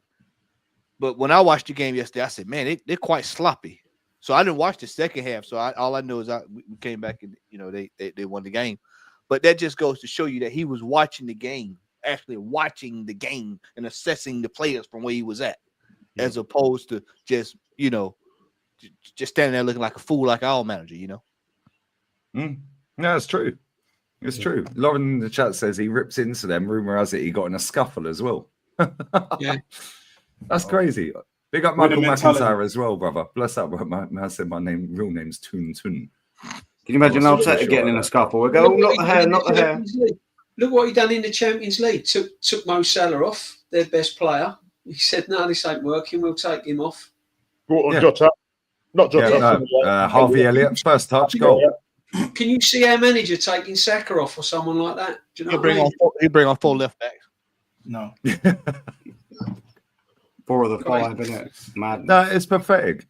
And the thing is, like rival fans, they sit there and people go, "Oh yeah, but rivals hate us." No, they're being truthful. You're seeing it with an emotional connection to the club. Yeah, there's some rivals that are fucking take the piss. Oh, fucking Arsenal fucked up again. They're shit. Yeah, they go a bit over, like the other way. Yeah, but the majority of people see what we're saying. Yeah, and it's, oh, you're twerking for rivals. No, we're saying what I see. It's not rocket science, bro. We're crap. Yeah, we've wasted a fuck ton of money. Yeah, and we ain't going to get much of this money back, bro. I swear. Yeah, the next manager ain't getting 800 M's. He ain't. He ain't getting 800 M's, mate. Yeah, and I look at it and I just think, like, we tried. What game was it the other day? And he brought Zinchenko, Tierney, fucking, who else did he bring on the other day? It's like Ben White. It's like that was before the Champions League game. Yeah, it's like you're trying to fucking win the game and you're bringing on 3 left backs or 3 fullbacks. Yeah, today you hooked Ethan off. Yeah, cool. Ethan was shit. Yeah, but it's easier to hook off Ethan than it is Odegaard, isn't it? Yeah, round and round and round we go. It's boring, mate. Yeah, this needs to end and it needs to end quick. Otherwise, we're going to still be sat here. Bro, I'll end up with bald head like Matty. Bro, yeah, I think it's coming to an end very soon. I truly do. I think this birth. I'm telling you, birth is coming in that door. And this guy, I told you. I don't know if you heard. I think you had stepped away, Lee. But I say it here. I say it in front of Dan. No, I did. I listened on the phone. There will be some players moving this summer that's going to shock some people. It's time for a shakeup.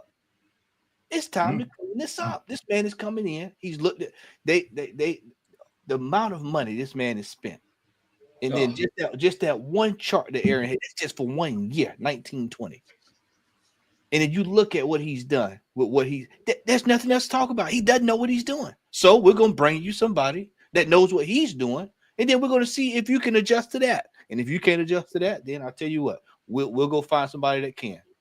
And the next manager they bring in is going to be somebody that's going to be world class. Watch out! I tell you, they've learned a very expensive lesson with Mr. Arteta. Failure is expensive. People forget that failure is very, very expensive, and they've learned a very expensive lesson with this manager. It's costed us 2 titles. It's costed us this year. It's cost 8th, 5th. Look at what Paul Scholes said. Sorry, no. No. Go on. Look at what Paul Scholes has said. Has he actually said that? They're like a mid-table Spanish La Liga team with the way they play, but they got no substance. Yeah. Wow. Yeah. I mean, bro, I swear down there, mid-table La Liga teams are play us off the park. Yeah, and we'll skank a corner and win 1-0. We'll go pull up a couple of those hypermotion teams, Lee. Mate, I swear, second division teams are play us off the park in Spain, mate. They got tech, bruv. Yeah, that Nico Williams goal he scored today, the cross for that goal. Yeah, Nico actually turned up today. But the cross for that goal. He scored a goal. Okay. Yeah, I know you got a bounce as well, Potts. Yeah. No, he actually played really well. He got man. He was actually very fucking good today. Yeah. Right. But the goal he scored, the cross, oh my days. And damn, I swear down, they were losing 1-0 at home. Yeah. If they win, they're still in a title race. If they don't win, it's probably done for them. Yeah. Right. They're 1-0 down at home to Mallorca. What phase is that manager in? Mallorca. Fucking Mallorca. Yeah, AFTV got more subs than they got population. Like, do you know what I mean? They're 1-0 down, bullet header off a corner. 3 or 4 minutes later, boom, the cross. And Williams is running off the back of the fucking defender, come off his shoulder. They're going for a title at this point, yeah? If they get one more goal, they're still in it. Didn't see him knee sliding at home. Yeah, all this fucking jump in the crowd, fucking come. No, he's running back to the halfway line, fucking couple of arm waves, couple of fist pumps, but he's running back to the halfway line straight away. Then they were doing a VAR check and he just give it a little love heart and all that to the fans, yeah? Right? But he was on the halfway line when he did that while they're doing the VAR check to see if it was handball. And it's like, bro, I don't rate that kid, yeah? Right? But at the same time, he's got better mentality than fucking Declan Rice. Why? Because he's played in a team for Spain that has fucking won. He's the current Copa del Rey holder. Yeah? His mentality is better. Declan Rice won 1 trophy his entire life. That guy's won 2 in the summer. Yeah, come on. It's different, man. Yeah, but that's the thing, Guns, like, and the rest of the panel, like, it shouldn't take 800 mil to get us where we're at. So with this Berta guy coming in, right, I know it's a huge task because of the wasting the money and all of that shit, right? All we need to do is just get rid of the high earners that ain't cutting it. And what happened to all of these gems? Remember when Arsene Wenger used to get gems for peanuts over and over and over again? That's what we need to do now. This is at the point where we're at. Phase 5, 6, whatever you want to call it, we need gems. But here's the thing, like, too many top gooners are like convincing the whole world that we can't get gems. Nobody available. I hear that crap all the time still. Nobody available. How much did Riyad Mahrez cost? How much did Kante cost? And this was only, 5-10 years ago? Yep. How much do all of these players that play in the Segunda now in Spain, how much do they cost? Because you and May, they're saying they're ballers. And look, I'll take your word for it, but I could probably watch clips of whoever plays in whatever positions, right? Yeah. They're going to cost peanuts. They're not going to cost 50 mil.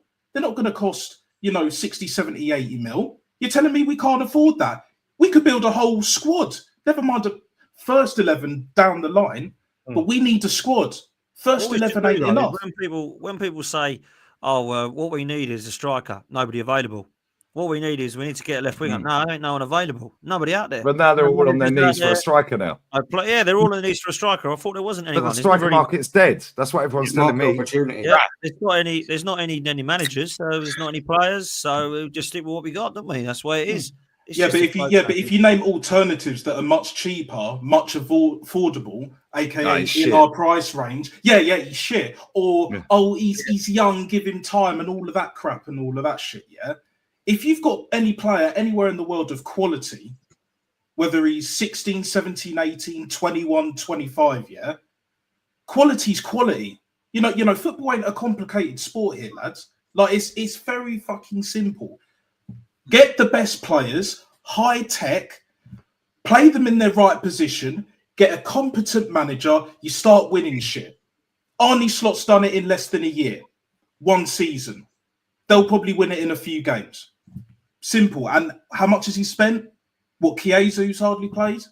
14 man. Yeah, I know Potts has got to go as well. Dan, always appreciate you, man.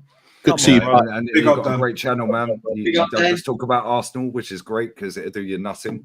But what you got coming up going forward, bro? Appreciate you, man. Make sure you sub to Football's 12, man. Love, bro. Love. Just dropped This Is London with Lawless, Deji. Judges was on there as well, Don. So that's literally just gone out. So go check that one out.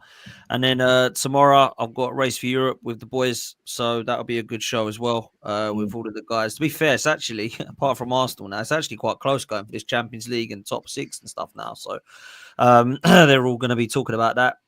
And then, Tuesday I've got Turkish on. So that should be good. And then in the evening we'll be doing the roundabout show with you guys, and then me and Guns on Wednesday. So it'll be good. It'll be a good week planned. So come and sub to 12th man. But big up to all of you guys, man. And big up, Dan. Big up, Lee, big up, Dan. Thanks for having me, man. No, always, Dan. Come on, you're welcome anytime, man. I know you're busy as well. I know you go games and all that as well. It's not easy, bro. I love, man. I appreciate it. Always come and help you out, man. No worries. Yeah, same, man. I enjoy the shows with you, man, because you spit facts. But you just do it in a calmer way than me. Oh, likewise, it goes back. He's starting to lose it a little bit though.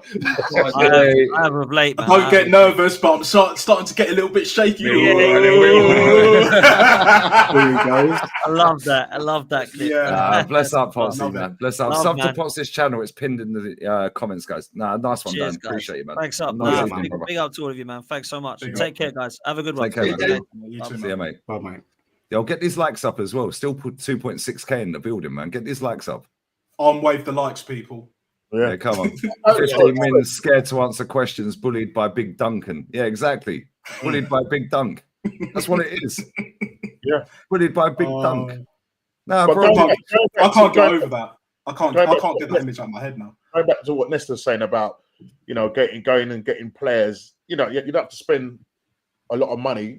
Matt showed some examples on a couple of streams. Look at Bayer Leverkusen. Look at what Alonso's done with them. I think the most they spent was 20 million euros. Yeah, and they went and done what was it? Was it almost a treble? Yeah. Yeah. Going unbeaten. I mean, come on.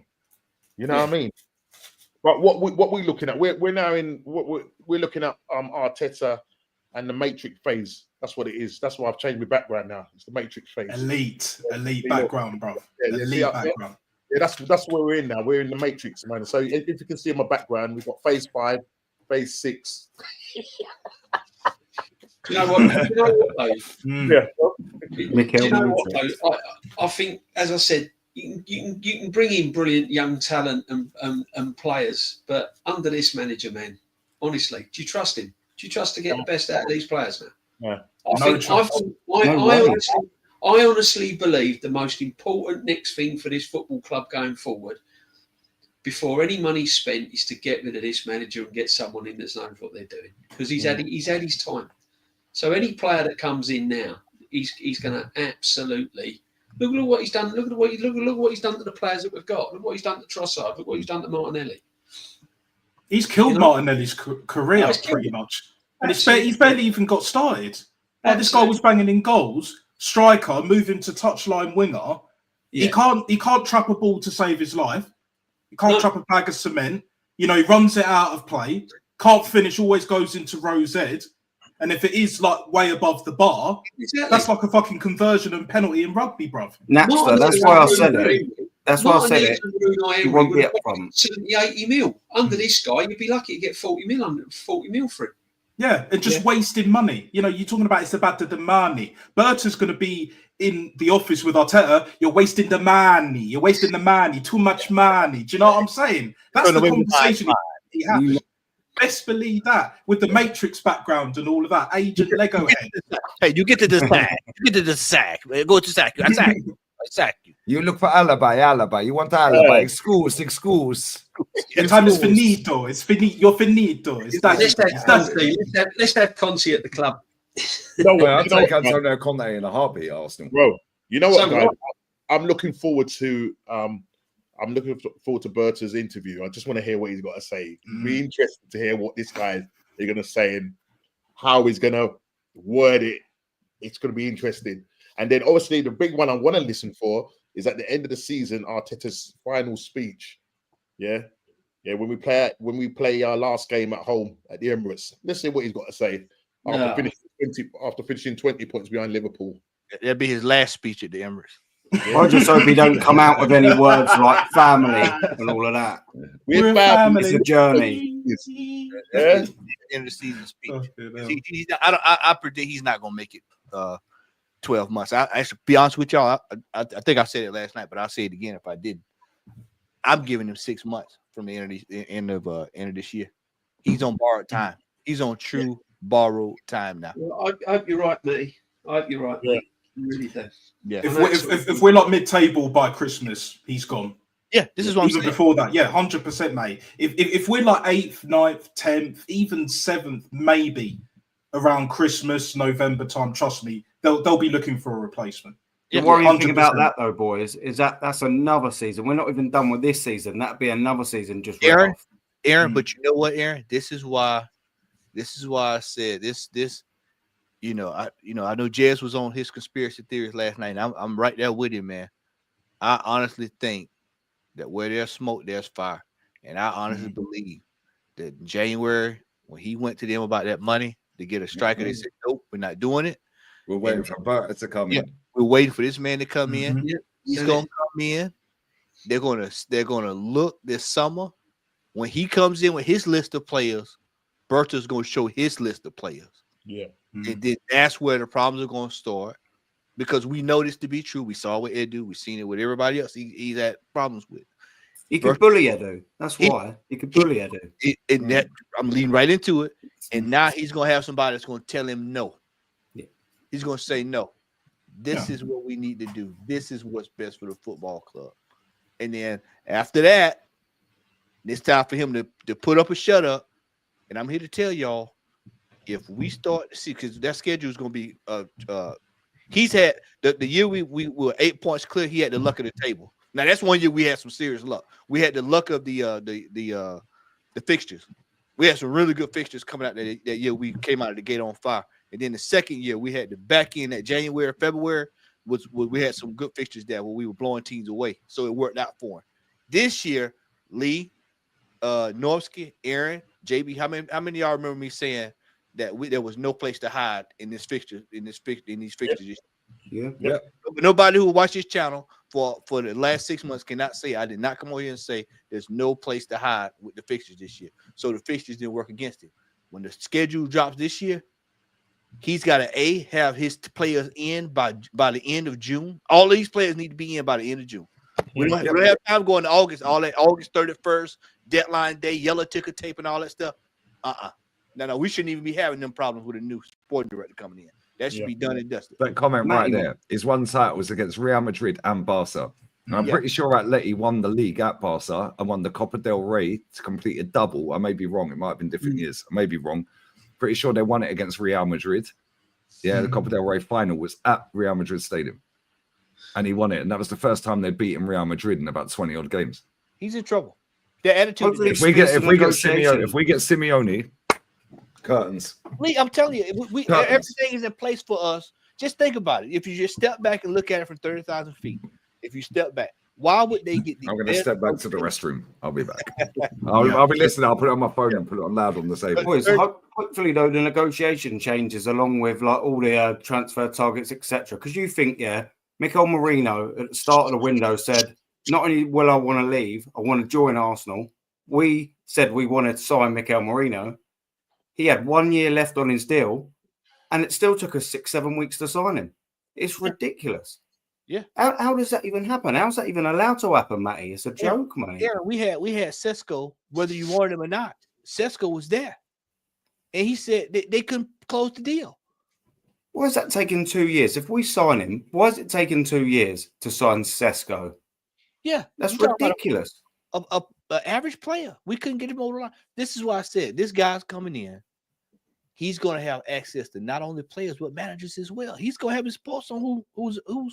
You don't think that he comes in an established manager, whoever it may be, that's probably like, you know what, I might want to change the scenery, try something new, something different. They know that he knows what he's doing. So it's easy for them to take the job because, I got somebody that's established that knows what he's doing. It's been around the block.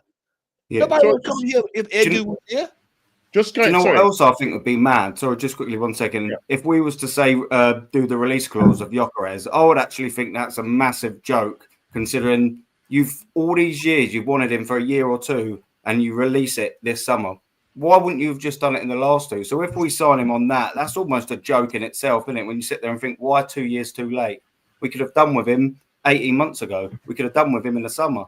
If we didn't sign Mikel Merino and Calafiori, guess what? You got the Gyökeres money. It's madness. We did this with changes. We did this with Lacazette. Just very sorry, Matt. I know you're going to go. Just very, very quickly. We did the same with Lacazette.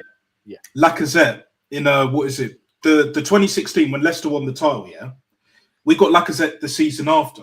If we got a Lacazette that season, we would have done enough to win the league. We were the only team to beat Leicester home and away that season. Yeah, I remember that. We were the only team in the league to beat Leicester home and away that season. We battered them away, and then the home game was a lot Danny closer. It was a lot Welbeck. tougher because Danny Welbeck Welbeck, dagger. yeah, because of where they were, where we were at the time, and all of that. Whereas now we're looking like a Gyökeres, or whether it's a Sorloth, whoever up front, Cunha, even though he's not an out-and-out striker, but it's just like, how many more players are we going to just let walk on by, Dion Warwick settings, yeah? And then let them go to other clubs where they'll just flourish. And they don't even have to flourish. They can just do well and succeed, win the cups, win the league, maybe even win the Champions League. Who knows? But yeah. The other thing I was thinking about is with all the deadwood that's got to come back, and we have to make sales and that. Do you think that Berta will succeed in getting rid of the majority of those? What are your thoughts on that? I think that some of these players, we're going to just have to bite the bullet on some of them. They're going to have to go. But it kind of goes back to what Aaron had on that graph. We're at a stage now where some of these players just got to go. We're getting into the danger zone. 2 years here, 2 years here, 2 years here, year here. Take what you can get. Remember when was it I'm trying to think who was it that came in? I think it was Maitland-Niles. I can't remember if it was West Ham or whoever it was came in. And they threw 30 million down or something like that, and he was up like Wolves, I think it was. Yeah, Wolves. Yeah, Wolves. And we kicked it back. Yeah, this brother Berta, just based off of his record, you'll see that he'll take something out of here, gone. We've done the same thing with Chambers, Matty. Leicester came in for like an 19 million bid or something like that. We don't want it. Sold him to Eddie Nketiah. We had offers from Wolves and West Ham. He had the one from Wolves and West Ham, and we turned them down. Yep. And then he went to Palace 2 years too late, 2, 3, 4 years too late, whatever it was. Yeah. Same pattern. We just don't sell well. The one thing I want to see from Bird, this is the number one thing I want to see from him, right? This brother better sell well. So, for example, if we sell like a fucking Trossard, for example. I tell you who next. Like like for half the price for whatever, like you know what I mean, like just to cut our losses if he wants to go, blah blah blah, and certain other players in our squad, even like a Tomiyasu when he gets remotely fit to pass the medical and all of that, sell him for 20 mil, sell him for 15, 10 mil, cut our losses, innit? If they're not going to contribute to the squad or the team, sell them. Even We've got to cut our losses though because of the wages. Yeah, exactly. Clear the wages off. That's all I'm saying. That's giving us any money for Kai Havertz on 285. So they're looking at him saying, do you know what? We want Kai Havertz, but because he's gone 285, we're going to give you 20 million. Probably not even that. So you've handcuffed yourself there. The same with Martinelli. You're thinking, oh yeah, he's one of our most valuable players, but who's actually going to come in and give us 60, 70, 80 million and pay us 180 grand week wages? Who in Europe is going to do that? No one is. What about Odegaard? 240. Everyone's saying he's worth 70, 80 million. Who's paying 50 million and paying him 250 bags? No one is. Zinchenko. You got a Crot Jesus 150. 265. Yeah. We've screwed ourselves again. Absolutely screwed ourselves again. When we get them out, teams are going to go, do you know what? We've got to pay them a lot of money, so we're going to give you half the price. And that's if we negotiate it well. It's ridiculous. This is why we need a top manager to get the best out of the players that we've got, because we're not going to get nothing for them. So we need the manager to come in and get someone like an Inzaghi. We are at we are at a crossroads with this football club. Yeah, definitely. Yep, we are at a crossroads with this football club, and it's the only way it's going to improve now is to completely change. We've got the sporting director in. The next step has got to be the manager, because the players there, any decent manager or coach would get the best out of the players that he's got there. And what with the additions, the ones coming in, I mean, we've got a young kid called Dowman in the youth team, 15-year-old. Yeah. And he is unbelievable, this kid, right? So there's players coming through in the academy. So the only way we're going to now flourish as a football club is to get this manager out, get fresh ideas in, someone with experience, and work with these players. Because as you've all been discussing, the players that we've got, you ain't going to get you're going to have to take a loss on them if you sell them. Most of them. 100%. And you made a great point, DJB, about like the youth. Because remember at the start of this process, they were talking about Project Youth and all of that, building up the academy. I'm all for building up the academy, but there's a way to do it. Look how Chelsea did it under Roman. Look at what Man City are doing and have been doing with their academy. Was it Brahim Diaz came from City's academy? We know Jadon Sancho came from City's academy. Obviously, Phil Foden, who's still there. Yeah. So it It's can on be this. done. So it can be done. Why don't we do that shit? All we've got now is Ethan and Saka. Yeah, that's it. All we've got now is Ethan and Saka because Smith Rowe is at Fulham. Reece Nelson's out the door as well. Obviously, Nketiah was never really good enough and he came from Chelsea anyway. So it's just like, if you're going to go down the youth project, cool.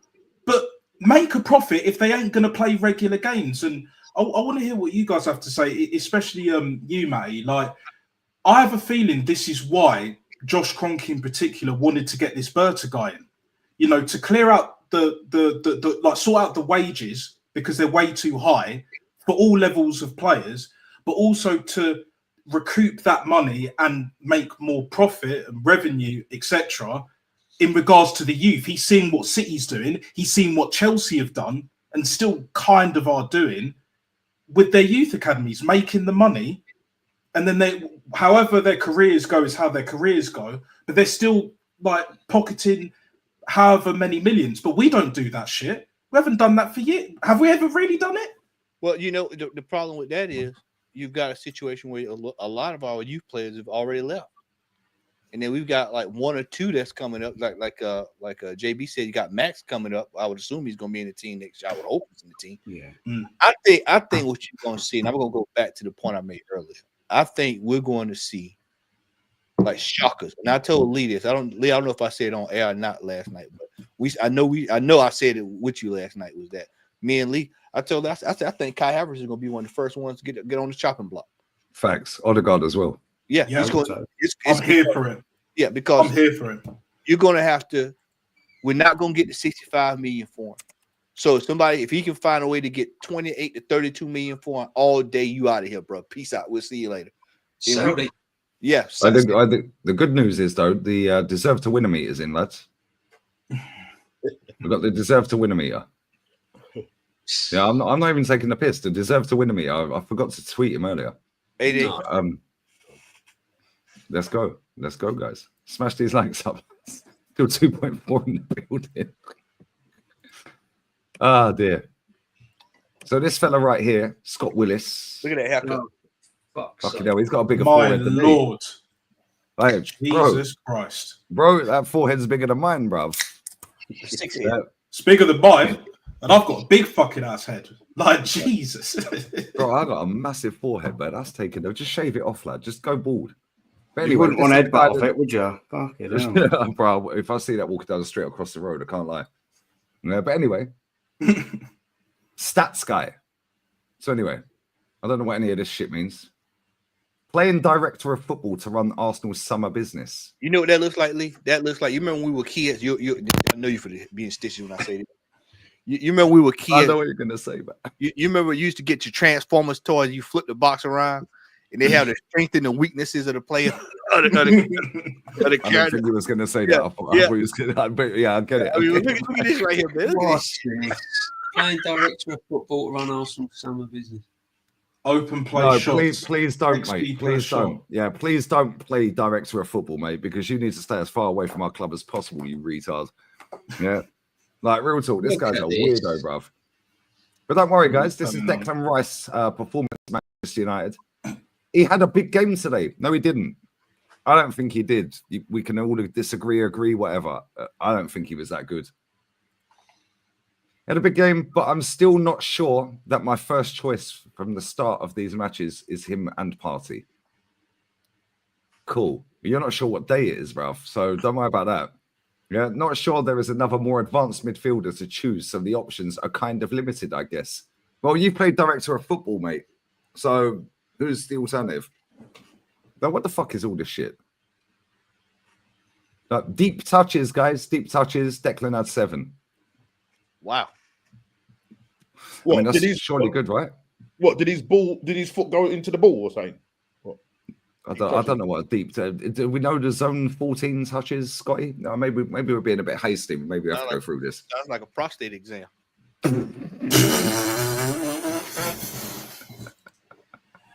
Raw.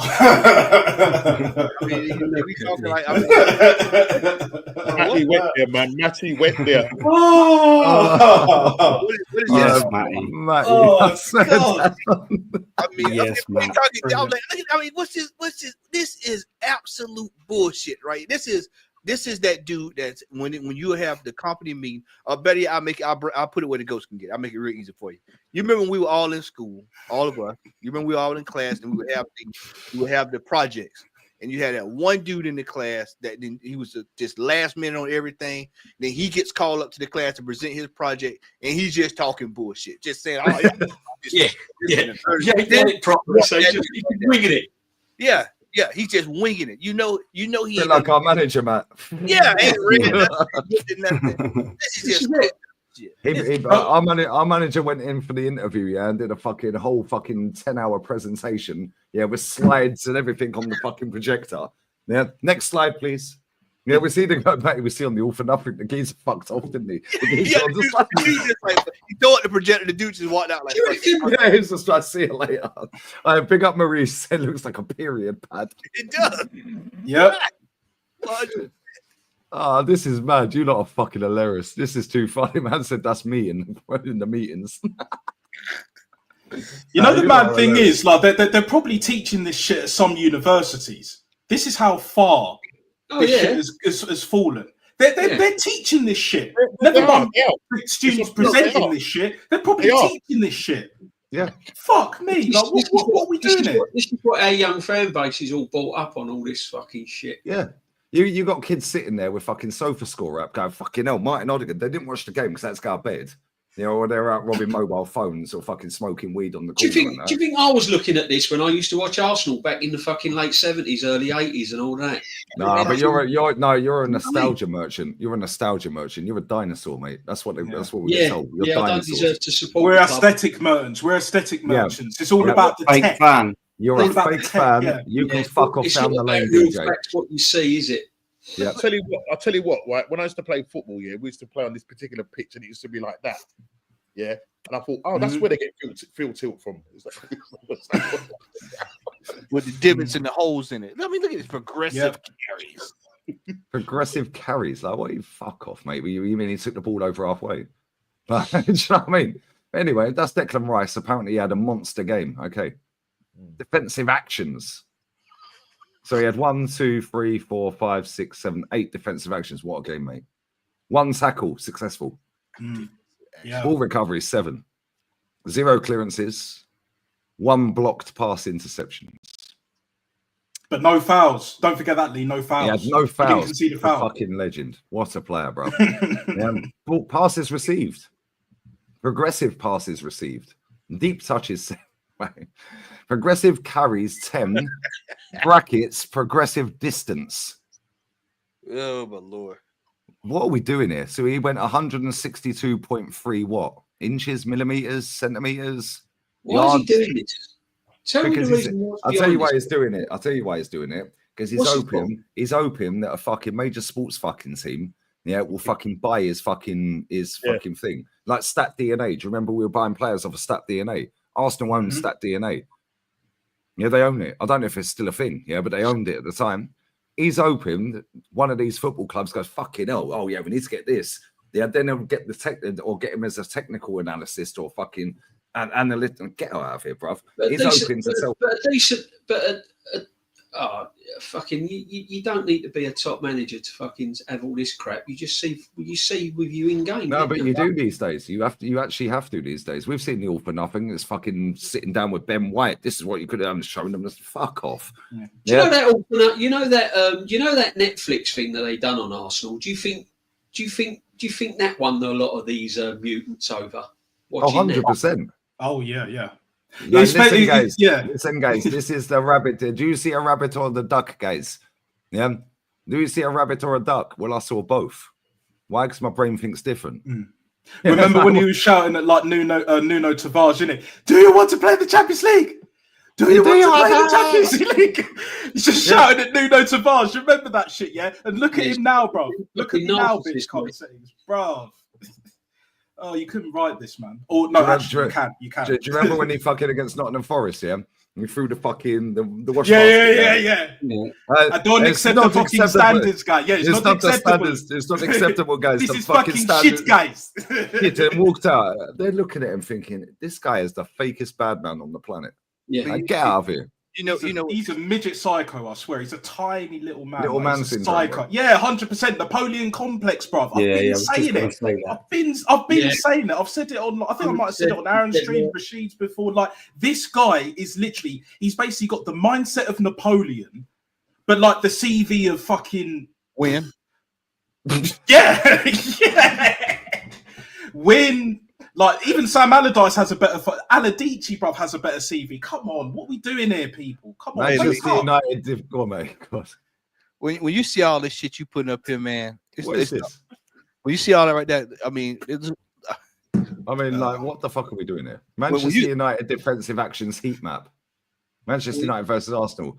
United bent, but didn't break in the first half. And then they played excellently in the second. Okay, You know cool. what I- Well, we you know what fucking knew that. We don't need a... What the fuck is this? You know what all that is, Lee? And all this stuff you show. This is all... JB will love this. What the fuck's that? This is what this is.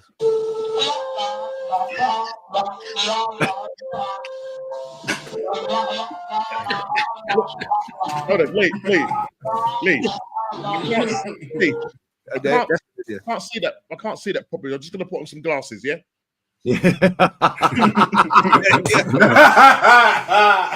Yes, Norm. Yeah. Oh my God. Yeah. Woo! Hold on. Destination, journey, destination. Yeah. Found it. Right. Yeah, you need to. We need to be a team, guys. You need to predict energy, guys, to light the light bulbs, guys, so I can see the shit on my screen, guys. Squeeze the lemons and all that. What the fuck is this? So How this do is you feel, based- guys? How do you feel when you walk out the play- Emirates, guys? How do you feel when you play for Arsenal Can you in the imagine, Premier Andy? League, Can you in the ima- Champions League? How does it make you feel, guys? Right on the board and tell me how come on, you guys. feel, guys. Gabby, come on. Or three Gabbies. Gabby, We need a come on. Roberto Di Matteo, mate. Yeah, can you- Roberto Di Matteo. Could you imagine? Roberto Di Matteo, mate.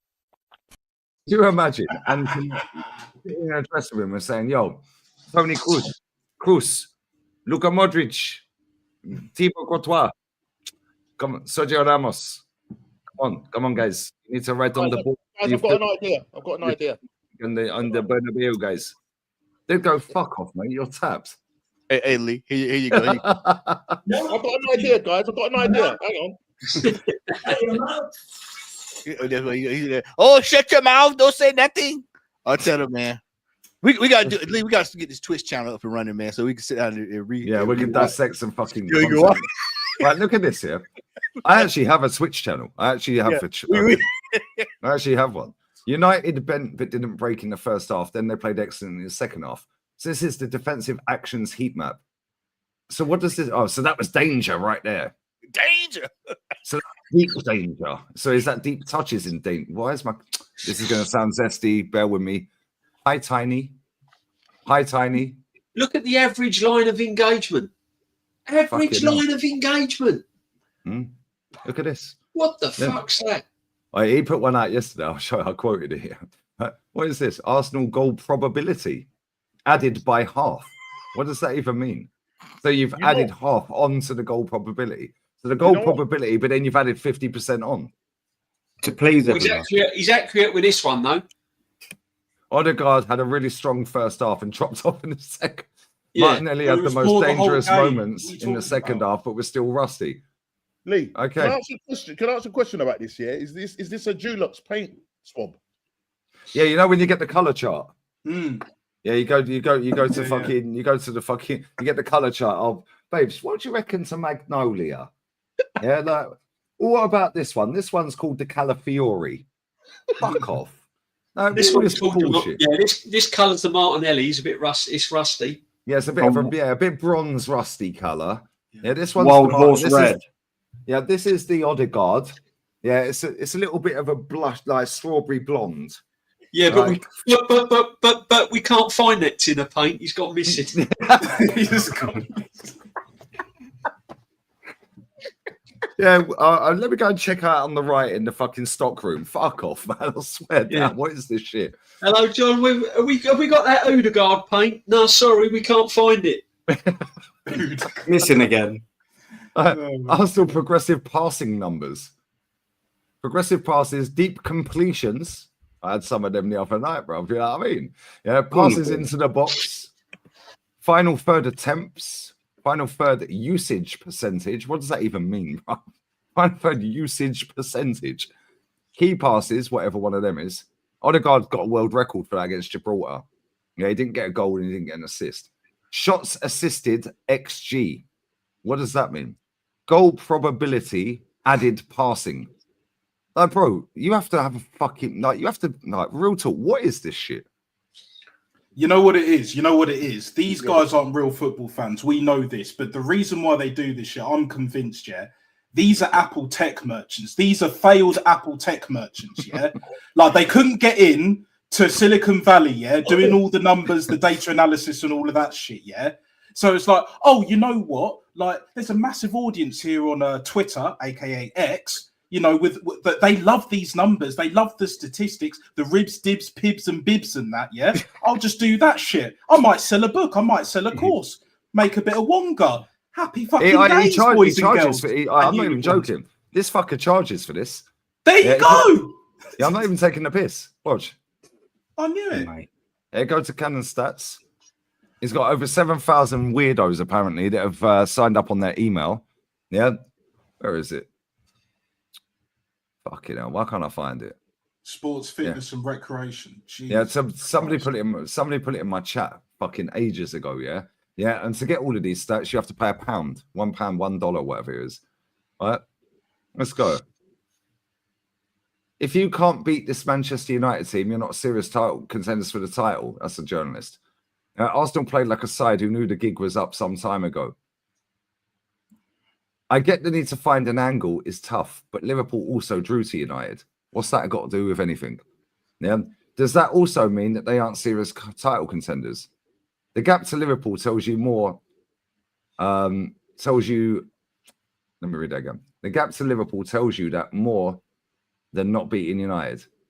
Yeah, it's asking too much to have rationalizations and narratives make consistent sense. I know. What the fuck is he talking about?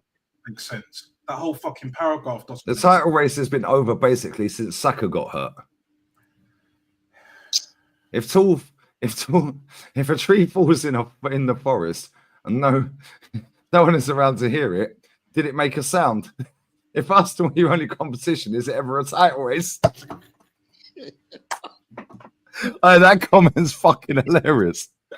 No, this geezer's a weird motherfucker, bro. Like, what is you this think shit? it took more sense with the size of that head on him? Do you know what I mean? He must have nothing up there.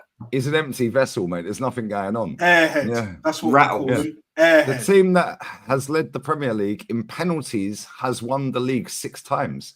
Liverpool are on track to make it 7. The average has been between fifth and 6th with 6.6 penalties attempted. Nobody gives 2 flying fucks, mate. Because guess what? Crystal Palace are there, mate. Yeah, and I don't know what any of this fucking shit means. But who cares? Because you win or lose. Man like Scott Willis, look at this. Fucking hell. Versus Manchester United versus Arsenal totals. What's the total, bruv? I thought that was a song. Oh no, band. It was a band back in America back in the day called Total, wasn't there? Yeah, Girl group. Yeah, girl group, wasn't it? Yeah. Yeah, what the fuck is totals? Manchester United 1.5 XG, Arsenal 1.5 XG. Completely stop right there. I want you to see this. Look how it has it fading in. Look how it has. Look at what you talking about, Willis? You got it. Look at the fade in from the top. Look at the names. Look how he fades them in. Gone natural. It's suspense. It's a suspense, isn't it? What you just need, you need some drama music behind that. He needs that old dude from the old movie trailers back in the day. Rasmus Hoyland. Rasmus Hoyland decides to command. You remember the old movie trailers back in the day? We were coming up. Yep. Bro, I swear down, what the fuck? So basically, what he's telling us here is our goalkeeper made a mad save off of Mazraoui, and Bruno scored a free kick. Yeah, that's basically it. And Trossard and Martin Odegaard, was shit. Everybody who looks at this is gonna have to go get their prescription filled tomorrow. Get their prescriptions. This is a perfect example of the educational system being completely fucked. This is it right there, people. Yeah. This is what the educational system produces. Hey, Lee, absolute garbage. Can you read? The new generation of fans are gobbling this up, though. This is absolutely gobbling it. When you go Exactly. to can you read that letter for me in the back? What does that say in the back? Well, that was me the other week when I got these new goggles. It's like, okay, what about this one?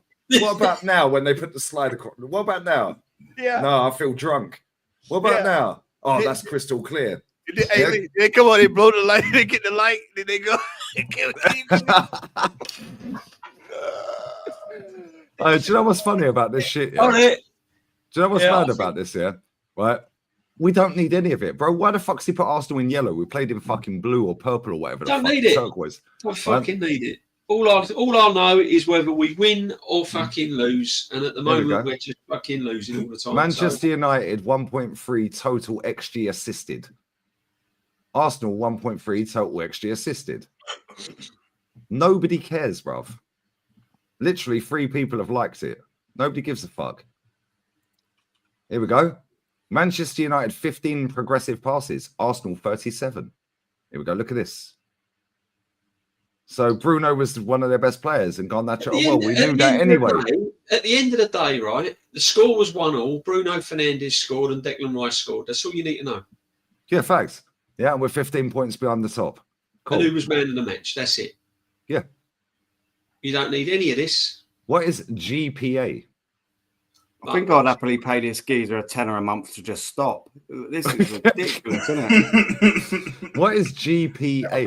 I think it's goal probably. If I can say it. Garbage all day. Goal probability assisted or fucking adjust. Like, it's got down at the bottom. Total goal probability added. No, it's garbage put out all day. That's all it is. That's what that is. I mate, you're on fire today. Facts. Here we go. We've got the deserve to win a meter. Drum roll. We've got the deserve to win a meter. Here we go. Here we go, guys. Here we go, guys, because you can't see it right now, guys. He's simulated this 10,000 times, apparently. Hey, yeah, Scotty boy, you weirdo. I'll fully get you to come on this channel at any point that you want to. You won't because you're a mutant. Yeah, but you're fully welcome to come on here live. Yeah, to all the 2.2 that are watching now or any other time that you want. Yeah, and show us how you simulate this live. Yeah, you're making it up, you prat. Yeah, but let's go. Who do you think? In fact, actually, hold up. Wait a minute. I want the chat to play along. And you guys. Who do you think deserve to win more? Big up Stringer Bell. Players should down tools and get Legoed out. Bro, I think they already have. I think they're fucking chilling, bro. I think they're on the beach. They've clocked out ages ago, man. Trossard was the first one to clock out. Yeah. He was the first one. Like, we could all see it. After that Man City game away, yeah? I knew he was done, bro. I knew he was done. Yeah. It is Big what up, it is. big up Tariq as well. Matt is an absolute legend. Yeah, Matt is fucking class, man. Yeah, big up. Bless big up, up. Matty. Always credit always to this channel, man. Love Big Matty. up Sean P. Yeah. Big up to Lee and the whole panel for trying to keep the standards at the club high. Can't believe how far they've fallen under this ownership. Bro, they're very good at marketing and PR and selling a dream. The American dream. That's what they've done. They're shysters, as Matt would call them. Yeah. Big up Sports Talk. Paper over the cracks, I think. That's what they're good at. Big up to you, my guy. Bless up, brother. Big up GGP. Big up Lee. I think it means search ESPN. Well, maybe that is church, brother, because they spit facts. Watch the latest segment there today. Oh, we played GG. Rewind the stream. Matty played the whole Craig Burley thing earlier. Yeah. Bless up GG. Always. Big up Demetrius as well. Big up everyone in the chat and on the stream. Had a rough week, but these emergency meetings are cracking me up. Thank you. Yeah. Don't know what it means to me because short ain't shit. Arsenal ain't doing it. Yeah, bless up to you. All right, listen, head up onto the next, brother. Heads up onto the next. Big up Demetrius. Love you, brother. Always. You've been here for the time as well, bro. Always. Yeah, come on, man. And big up, I'm not reading your name. You're a fucker. You always do. You always put big up the whole panel for speaking facts. Big up, bro. Right, so going off of the Raya did save us. Bless up, bro. So going off of the comments in the chat. Yeah, and we'll go round. We'll go DJ, Normski, Aaron, Nutstar, Matty. Who do you think deserved to win on this guy's metric? Because obviously we all watched the game, right? What do you reckon, DJ? Oh, well, let's have a look now because I can study this.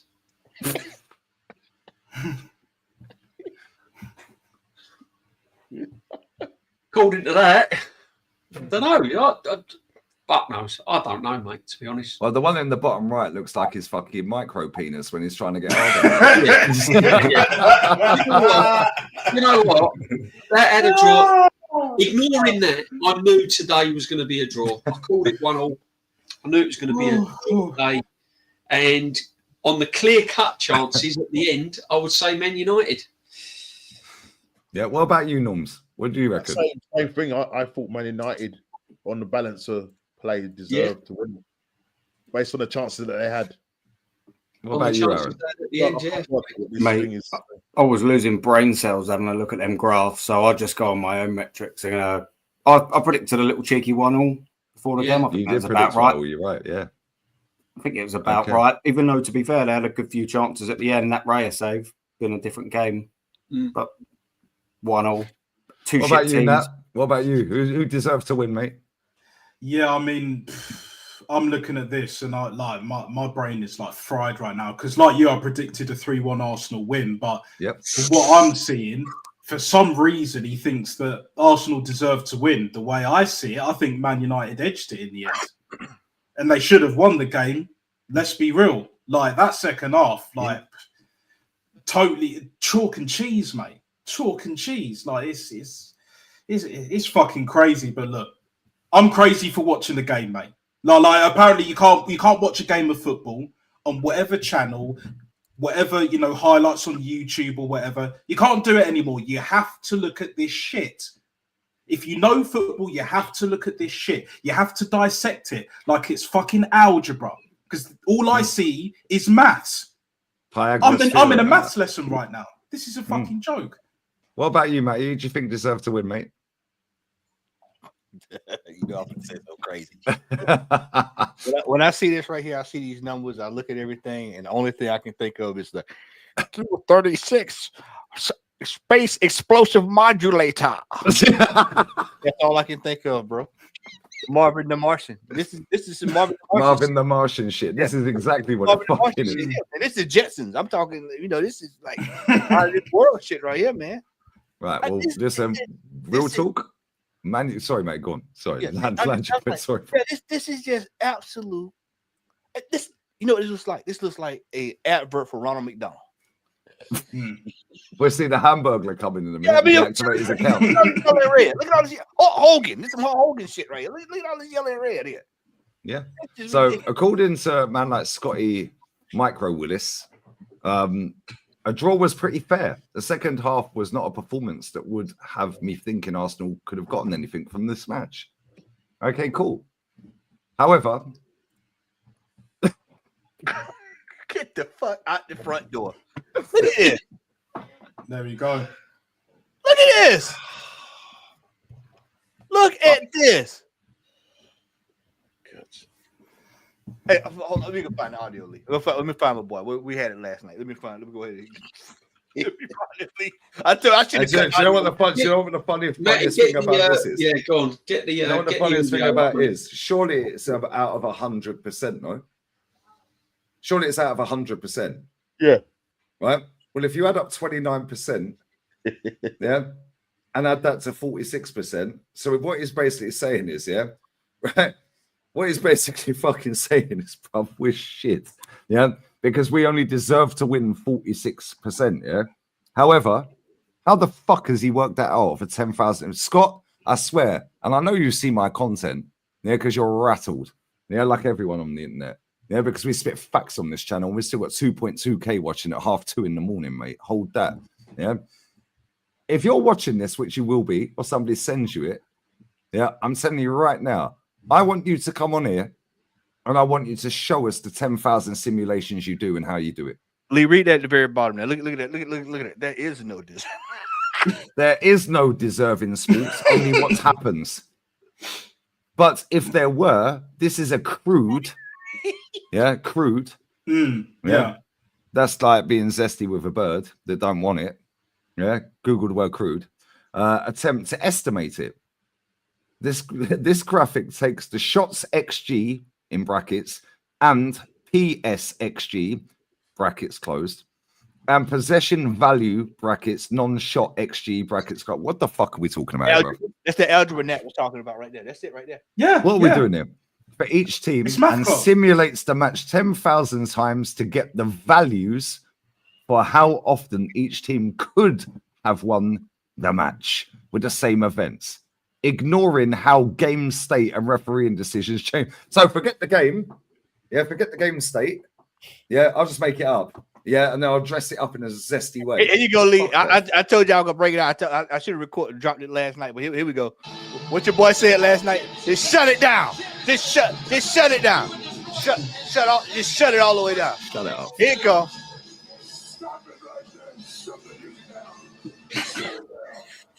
Shut the stupid music down. Yeah, that's how Harrison has blocked you, bro. He ain't blocked me yet. He will at some point because every time I quote tweet this idiot, it fucking goes viral, bro. Well, I swear to God. So 46% Arsenal deserve to win.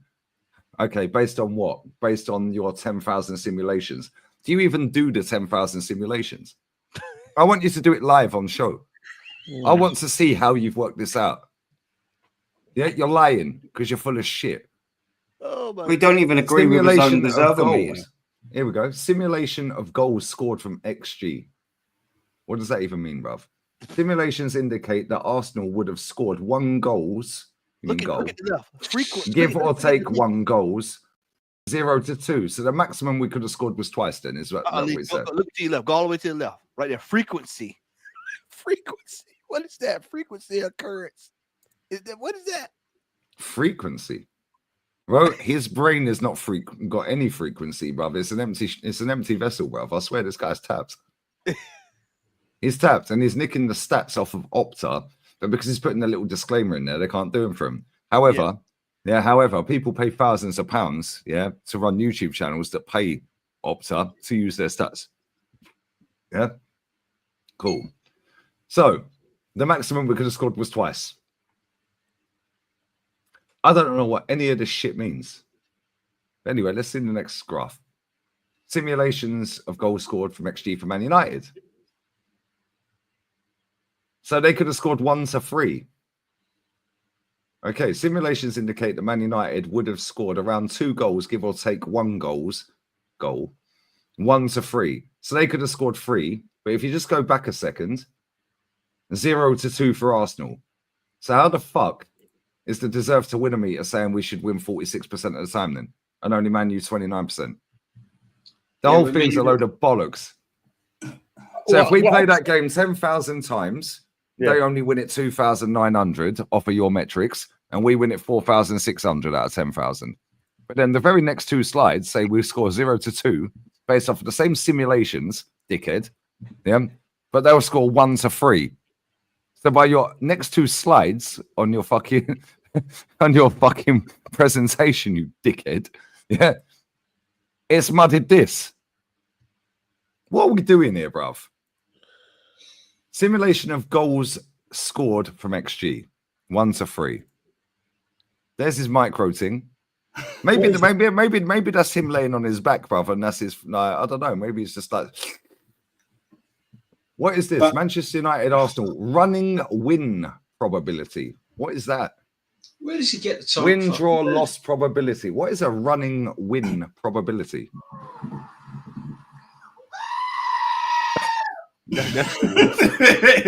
Can somebody tell me what the fuck this is? That graph what is a running win? What is a running win probability? Let me Google this shit. Absolute garbage. Running win probability. That's how many times the dog would chase after the frisbee at practice. Win probability, but it's not got running win. I can't Running find win. the running win. Running win. There's no Google search for that shit. Right. Running win probability. There's no Google search for that, guys. He's basically made it up. Yeah, he's bored. He's a bit bored, lads. It's about Arsenal Man United goal probability added. What does the added mean? Lee, do me a favor, right quick. Just scroll right back up, right quick. I want to see something right here. Scroll back This up. one. Yeah, just scroll. Just right there. I'm trying to go up to the actual tweet itself. Scroll up a little bit more. This brother dropped all this at one time. Yeah. 6 hours ago. Look at ain't nobody looking at it. Look at the the metrics there, Lee. Look at the bottom. Look at the metrics. Ain't nobody looking at that shit. Let's see what the comments on this are. Surprising as United had many more clear chances. Onana wasn't busy.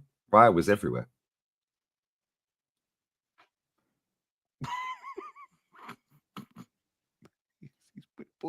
So what the fuck is this? I don't get it, bruv. Arsenal will always be shit. He knows. Gabner, yeah, he does. This is the dumbest thing. Deserve to win. Football isn't just data and numbers, you idiot. Dumbest thing created to make Arsenal fans feel better. Big up Isaac. Fucking make me feel worse. Yeah, bro watched this game and said Arsenal deserve to win because they possessed the ball more. I blame Hoyle and the Xerxes for this nonsense. Here before all the people who don't know how to read. Okay, mate. Good one. Big up Ice. AFC_Ice. Well done, mate. What the fuck is this shit? Has this thing ever predicted that Arsenal were the least likely to win?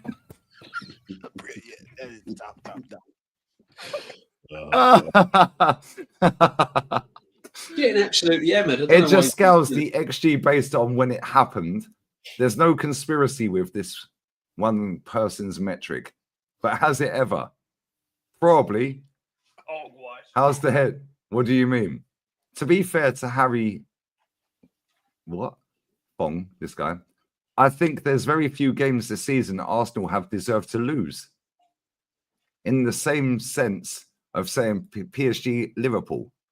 More likely, all the games they've played, they've shaded the XG or played well enough to win, but haven't. Maybe City away, Bournemouth away. It's the same thing with the Reds. The Forest game at home is probably one we deserve to win based on the metrics. You didn't score, you dickheads. You lost 1-0 at home at Anfield. What the fuck is wrong with these spastics, bruv? I swear down, I'm fucking sick of these pricks. Now, honestly, what the fuck is this?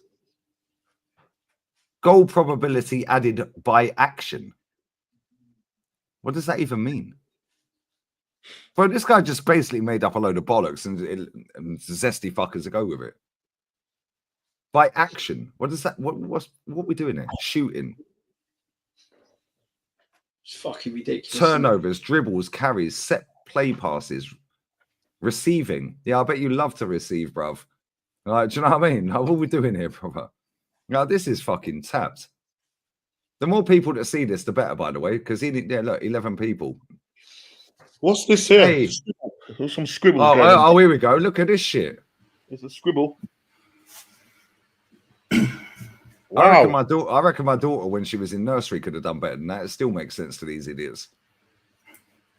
Pass efficiency, 102.4%. How's that work? How do you get 102.4%? Passes that start from inside of the attacking third of the pitch. Efficiency is a pass percentage, stroke expected pass percentage. Higher is better. Well, I expect to have a shit at 5 p.m. every day. And if I don't, I ain't going to shit the bed, am I? Yeah? I expect to wake up tomorrow, but if I don't, I'm fucking dead, mate. What are we doing here? Like, higher is better. What the fuck is this shit? Like, real talk. These dickheads, fuck off, man. You dickheads have ruined football. Look at this. Zone 14 passes are back, lads. So zone 14 is just outside the D. I bet he loves D. Yeah, I bet he loves D.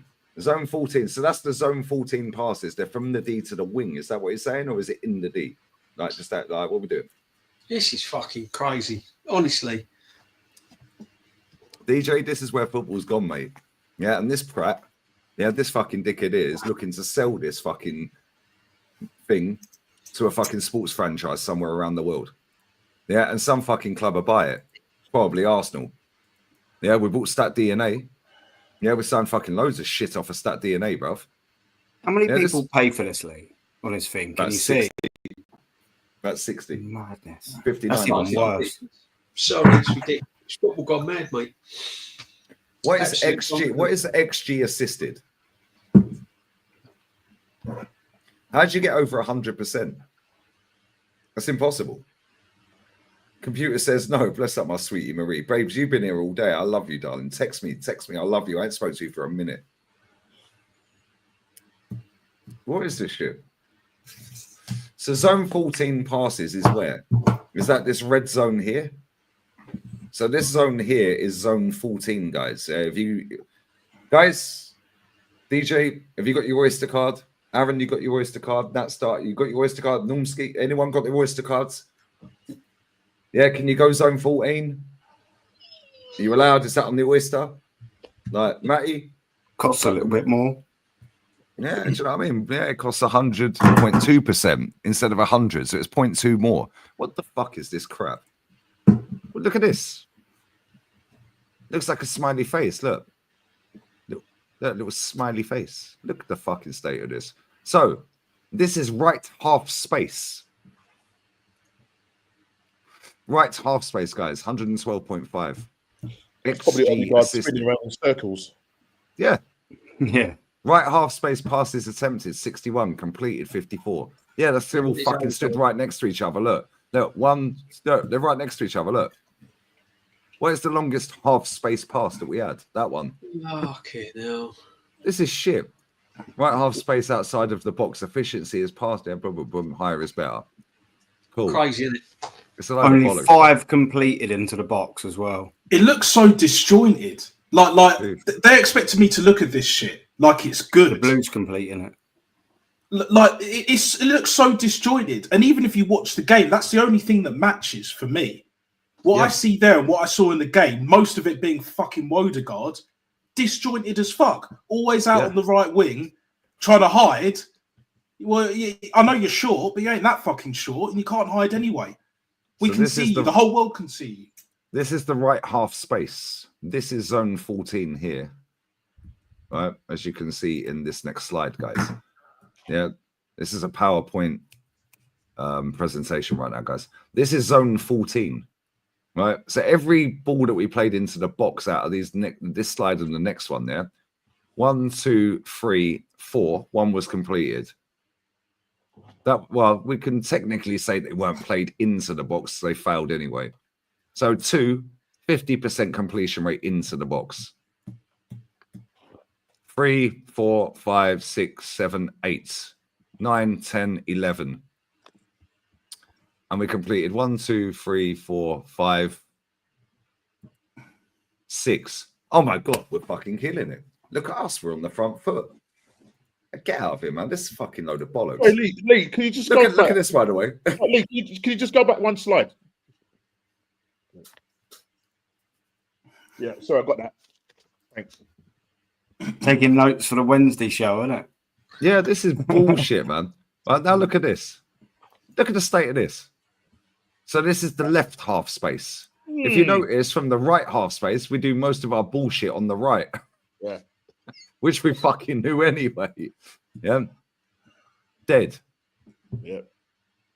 1, 2, 3, right 4. Okay, so that's now 4 balls. Well, that's not in the box, but we've attempted 3 balls into the box, and they all failed from the left.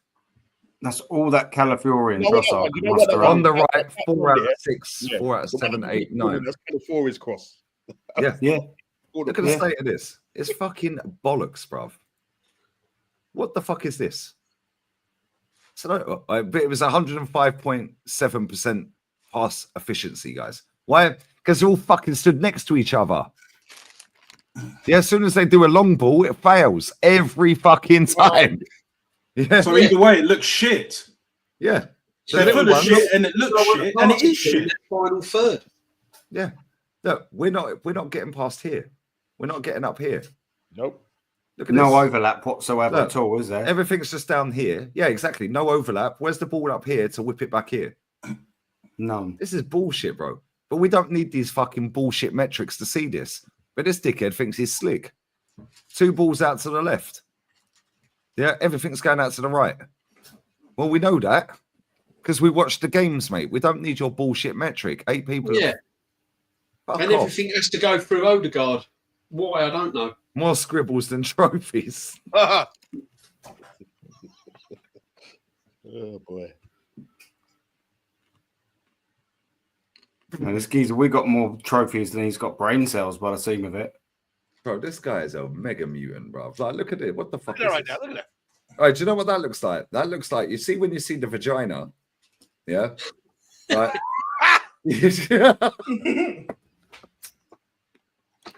and the ovaries and all of this shit, yeah? Hey, clearly with all this right here, he hadn't had time to see one.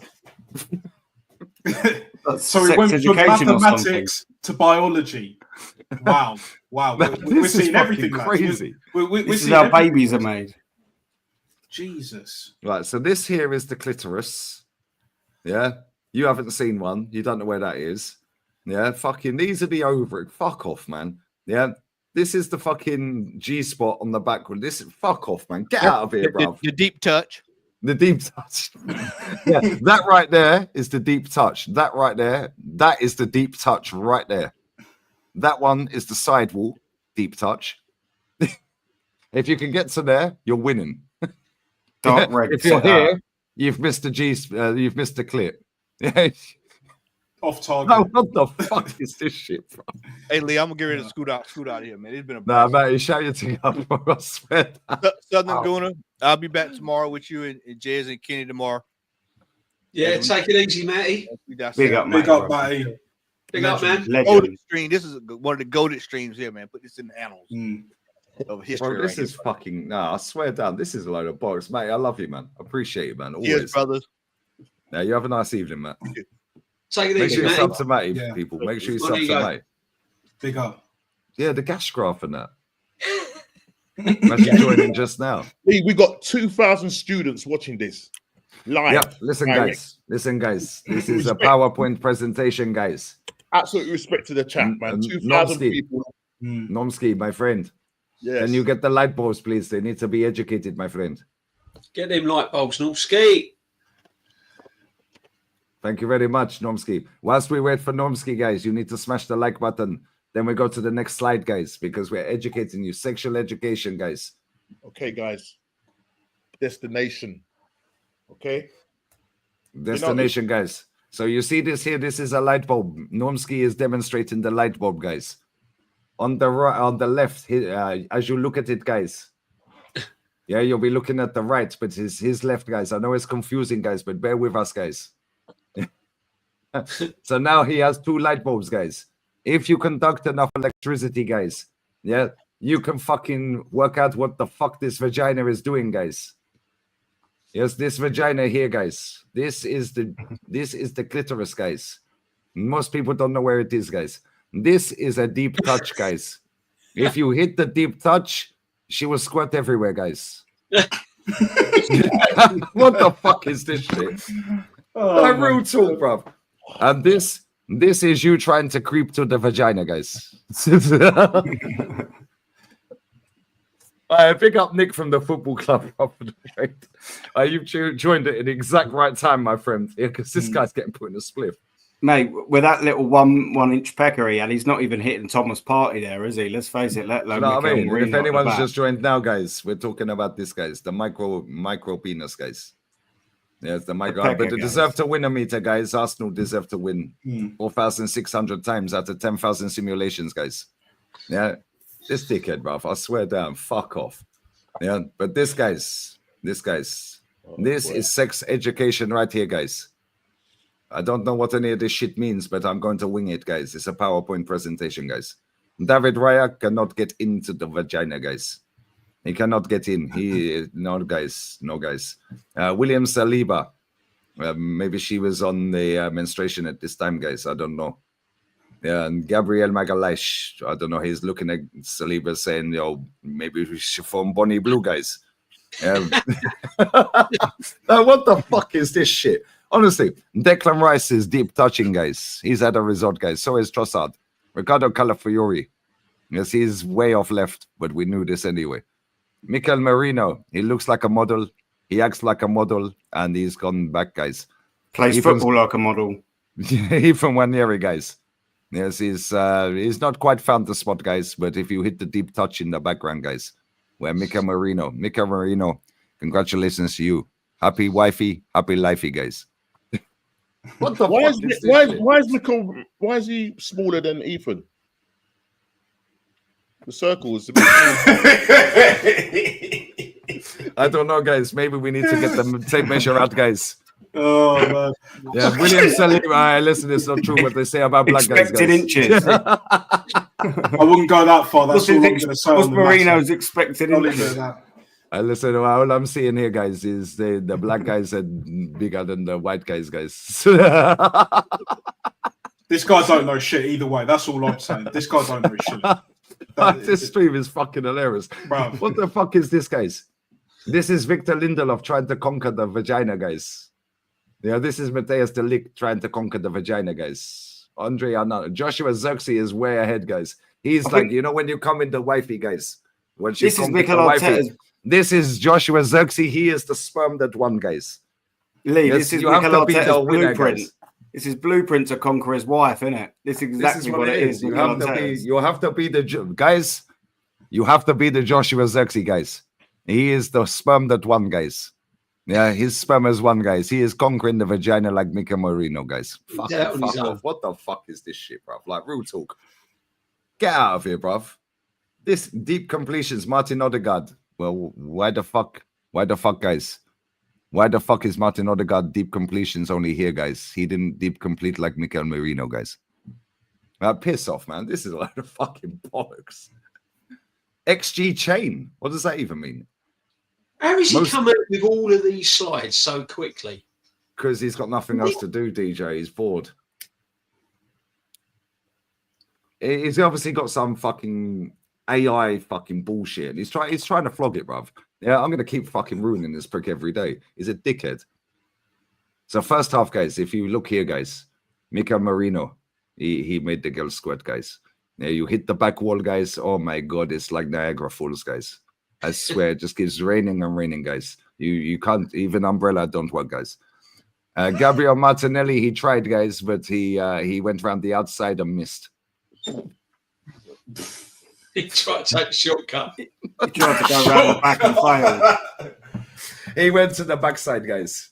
He tried to go around the back. And The river was running red, guys, so he had to take the dirt track, guys. He tried the cheeky one, didn't he? Yeah, he tried to go deep touch, guys, and he ended up licking went straight for the back door. Yeah, listen, guys. You weren't happy. Yeah, I prefer not to speak, guys. What the fuck is this crap? Look, like Marie said in the chat earlier, it's just like it's a period pad. Like, look at this. Expected period. Yeah, Martin Odegaard, guys. Open play passes and shots. Nobody cares about. Receive passes and carries. So basically, this guy was hiding on the right wing all game. Well, we fucking knew that anyway. Defensive actions, well, we know he's shit, and it weren't defensive. He was picking the ball up from defense. Piss off, man. Hey, look at this. He's done a whole spreadsheet, Aaron. Learning, isn't he? XG low to high. Total XG, score, minute. Nobody fucking cares. This guy needs to be fucking... Look, nobody cares, bro. What's the comments? I can't believe how much there is. It's fucking madness, man. No, honestly, it's crazy, isn't it? And he posted it 8 hours ago. Or 6 hours really, ago, whatever. Who really fucking cares about all that? Seriously. Look at this. That's like my fucking iPhone battery. You know when you put it on fucking low power mode? Yeah. No, what the fuck is this? Arsenal Man United 1-1 compared to the Premier League performances. Attack versus... Nobody cares, bruv. Now, what does that even fucking mean? Is he still going on about how many slides he fucking got? Oh, look, he's got the heart rate monitor. He's got the heart rate monitor. All right, listen, this is when he got the pum pum. He got the gold star, guys. Mate, Scott is a virgin, mate, 100%. What the you ain't fuck got is all this of this shit? time if you got misses. No way. Shots on target, PS times XG, guys. Whatever the fuck that means. Yeah. Here we go. Deep touches, guys. Arsenal had 51 deep touches. Scotty's never had a deep touch, guys. He's never had deep touches, guys. PPDA, guys. Yeah, The that's bottom the line is, right, listen, the bottom line to all of this shit is both he's clubs a are shit. fucking yeah, and he's a fucking Right. retard. So he's done all of this, and both clubs that were once brilliant clubs are both shit. Yep. Look at this. Might be surprised to know. No, we're not surprised to know. We didn't fucking ask, mate. Yeah, the Arsenal actually were the second in the league in XG per 90, 11 versus 11, from the start of the season till November the 30th. Why only till November 30th? What about now? You know what? Yeah. Not that it really helps things. So why are you posting it then? But nice to know where things were and not do some narrative changing after the facts. These are not facts, bruv. You're making every fucking shit up. XG against. Bro, what's this? Are you going to bolt your load or aren't you? Yes or no? Yay, nay, or bollocks? Oh, bollocks. Okay, cool. You probably like them. All right, do you know what I mean? Get out of here, bro. Fuck this shit, man. Bro, people love this crap. People genuinely love this shit, bro. I swear down. He's after a job, bro. Or he's trying to sell that fucking whole thing, that whole model to a club. That's what he's doing. Yeah, don't worry, bro. I'm going to mud your whole thing. But feel free to come on here and show us how you work this shit out. What he's trying to do is get into a club so he can be an analyst for like, I think that's what it is. Yeah. He's trying with to his promote fancy dancy degree and all that bullshit. Yeah, You know, like, I knew he was trying to sell some shit. I knew it. It. Bro, he charges people for this shit. Cooking with Raya and that. Cooking with Raya. Yeah, cooking with Raya. Raya, according to that, Raya couldn't cook, bruv. But Raya get a can refund, cook, you know what I'm bruv. You've been saying? scammed, didn't it? I swear. Get a refund. That's the Anyone best who's thing you paying can £3 do. to fuck or $3 to get the deserve to win a meter, mate, you need your head tested. Big up to Maurice here. We're going to wrap up I'm going to do about half an hour. If you guys need to go, then bounce. Good morning, Lee and panel. Public holiday here in Melbourne. Big up to you, bro. I'm sure Arsenal are going to wipe us. Jokes on Arsenal. Julian is a mug. Asking Syed about his pin. Yeah, I see it, brother. I see it. Big up to you, man. Big up to you. You Aussies have to get up at stupid times to watch football. Bless another Aussie as well. What are we doing here, bro? Big up Jester as well. Always love my guy. Nah, bro. I big up Nick as well, bro. Appreciate the raid, my friend. Appreciate it. Appreciate it. Thank you very much. Make sure you sub to his channel as well. He cusses me off all the time. He don't. He calls me out, which is cool. Yeah, but he ain't a prick with it. So make sure you sub to Nick's football club. And his football club is about to win a league. Where do these people come from? They spawn out of nowhere, bruv. And do you know what the saddest thing is? Yeah, they'll then mutate and have children who are equally as mutated, if not more. That's the problem, yeah. Most likely the latter. Most likely the latter. Like it's why the country's in a mess because of people like that. Yeah, that's why the world's in a mess. These people are a perfect reflection of society. They're tapped. They were vaccinated with the wrong vaccine. Like real talk. Yeah, they're off. Big up Faz for that quote. Yeah, they're off their nut, mate. They're still in lockdown. Yeah, exactly, bro. They are still in lockdown. So now when they go out, it's like, oh my god, I'm at the Emirates. Yeah, it's like the biggest thing of their week is watching Arsenal Football Club. I'll be over there, mate. You fucking I'll tell you what. Next Sunday's going to be. Now we know the league is definitely over. Next Sunday, it'd be interesting to see what they say around me next Sunday where I sit. That's going to be interesting. What about you, Aaron? Like you obviously go to games and that as well. Like, are you going to go see proper Chelsea, or are you just going to? At first, I think we got the PSV game in it. Is that? Yeah, we've got PSV. Oh yeah. I think I'm going to go and have a little say hello to Mr. DJB up here. Yeah. Have a little say hello. That's about pretty much it. That probably be the highlight of it for me. Do you know what I mean? Because after I say hello and go back up and get me seat, it's just going to be 90 minutes of absolute shit, isn't it? We're trying to bump into Dan as well. We're going to see Dan and Kenny Ken as well. They'll be there. Yeah, Yes. 100%, mate. It'd be good to say hello. Like I said, it'd be the most entertaining thing all day, saying hello and having a quick catch up for a couple of minutes. It'd be a social, wouldn't it? Be a social Wednesday, and then we can all relax. Well, hopefully, but it's Arsenal, so you never fucking know, do you? Yeah. Do you know We'll what meet I up mean? in the armory before, get merch. Oh, meet in the armory, get all the merch, yeah. Get that, eh? Spend a couple of £100, you know. There's a new strain of women's merch out, you know what I mean? So, do they sell their mugs at the armory, or is it just online? Mate, do they sell them yeah. behind the place? To be honest, they don't like fans like me because I just get my ticket and just go in the door and just watch the game and don't spend no money. Spend it in the pub outside the ground. Don't buy any merch. Don't buy a program. Nothing. They don't. I think I said this on Rashid's channel. Yeah, I think I said this on Rashid's channel. Like, you know, I was offered. I got a brother. He knows a few people that are like Arsenal fans, season ticket holders. I don't know their names, so don't ask me. But I was offered to go to a couple of games, and one of them, I believe, was the Newcastle game at home in the first leg. I turned it down, bruv. I turned it down. I could probably just about afford it, but even then, because you know, you'll know this, Aaron. I don't live that far away. Like, I'm more south than north, but still, like it's like I just couldn't be fucked. I was just like, why am I going to spend my money? Yeah. When I know what's going to happen anyway, just watching this crap. Well, I must like my son. It is hard. It is hard, but like I mean, obviously Dan goes, who was on with us earlier. Kenny Ken goes. I still go, Aaron, but what do you do? You know what I mean? My son goes to a couple of games, but I mean, for me, it's because like I meet up with my sons and that, and you know, it's it's in you, isn't it? That's the thing. The only thing I hold on to, is that I will be at this club longer than the manager.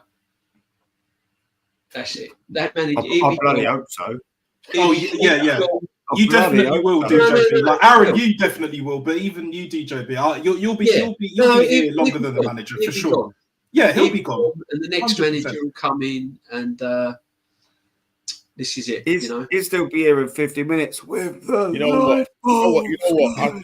know what? I think the Sentinels will be coming for us. Mate. Yeah. It'll be done by then. Yeah, they won't even be football. Yeah, like getting to that one of them like robot machine gun like contraptions in it, where all the Sentinels are doing that like infinity like loop and all of that. You're just like, we still wouldn't have won anything either. You know what I'm saying? Like, there's only two things. 498,000. Keep coming. That's what it is. They just keep coming. Yeah, exactly. All these Agent Smiths, bruv, like tired of them motherfuckers. Man. Like, do you know what I'm saying? They need to be eliminated. Like it's gone beyond a joke. But again, I don't reason with people. Like I just don't do it. I don't even go out that much. But to be honest, like other than a bit of fresh air, what's the point? What's the point? Like when I see this club doing real shit, and I get an offer to go to a game, I'll go in it if it's worth watching. If the players are going to turn up, if I see a proper manager and I can see the process, no problem. If you're going to sell me something and it's legit, I'll buy it. Yeah. If it's not, I won't buy it. It's as simple as that. I'm going to waste my time. This year, I've had my season ticket a few years, Obviously not as long as a couple of other boys on here, but I've had mine for quite a few years. And this is the first year I've sat there and I thought, do you know what? I've got a 4-year-old little daughter and a 7-year-old boy. And a missus I've had for a long time. I sit and I think, do you know what? I'm going out and watching Arsenal. I'm travelling to the stadium, watching that crap, spending all my money, coming back. And I'm thinking, do you know what? I'm neglecting a family here. And it's the first time this year, because I just believe so little in this manager and what this football club are doing. I've been selling a couple of games on the ticket exchange. And do you know what you said about the Newcastle one? Yeah. After that, the 2-0 loss, I was furious. And I put I put about 2 games, I think it was, on the ticket exchange, and they sold within about 30 seconds, mate. Which means that even after that shambles of performance at Newcastle, there was people trying to buy tickets after that, and that blew my mind. Yeah, mate, This is why you can't give up your season ticket, because you know it will just be sold and you'll never get another one. Yeah, you'll never. I understand why you guys don't give up your season ticket. I understand why you, DJB. I understand why you, Aaron, Kenny, Ken. Even though you got families and you got things going on in your lives, like I see, I get it. I see why, see why you do what you do. But then you have all these other people that they don't see it the same way. They don't educate themselves. They don't look at the history. Like I would only know Cliff Bastin by looking at the history of Arsenal Football Club, even briefly. No, I'm no Jez, far from it. Far from it. If anything, in terms of knowing the history of Arsenal Football Club, him, Lee Gunner, Kenny, like those are the guys. And that's part of the reason why I'm here, because I want to learn and I want to know what's what about this football club. Because I know a little bit about football here and there. But again, even football in general, there's so much more to learn. Exactly, they don't want to educate themselves. The club don't want to educate the fans. Big Jez and Kenny Ken have been doing the History Channel on a Tuesday on Jez's channel. Big up, Jez. Yeah, big up. Honestly, we went through the strikers over the years at Arsenal, the managers, the Invincible team, the George Graham era, the double winning side in '71. And we was coming out with loads of stuff, famous goals and famous players and all of that. And anyone watching it, and we've got like there's some youngsters that watch it now, and they comment and they go, "Whoa, didn't understand much about the club until this." So, yeah, I mean, I think it's important you educate yourself about the club you support, because it's what it's built on, basically what it's built on. Yeah. And this is why people like Nonsky, myself, and like Kenny Ken and all of that, this is why we get wound up, because we're grown up with this club that's had success. We've watched great teams and players over the years, and managers and stuff like that. And when you see it going the way it's going now, it's just really frustrating. It's like, really what? Yeah, funny enough, I hear it. I was having a conversation with my missus, right, and we was sort of finding, how do you sort of come across me supporting Arsenal and she supporting Liverpool? And funny enough, it was the same game, yeah. Because when we was a lot younger, I was born in '67, yeah. So yeah, it's Jez in 1967. I was born year '67, and I remember my sister. I was going back because I was trying to remember my sister. I rang her up. I said, "When did we get our first colour TV?" Right. So I must have been about 4 or 5 at the time, right? But what it was, I remember watching Arsenal when they were wearing like the yellow and blue, thingy. And I remember what I thought, because Liverpool was always winning things. Do you know what I mean? Right. So I'm just going to go for the underdog. As a little kid, I always remember this thing. I always remember in that game when they lost. We obviously went to extra time and all of that. Was it Charlie George and what's the other fella that scored? Help me out, DJ. What's the other fella that scored in extra time? Kennedy, yeah. No, Kennedy scored for Liverpool, didn't he? Kennedy scored for Liverpool. It was Charlie George and he was a defender. He was a defender. Robert McClintock. No, he wasn't McClintock. Kelly, was it Kelly? Yeah, I think it was. Yeah. But anyway, right. So remember after and everything, I remember. What year was this? 71. When they done the cup double. Yeah. Right. So what I just always remember Emlyn Hughes, right, crying his eyeballs out. Right? So what it was, my missus, she started supporting Liverpool because of the fact that Emlyn Hughes was crying his eyeballs out. But remember that I met my missus in late 80s. So obviously, right, it was 87 I met my missus. So we was talking. I said, "What team?" I said, "Well, I'm an Arsenal supporter." She goes, "Well, I'm a Liverpool supporter, and I ain't changing for you." And I said, "Well, I ain't changing for you." But we're still together 30 plus years later. You know what I mean? Come on. You know what I'm saying? But so it was quite funny when we was talking about it. She said, "Yeah, because actually, when I started supporting them, because obviously them losing and Emily News crying his eyeballs out." What a player he was, by the way. Oh, listen, mate. Great player. defender. Yeah, great player. Yep. That Liverpool team was stacked. Yeah, they're Oh, proper players. yeah. Alan Hansen as well, baller. Mark Yeah. Lawrenson, baller. Yeah, just naming Steve goals. Nicol, And baller. then you had players like Steve Highway, didn't you? Yeah, Steve Highway, Paul Clements in goal. McDermott. Dermot, yeah. Fucking You know, Souness, Highway, Graham Steve Souness, Highway. what a player he was as well. Fucking Souness, dirty fucker, wasn't he? Yeah. And No, remember that was Eddie Kelly. Eddie Kelly. Eddie Kelly, yeah. Eddie Kelly for Arsenal. Yeah. And then Charlie George with that smasher, wasn't it? Charlie George, fucking Charlie. I actually see Charlie George at the Emirates there. Right. We parked in the underground car park. I can't remember what game. I'll tell you what game it was. Is he still doing the tours? Yeah. Yeah. Well, I think he does. Because when the I'll last tell you time what game it was. It was the Frankfurt game. No, not Frankfurt. FC Köln. Do you remember they put the game back an hour? Yeah, and Sanchez fucking curled one top bins. I was right behind there. We already knew it was fucking in. Yeah, we had Germans everywhere.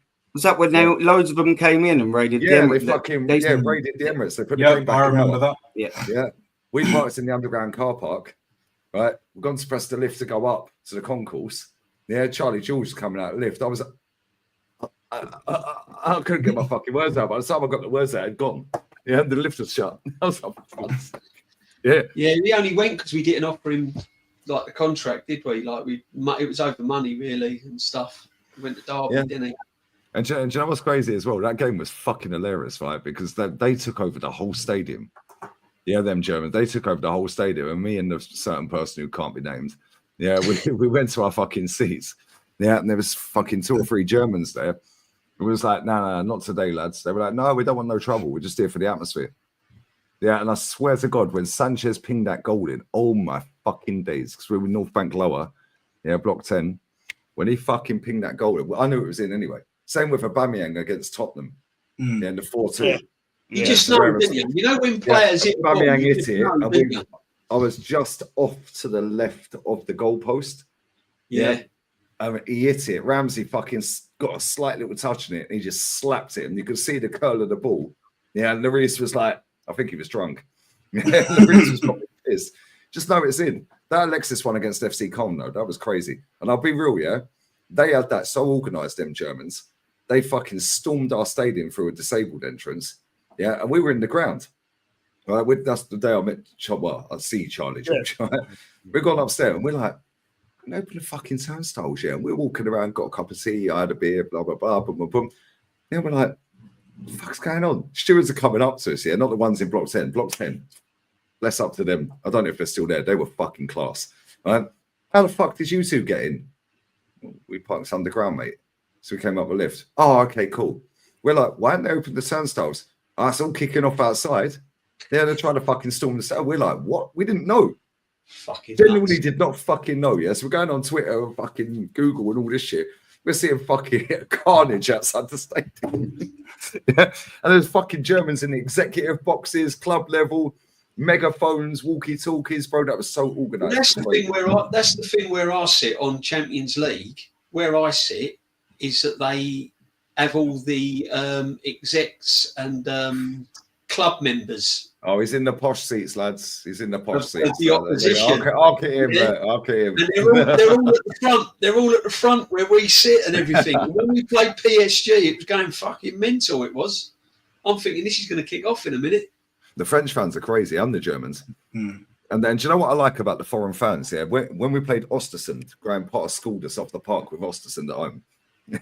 When we played Ostersund, we got caught up. They do their 3-kilometer walk, didn't they? These foreigners.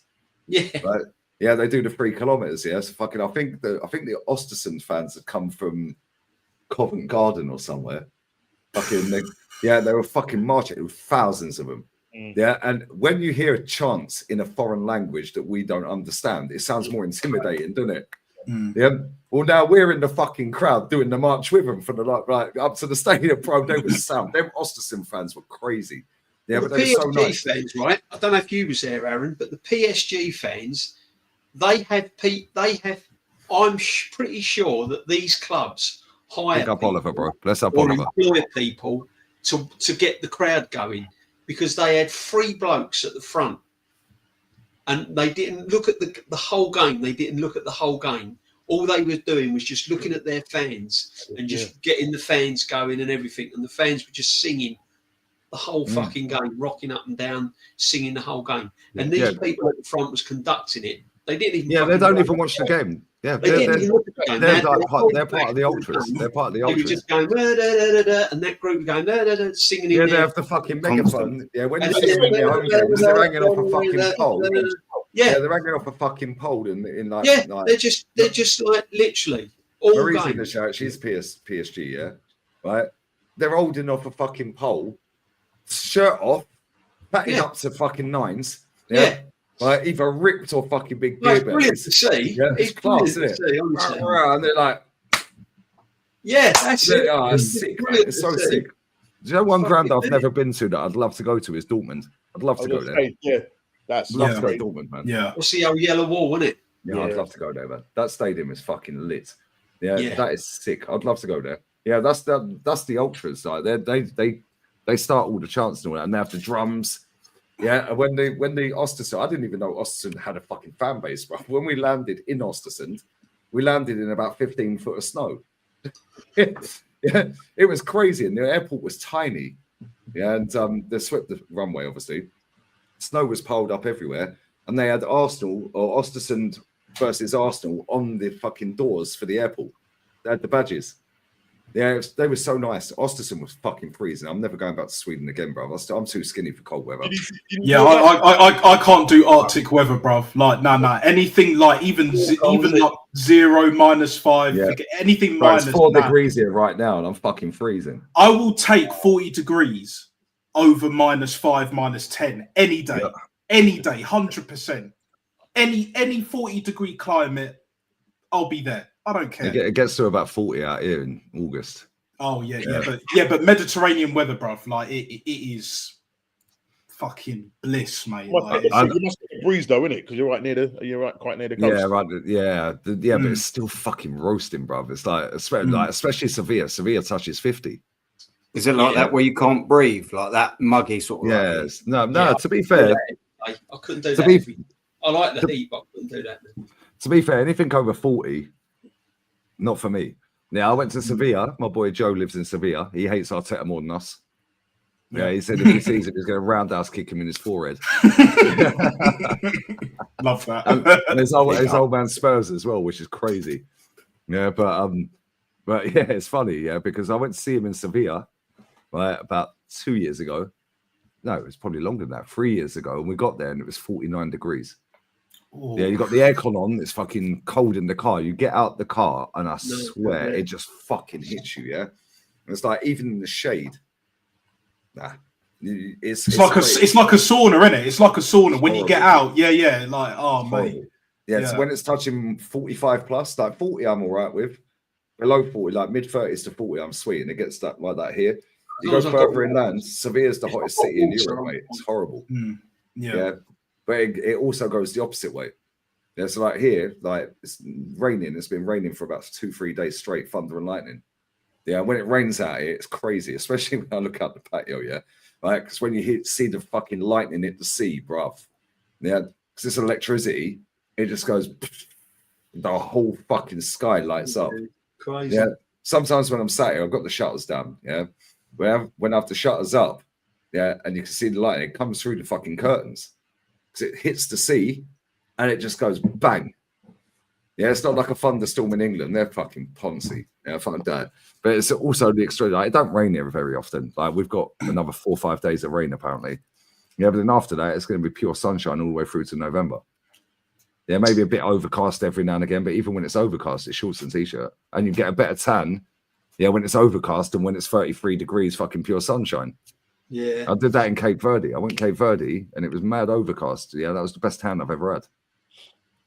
But it's what it is, man. It's what it is. Yeah, but yeah, the humidity is insane. Yeah, especially in Seville. Yeah, the humidity is dirty, bruv.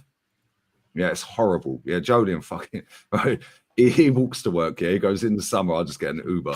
He goes. I get up. I have a shower because by the time I get out the shower, I need another shower. Yeah. And these gaffs were in Spain. They're not built. They don't have carpet. They don't have carpet.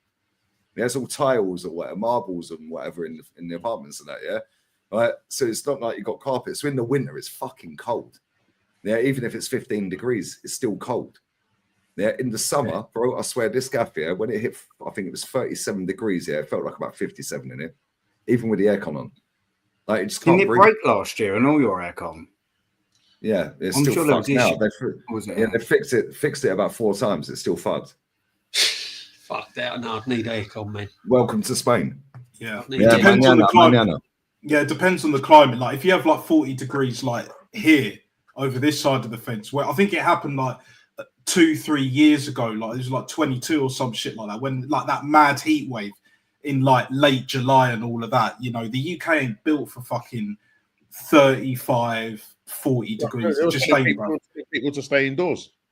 Yeah, Yeah, exactly. it's No, still it was built mad, up. bro. It was mad. I couldn't do it. I tried to walk to the park, and you know, dumb old me, like, was just fucking, you know, moisturizer on and all that shit. Just got out of the shower, you know, nice day, walk and all of that.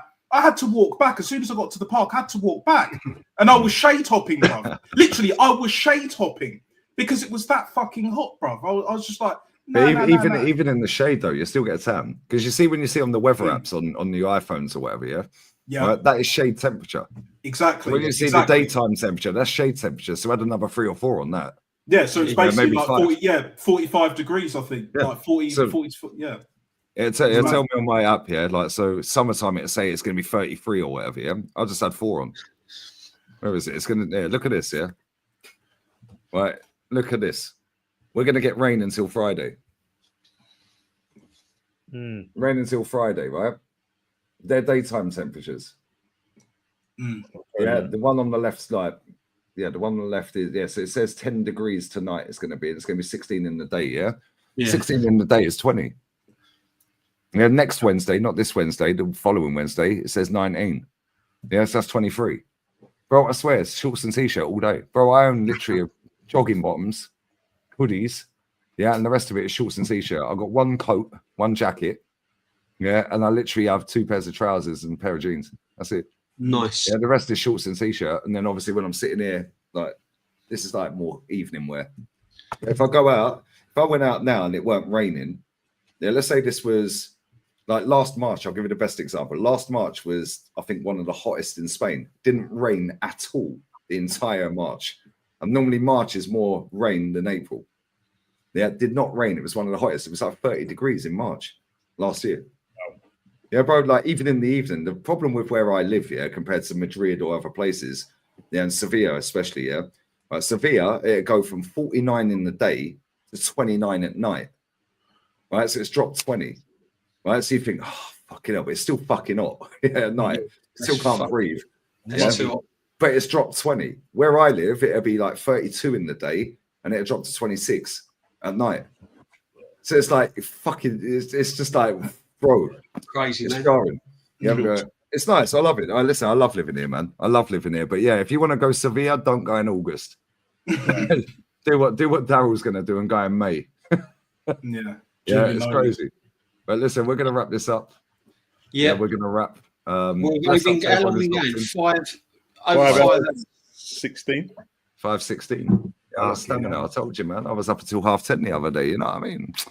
Yeah. Do you know what, Lee? I need a fucking comfier chair, man. I need to invest in saying Kels hoodie to emergency streams, man. My back's like fucking. Yeah. Bro, I'm sat on my fucking dining room chair and I've got double scoliosis, bro. I have to get up sometimes and have a little walk. Yeah, I have to little walk. Do you know the around. only reason I ain't brought a chair, right, is because I'm working so much here and I barely go anywhere because I hate people. I hate being out. It's like, not because I'm like anxious or anything. I just don't like people, bruv. They're jarring, bruv. They're jarring. Yeah. Like when you go to the shops, you even have it here. They're always in the way. If I'm going down the shopping aisle, they get in the fucking way. Yeah. And do you know how many times I have to say excuse me, like just so they can move out the way? Perdona. Yeah. Lo siento, porfa. Yeah, it's like, get out of the fucking way, bruv. Yeah. Yeah, it's like, well, should we get the red wine or the rosé wine? Fucking move, bruv. I'm busy. And they have lists as well. I don't even have a shopping list. When I go to the shops, I know what I need and I get it. And then I leave. That's it. But they have this list and they're just like, and the thing is, especially here, yeah, the fucking tourists do my brain in, bruv. Oh, I bet.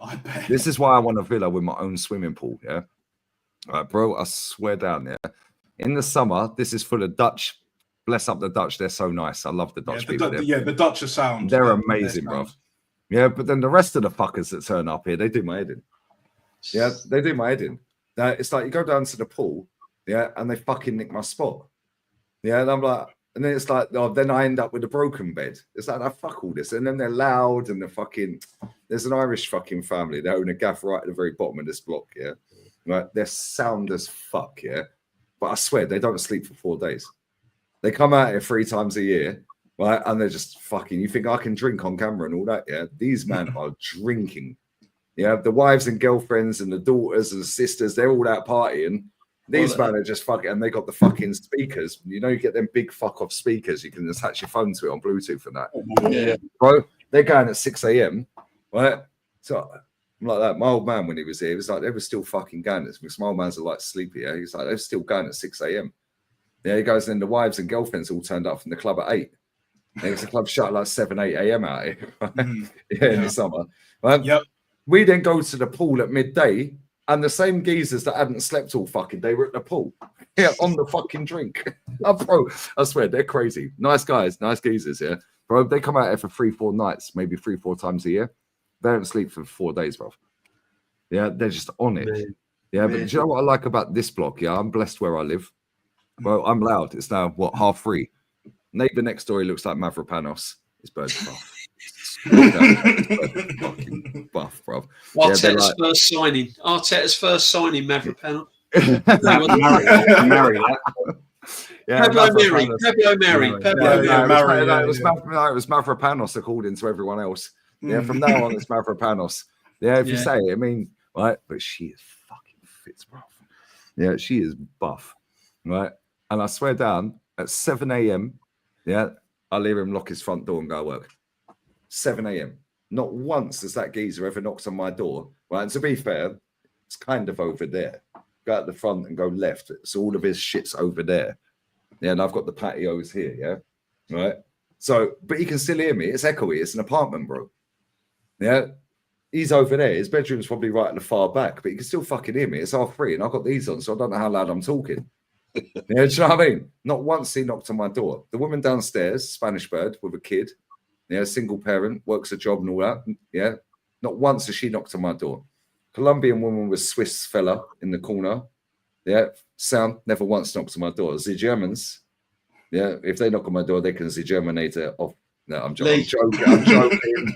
Yeah, nobody's ever knocked on my fucking door. Wait till it's announced that Arteta's leaving, mate. They'll be knocking on your door then because you'll be going. Yeah. Like the way this club's going, mate. Yeah, the way this club's going, I want to move by them 3 times. Hours, mate. You imagine how much that. You imagine that emergency meeting when that's that might be the first 24 hours. What a fucking party! Frank fucking Gallagher. I'm a fucking cellar and 5 pills, love. No, it depends who the next manager is, though, doesn't it? Do you know what I mean? Yeah, if it's Gareth Southgate, then fucking hell, I could be here for 48 hours. Curtains, mate, absolute curtains. I don't think that will happen. The bird downstairs, though, the bird downstairs. Oh my god, the bird downstairs, not the one underneath, the single one, the ones to the left of her, Ukrainian. Oh my fucking days. Is that the Bonnie one? Lee? Is that the Bonnie girl? She's gone back to England. She used to live over there. I'll text you. She'd be sat on her patio with her knockers out, bro. I used to see her around the pool. Yeah, but bless up Claire. Yeah, you got lovely crack, lovely tits. I bet you. Either way, mate. Either way. Bro, I swear her tits were titting. Yeah, I swear down. She had banging tits, bro. She used to lay on the patio over there. Yeah, and I'd just be sat on the patio with my old man. They'd be like, "Oi, oi." I'd be like, "Oh yeah, that's so and so." Yeah, and they'd be like, "Fucking rack on that." I'd be like, "Mum's in there." I'd be like, "Don't worry about her. She's all right." Like she's buff. She's back in England. Yeah, I still speak to her. She's sound. But bro, do you know what it is about here? Yeah, and you guys probably know this back in England. Yeah, when you see a bird and they've got a tan, they just look instantly sexier. Yeah, like real talk. Yeah, as a white English guy, if I see a bird and she's got a tan and she's white English, but she's been on holiday for a week or a month and she comes back, they look better, don't they? They just look fitter, bruv. Yeah, they're glowing. Definitely after a month. No makeup. I hate girls with makeup on, bruv. And all these clips and all that, but fuck all that. Au natural is the way to go. Fuck all of this fake shit. No. I'm and Spain, I swear, bro. This place in the summer. Ask LB, bro. LB was out. He's coming out this summer. Bro, I I can't swear. have him looking like Calafiore. I'm sorry, I can't be doing with it. Hey, should I grow? Hey, do you know what I'll do? Should I grow my hair out until Arsenal win a title? I'll tell you. The beard and everything. Get out of here. Right, 2 super chats and we're bouncing. Since Berta will join Arsenal now, would you expect us to sign more Spanish players or players from La Liga? I'd expect us to sign the best players, bro. Yeah, because this guy's got a good track record. Good track record, Antonio. I can't lie. Bless up for the. That's been there 30 minutes. Sorry, mate, if you're not here. Yeah, I just expect us to sell the players for top dollar. Like Zinchenko, I expect us to, if he comes in and we bin him, I expect 20 mil. Yeah, 20 mil. Yeah, paid 35. We had him 3 years, whatever. Get 20 mil, 25 mil with like a clause in the contract for a seller. Add-ons, innit? Yeah, try and get some or add-ons and sell-on yeah. clause. Yeah, that's what I expect. Bless up, bro. Big up Sayed as well. Echa Messi, Odegaard. Echa Messi's a baller, bro. Man City got a baller there. Yeah, they got a good player. He's a fucking baller, bro. Nah, bless up, bro. Man City are going to be solid next year, aren't they? Yeah, they've wrote this season off. Yeah, they're solid next year. Yeah. Listen, DJ, always love. What you got coming up this week? Always, man. What have I got coming up? The History Channel with Jez on Tuesday. I'll probably be on the roundabout with Dan as well, and on Tuesday night. Yeah, that's about it, my guy. Obviously, what we got the PSV, haven't we? PSV, that's going to be the most dead game ever. Yeah, dead rubber, but never mind. It'll be meeting up with a few people, and yeah, I don't know if whoever I'll be around on channels of some sort. Whoever invites me on, I'm always happy to support their channel and come on as always. So yeah, bless up, Lee. Thank you very much. Ledge for Aaron. mate. Always, man. Yeah, man. Rachid. I appreciate you, man. Appreciate you. And speak to you all later, guys. Take it love easy. you, man. Bless up, brother. Well, Normski. there you go. All the best. Normski, what you got coming up? Pools. Yeah. Pools. Bless up for your time as well, my guy. I appreciate it, man. I've got at this time I'm going to get at least 4.5 hours sleep, so that's cool. I said to the missus, "Oh, Lee's doing a really early stream, emergency stream, so yeah, I'm going to get some sleep." No, but it's only half fucking free, mate. What are we doing here? Well, at my time, it's coming up to 25 to 3, so it's better than 5:30. Oh, yeah. Did you get up and go to work the other day? Yeah, I was mashed. Mate, you're like Kenny. Like, bro, I swear, you and Kenny are very identical when it comes to sleep, bro. If I text Kenny at 5 a.m., he'll answer. Yeah, I'm like, you must be light sleepers. Well, I had to, bro. So I went to work. You know, you're driving there, miles like that. I'm like, you know what I mean? It's like a can of Red Bull. Let's go. But yeah, no. But yeah. Hopefully tomorrow I'm doing a pre-recorded show with a PS3. Well, he's not a PSV fan. He's actually a Wolves fan. Yeah, who used to support Arsenal when he was really, and then he realised we're shit. Yeah. So we're doing a little like head-to-head with Wolves and Arsenal, because back in the day, and so I'm doing a little pre-recorded video tomorrow. So that should be out sometime tomorrow, Tuesday. He lives in Holland, and obviously he lives in Eindhoven. And he says, "Oh, I don't support PSV," and he sends me this video, and there's a PSV flag. So yes, I'm just going to do. That's his Dutch team. Yeah, exactly. That's his Dutch team, but Wolves is his team. So we're just going to have a little convo about how we sort of started supporting Wolves and that, and then look at a couple of Wolves and Arsenal games, classic games, like it was a 98 game when we was at Aston Villa semi-finals. Yeah. But in that game, Wolves outnumbered, because remember it was at Aston Villa's game. Remember we used to play the semi-finals at like Villa Park. Yeah, it used to be at Villa Park. Yeah. Villa Park. Was it Old Trafford and Villa Park? Yeah, Old Trafford and Villa Park. Yeah, it was. That was when that was when football was proper.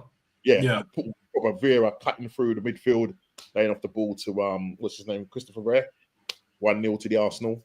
And beat Newcastle in the final 2-0 over Nicholas Anelka over Mars. Yeah, bro. Those were the good old days, people. Those were the good old days. But anyway, that Nicholas Anelka finish, by the way, yeah, you'll never, ever, ever see any of our players score that Nicholas Anelka goal ever. That finish was fucking it. That's so early. Yeah, sick goal. Was it Shay Given in goal? I think it was. Could have been. The Shay Given in goal. Mm. That Yeah, finish was I think it fucking was, yeah. cold, mate. He hit that so early. Yeah, He was there for a good while, wasn't he, Shay? Yeah, because Shay Given was there at 97. I think he started his playing for Newcastle at 97. He So was the a sick 98. keeper. Yeah, he was I too think he small just to started. be a top keeper, but he was a decent keeper. Yeah. I think at one time we was linked with him. I'm sure he was. You know what I mean? Like, you know, when We've there's been linked with everyone, bro. Oh, absolutely everyone. Yeah, that's mad. And then on Wednesday, obviously, well, is it Tuesday that we're playing? Wednesday. Oh, Wednesday. Yeah, so Yeah, Wednesday, obviously doing a match reaction, obviously with Rachid, do my own match reaction, but I do a show early on, live stream at 6:30, What's Going On podcast, chat with friends, Arsenal, Man United, Chelsea, you name it, and just have a good old chin wag, cuss each other out, and then and then so that's what my thing is at the moment. And every now and again I jump on Aaron's show, and I'm gonna have to check out your show, Nesta. I'm gonna that starts when I say Nesta, you know. Yeah, no, it's cool, bro. I did watch one of your videos, your first one, so big up. Oh, you did? Oh, nice. No, big up. I like on it as well, so yeah, no, I appreciate it. Like every little helps, like Tesco, innit? Every little helps. You know what I'm saying? That's right, man. You know what I mean? So yeah, Make sure you sub to Normski's channel. The link is in the title. Yeah, so click that, sub to him. Big up. And bless up for your time. Get some rest, brother. No, yeah, man, definitely. Take care, people. And big up to the chat. Peace, Normski. Big up, brother.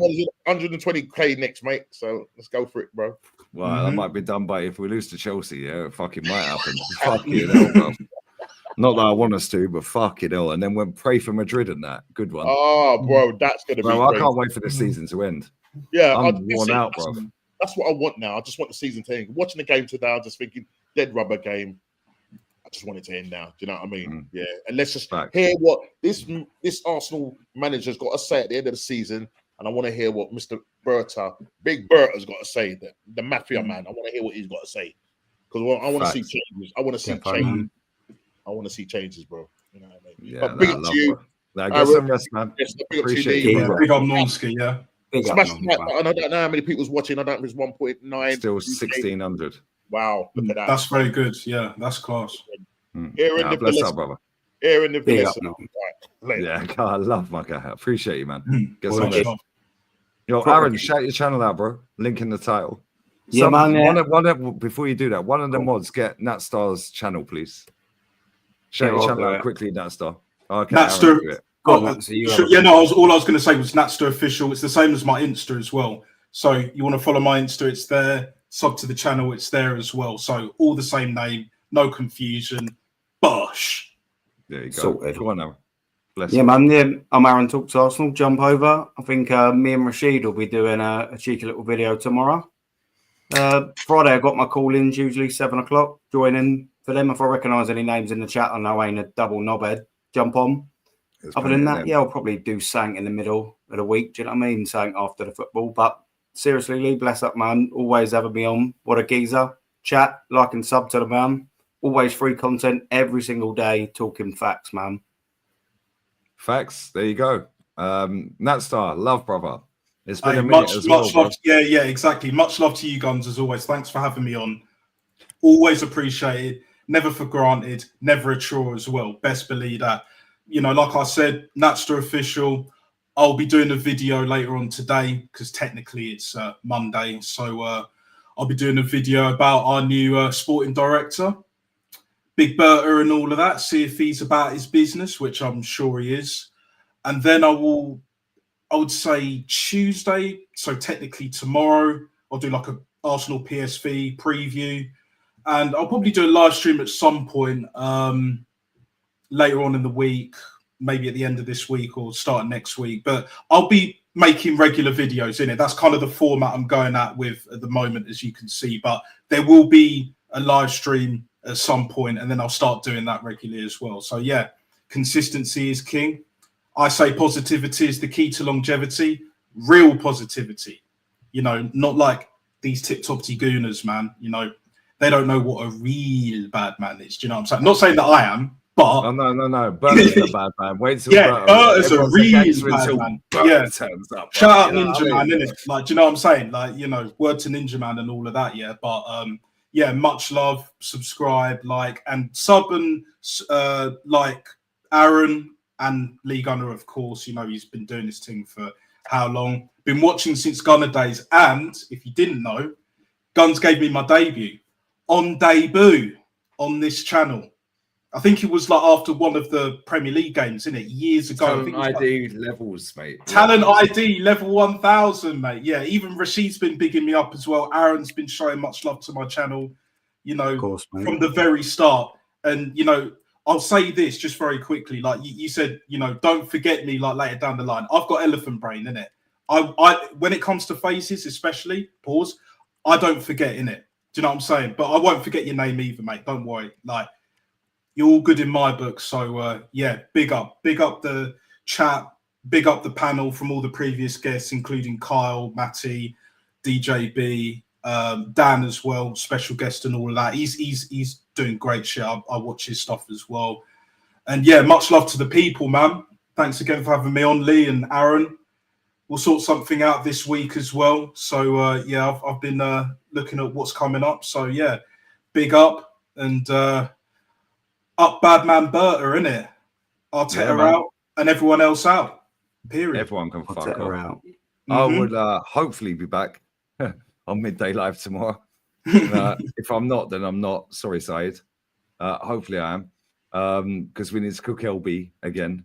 We need to cook Spurs again. We need to cook Man U again. We need to cook Arsenal again. Can't cook Don. That fucker's got a pass, that lucky bastard. Yeah, but everyone's shit is basically what I'm saying. Other than that, I'm back for the podcast, 6 p.m. UK. And then, who's playing tomorrow night? Who's playing tomorrow night? I think it's West Ham Newcastle, I believe. Fuck that. Yeah, West Ham Newcastle. We're going to watch proper football, bro. Espanyol Girona. Espanyol Girona, yeah, 8 p.m. UK. Espanyol Girona. Maybe I could do double watch along. But yeah, we will be there, guys. But listen, I'm gone. And we're going to raid Flawless, if he's still live. Is Flawless still live before I fucking go? Because I don't want to raid him if he's ended. Tell me he's still live. Yeah, Flawless is still live. Bayesian Reds TV. He's got my Bayesian G's there, bruv. Flawless is like a night owl. He's like me, bruv. He's got 168 people watching him. Yeah, we got 1,600 in there. That needs to hit 750 real quick. I need to see that go up 600 real quick, guys. Yeah, and I'll be watching and I'll be in the chat. We're out. Cronky out. Set piece coach out. You can all fuck off. Yeah. Bless up the everyone chat. Out. Bless up the panel. Everyone who's been on. Yeah, and yeah, we go again tomorrow. No doubt there'll be more merch. But yeah, bless up to everyone who's liked, shared, commented, donated, subbed. Yeah, subs are literally touching 119 as well. Yeah, so we're literally 267 away. So yeah, come on, get on it, guys. Make sure you sub, and make sure you sub to all the lads as well, people. We're out. Cronky out. Laters. Win out.